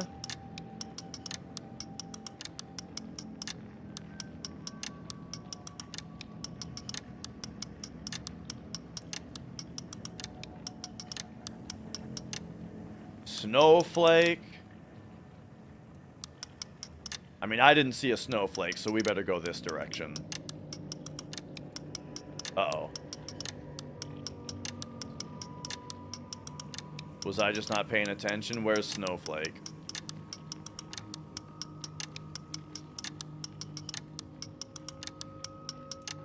Oh, fuck.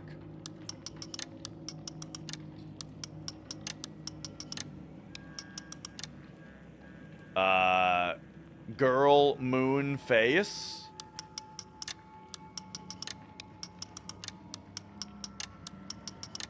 Girl.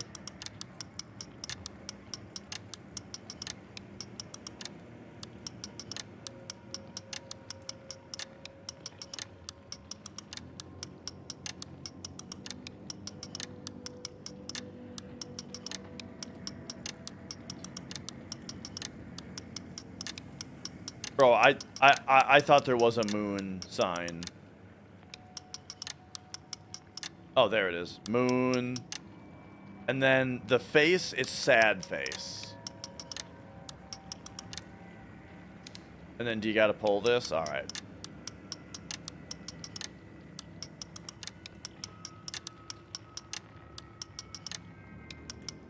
Alright. So now there's one missing here. I don't know what the deal with Snowflake is.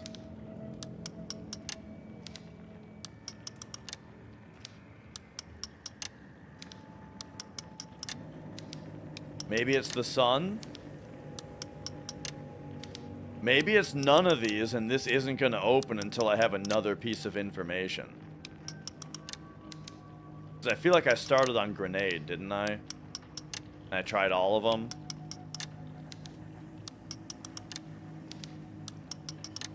Yeah. We've tried all of them now. Okay, so there's more to this puzzle. 5 different symbols in this picture.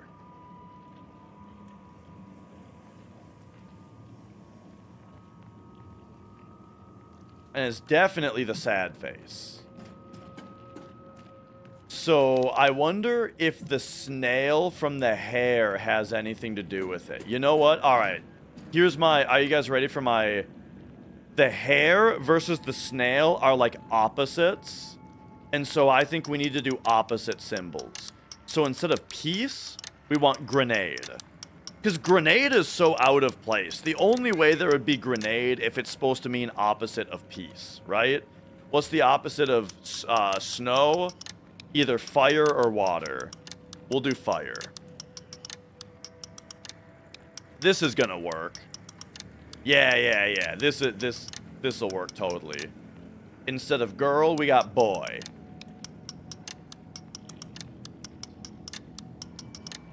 Instead of moon, we got sun.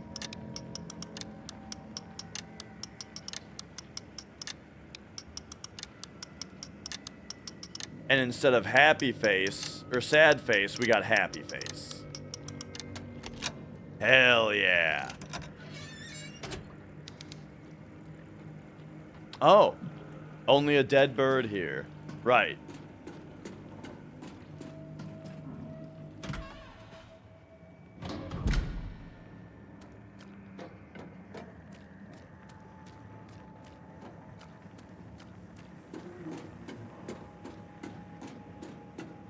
Whoop.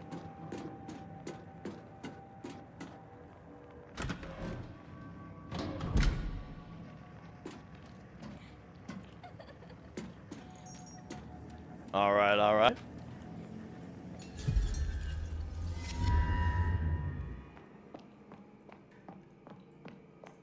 Well, we're gonna see. We're gonna see what the opposite is here in a minute.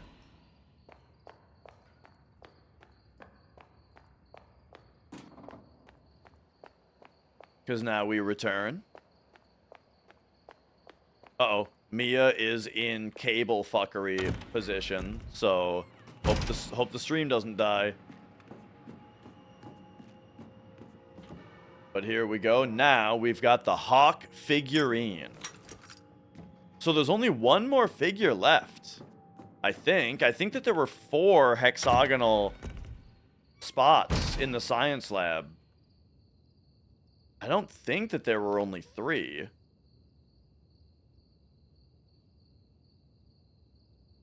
So we did that. We've seen everything that we could access on the other side. Mia, you're freaking me out. Hey. I don't want her to step on the power supply and turn my computer off. Partly because it's bad for the computer. Partly because it's disruptive. Also because I haven't saved in like an hour. She is... Ay.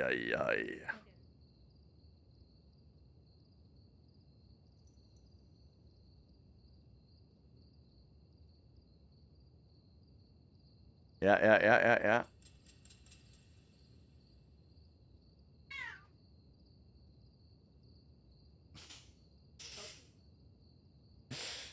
Thank you.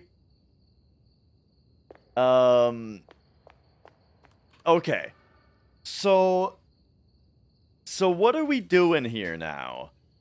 Oh, I haven't gone into the... Okay, I haven't gone into the VHS tape yet. That's probably where we're gonna get the other piece. Because that's like the one thing I haven't done yet. Oh. This was locked, huh?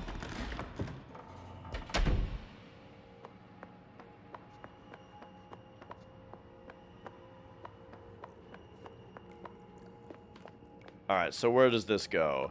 Dude, watch it turn out that there's been a map this whole time.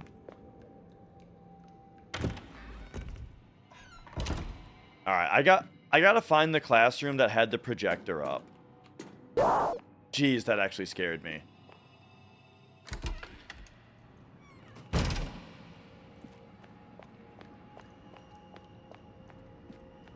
Might not have looked like it, but I tensed up.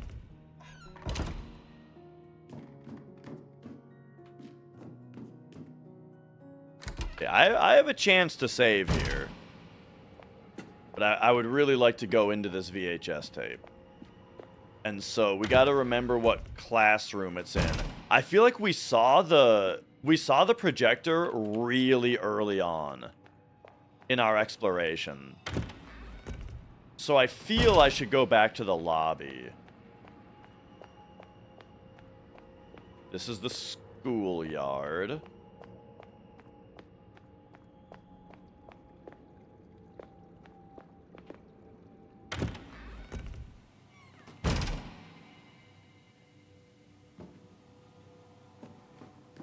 Okay, here was the Pigman tape.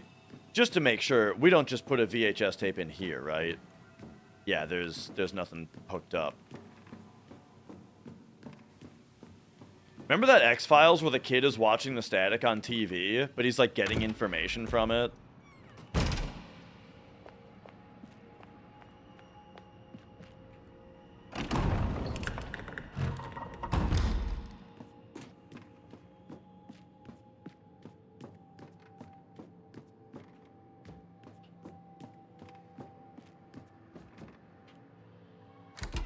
What was in the boys' room again?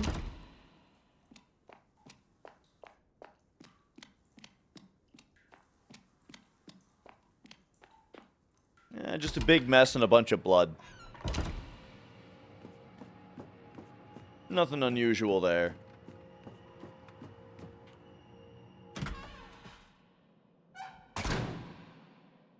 Imagine if instead of FF7, the farts playthrough was like a horror game, and then, yeah, and then the farts were startling. It's a funny idea.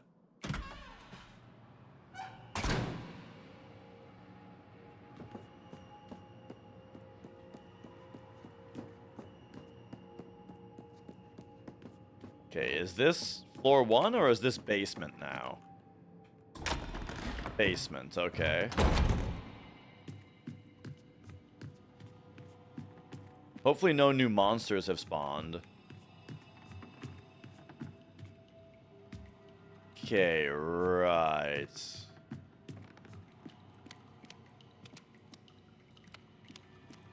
Yeah.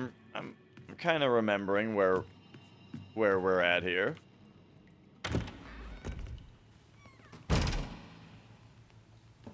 Yeah, here's where what's his face wants something.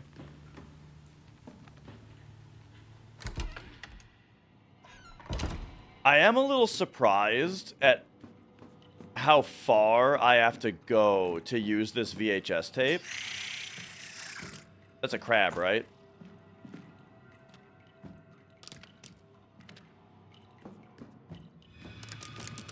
Oh no, it's one of these. But I bet I don't have to, actually.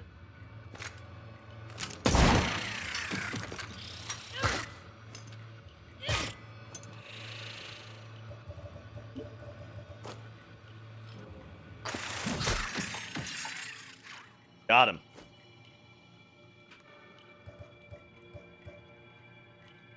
I like bananas more than apples, I think.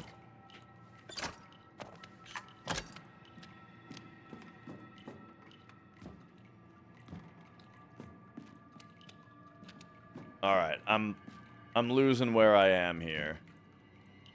Oh, I should definitely write down that there's a keyhole here.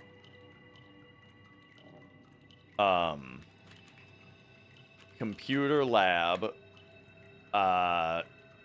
combo keyhole.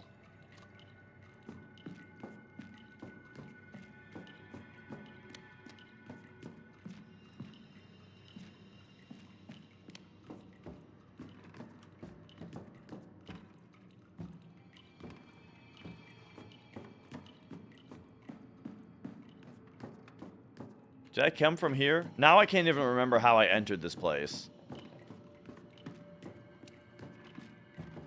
Oh, what I was trying to say is that I'm guessing that the game had some kind of better way for me to do this, you know? There was probably a shortcut that I missed.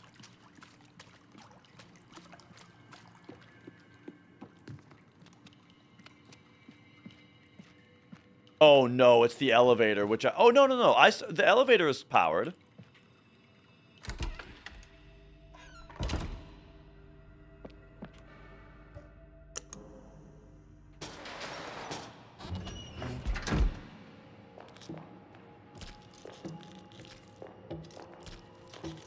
Someone's in here. Okay, west corridor, first floor. Alright, here's where the power room is. Is it this room? I feel like it was the music room. Or somewhere around there.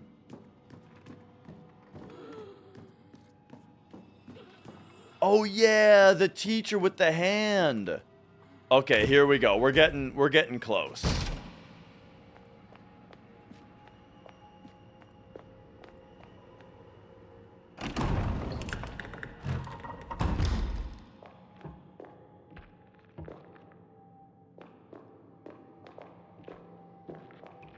There's Beethoven. Oh, it's one of these.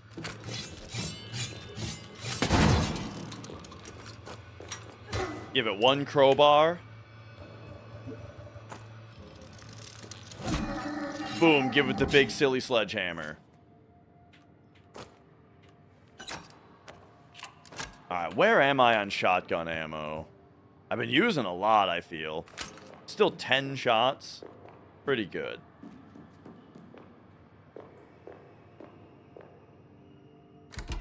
School library. Oh, okay. Oh, I didn't interrupt him.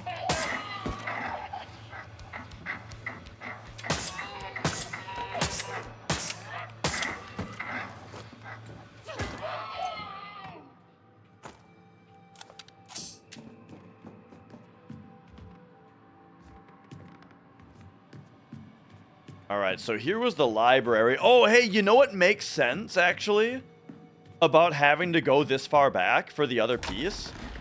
Is that the,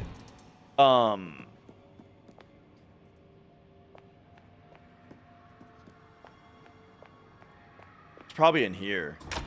The break room, maybe. No, this won't be it. What makes sense about having to come this far back is that this is about where the, oh my god, please finish the sentence. It's where the science lab is. When we get all 4 pieces, we take them to the science lab.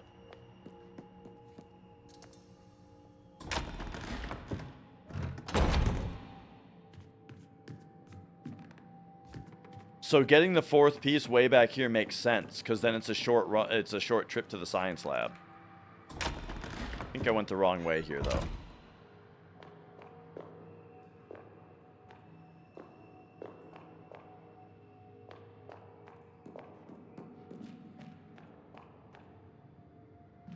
Okay, here's the music room. I feel like it was here, or very close to here.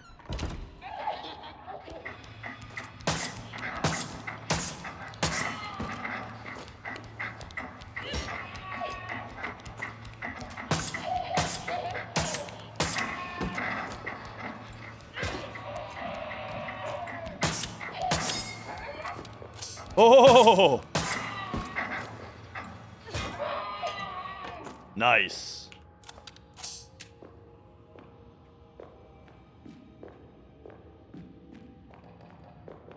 Yeah, this is it. All right, here we go, folks.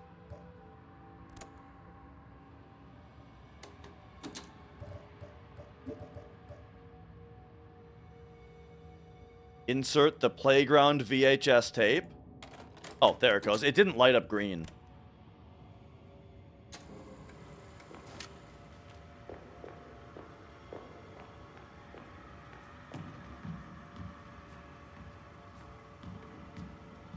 All right, all right. Let's go into the past.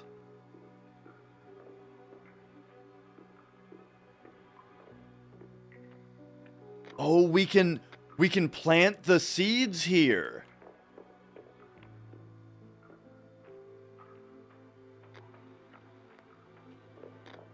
Yeah. We got the flashlight, so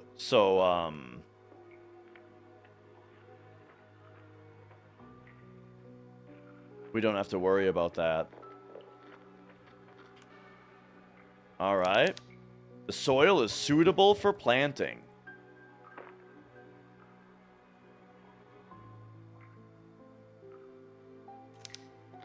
All right.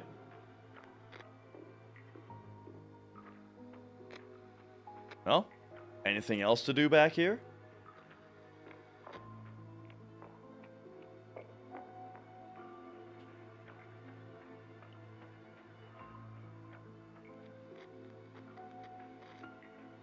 Thought something was jingling up here, but it was just my flashlight. Okay.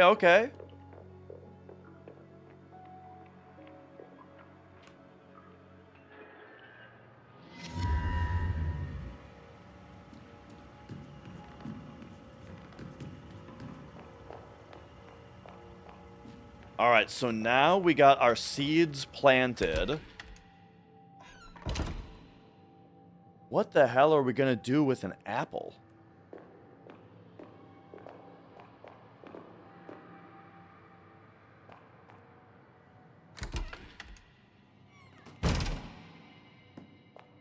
Okay, the kindergarten classroom has access to... Not this way. I keep going that way. Kindergarten classroom has access to the outside, the playground.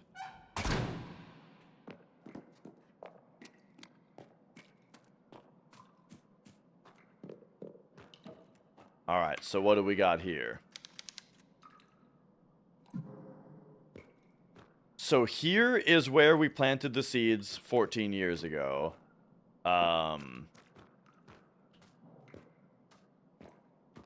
So where did this get planted? We started a tree.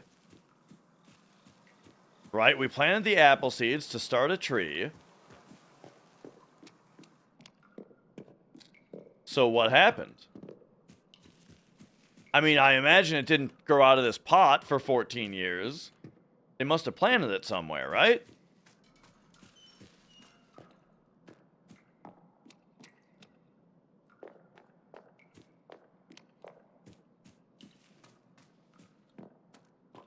But here, yeah, I'm not seeing any evidence of like anything or of like there's no clue here as to where it went, surprisingly.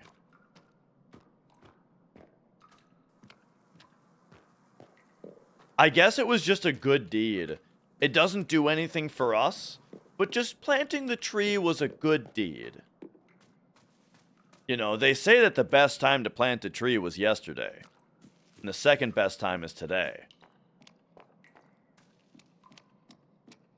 So, how about 14 years ago?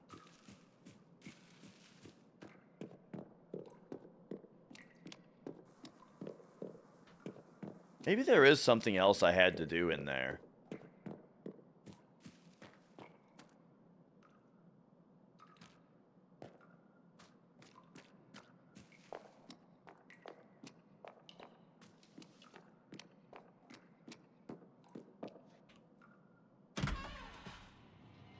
Entire base is a Back to the Future 2 and 3 combo game on the NES. The combo game.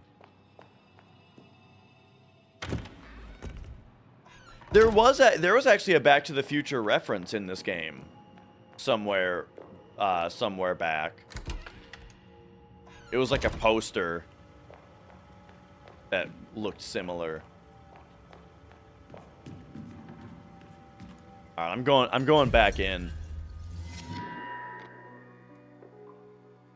Back to the past. So here's all we have. It will take a long time to grow. Oh, I need to put it under the dripping. I needed to put it on. I didn't realize I could move the cart. There we go. There we go. Now the dripping faucet is dripping on it. Hang on. Nah. Put it right there. Oh, yeah. Now it's getting in there.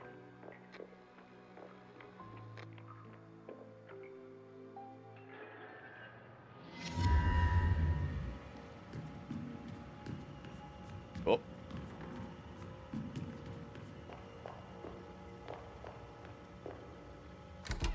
And now, like, maybe we give the apple to the teacher? You know, teachers love apples, right?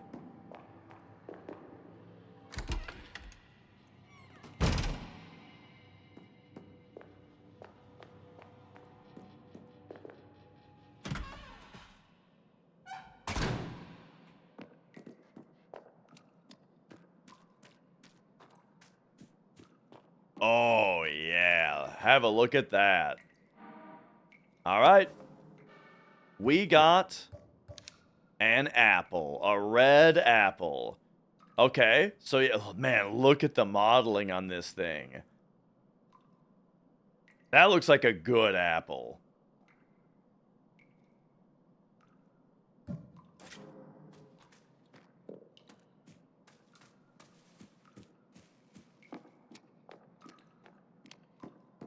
Okay, okay.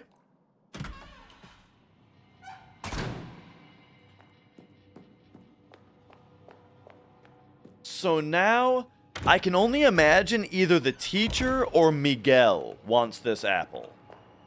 Gotta be the teacher, right? Classroom 103.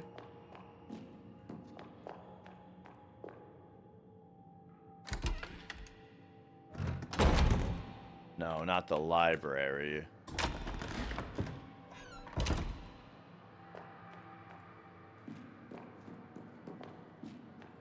Was it back here? Must have been back here.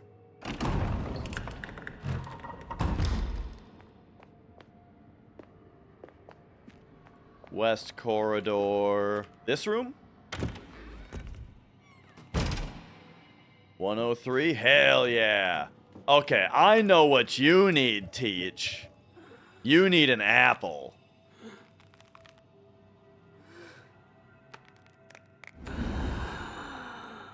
They loved it. Oh, all right, all right. That is what they wanted.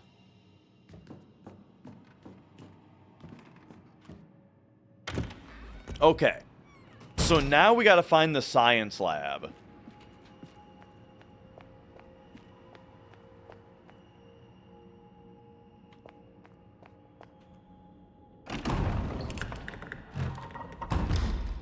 Except I feel like I also have to just find the lobby.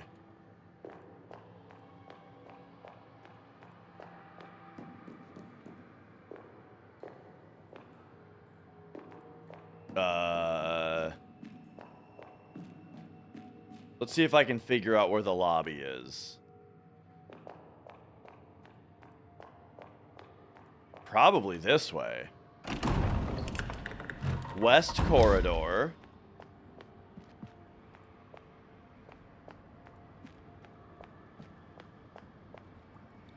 That's the schoolyard.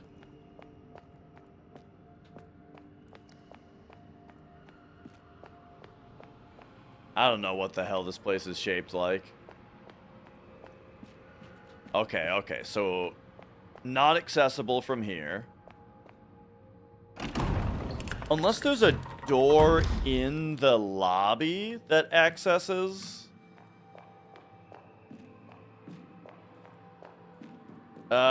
The schoolyard?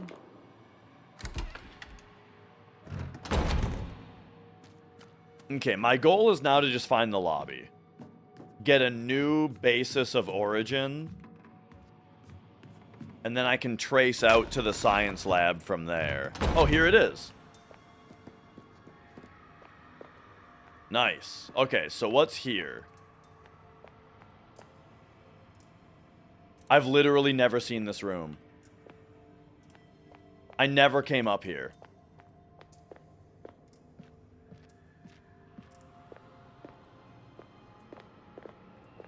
This is funny.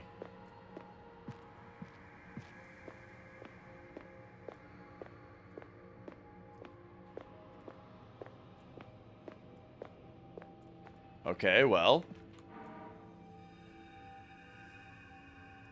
This is so funny, dude. Oh, man, the map was here the whole time. And it's funny because I've been praising this part of the game for not giving you a map this whole time. I like that there was no map. It was cool.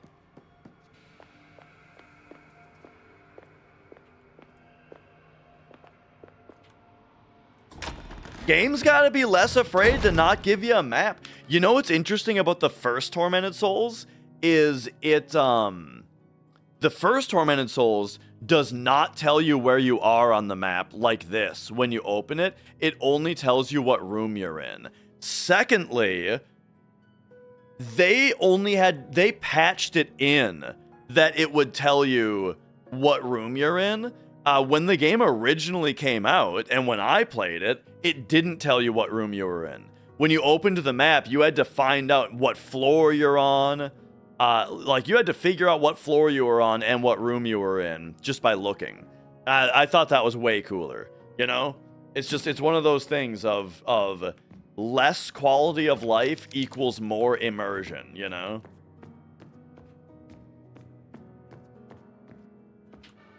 Alright, this is a big save. I've done a ton.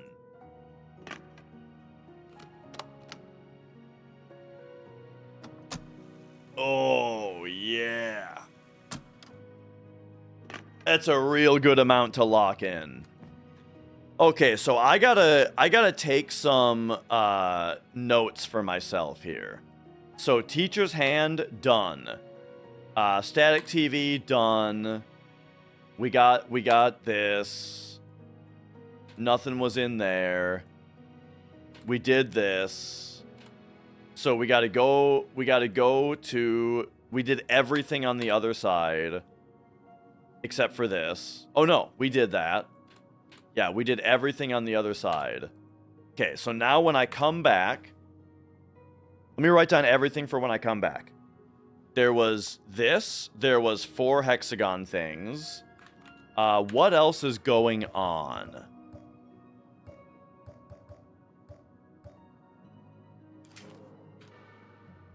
I mean, I guess let's look at the map now. And say... The director's office also had a combo keyhole.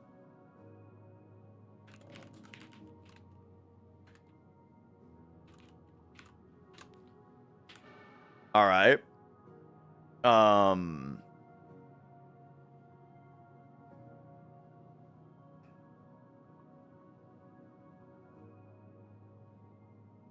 Science lab. This is where we put the hexagon pieces.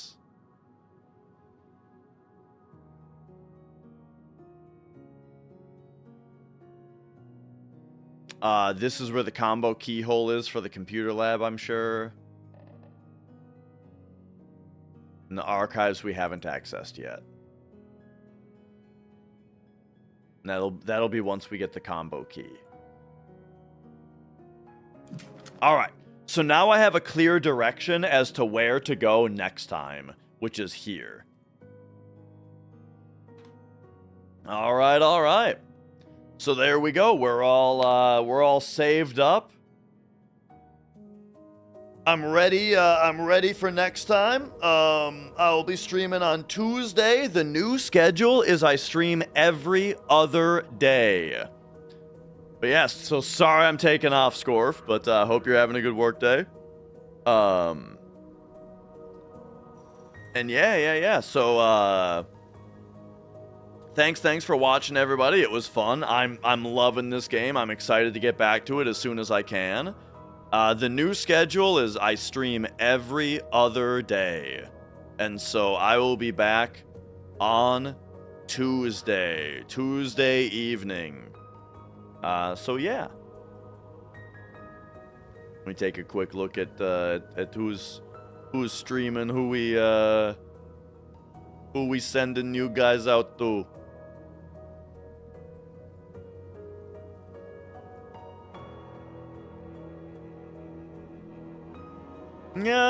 Old Carnage is running Final Fantasy VII. I'll send you guys off to Carnage. He's running FF7.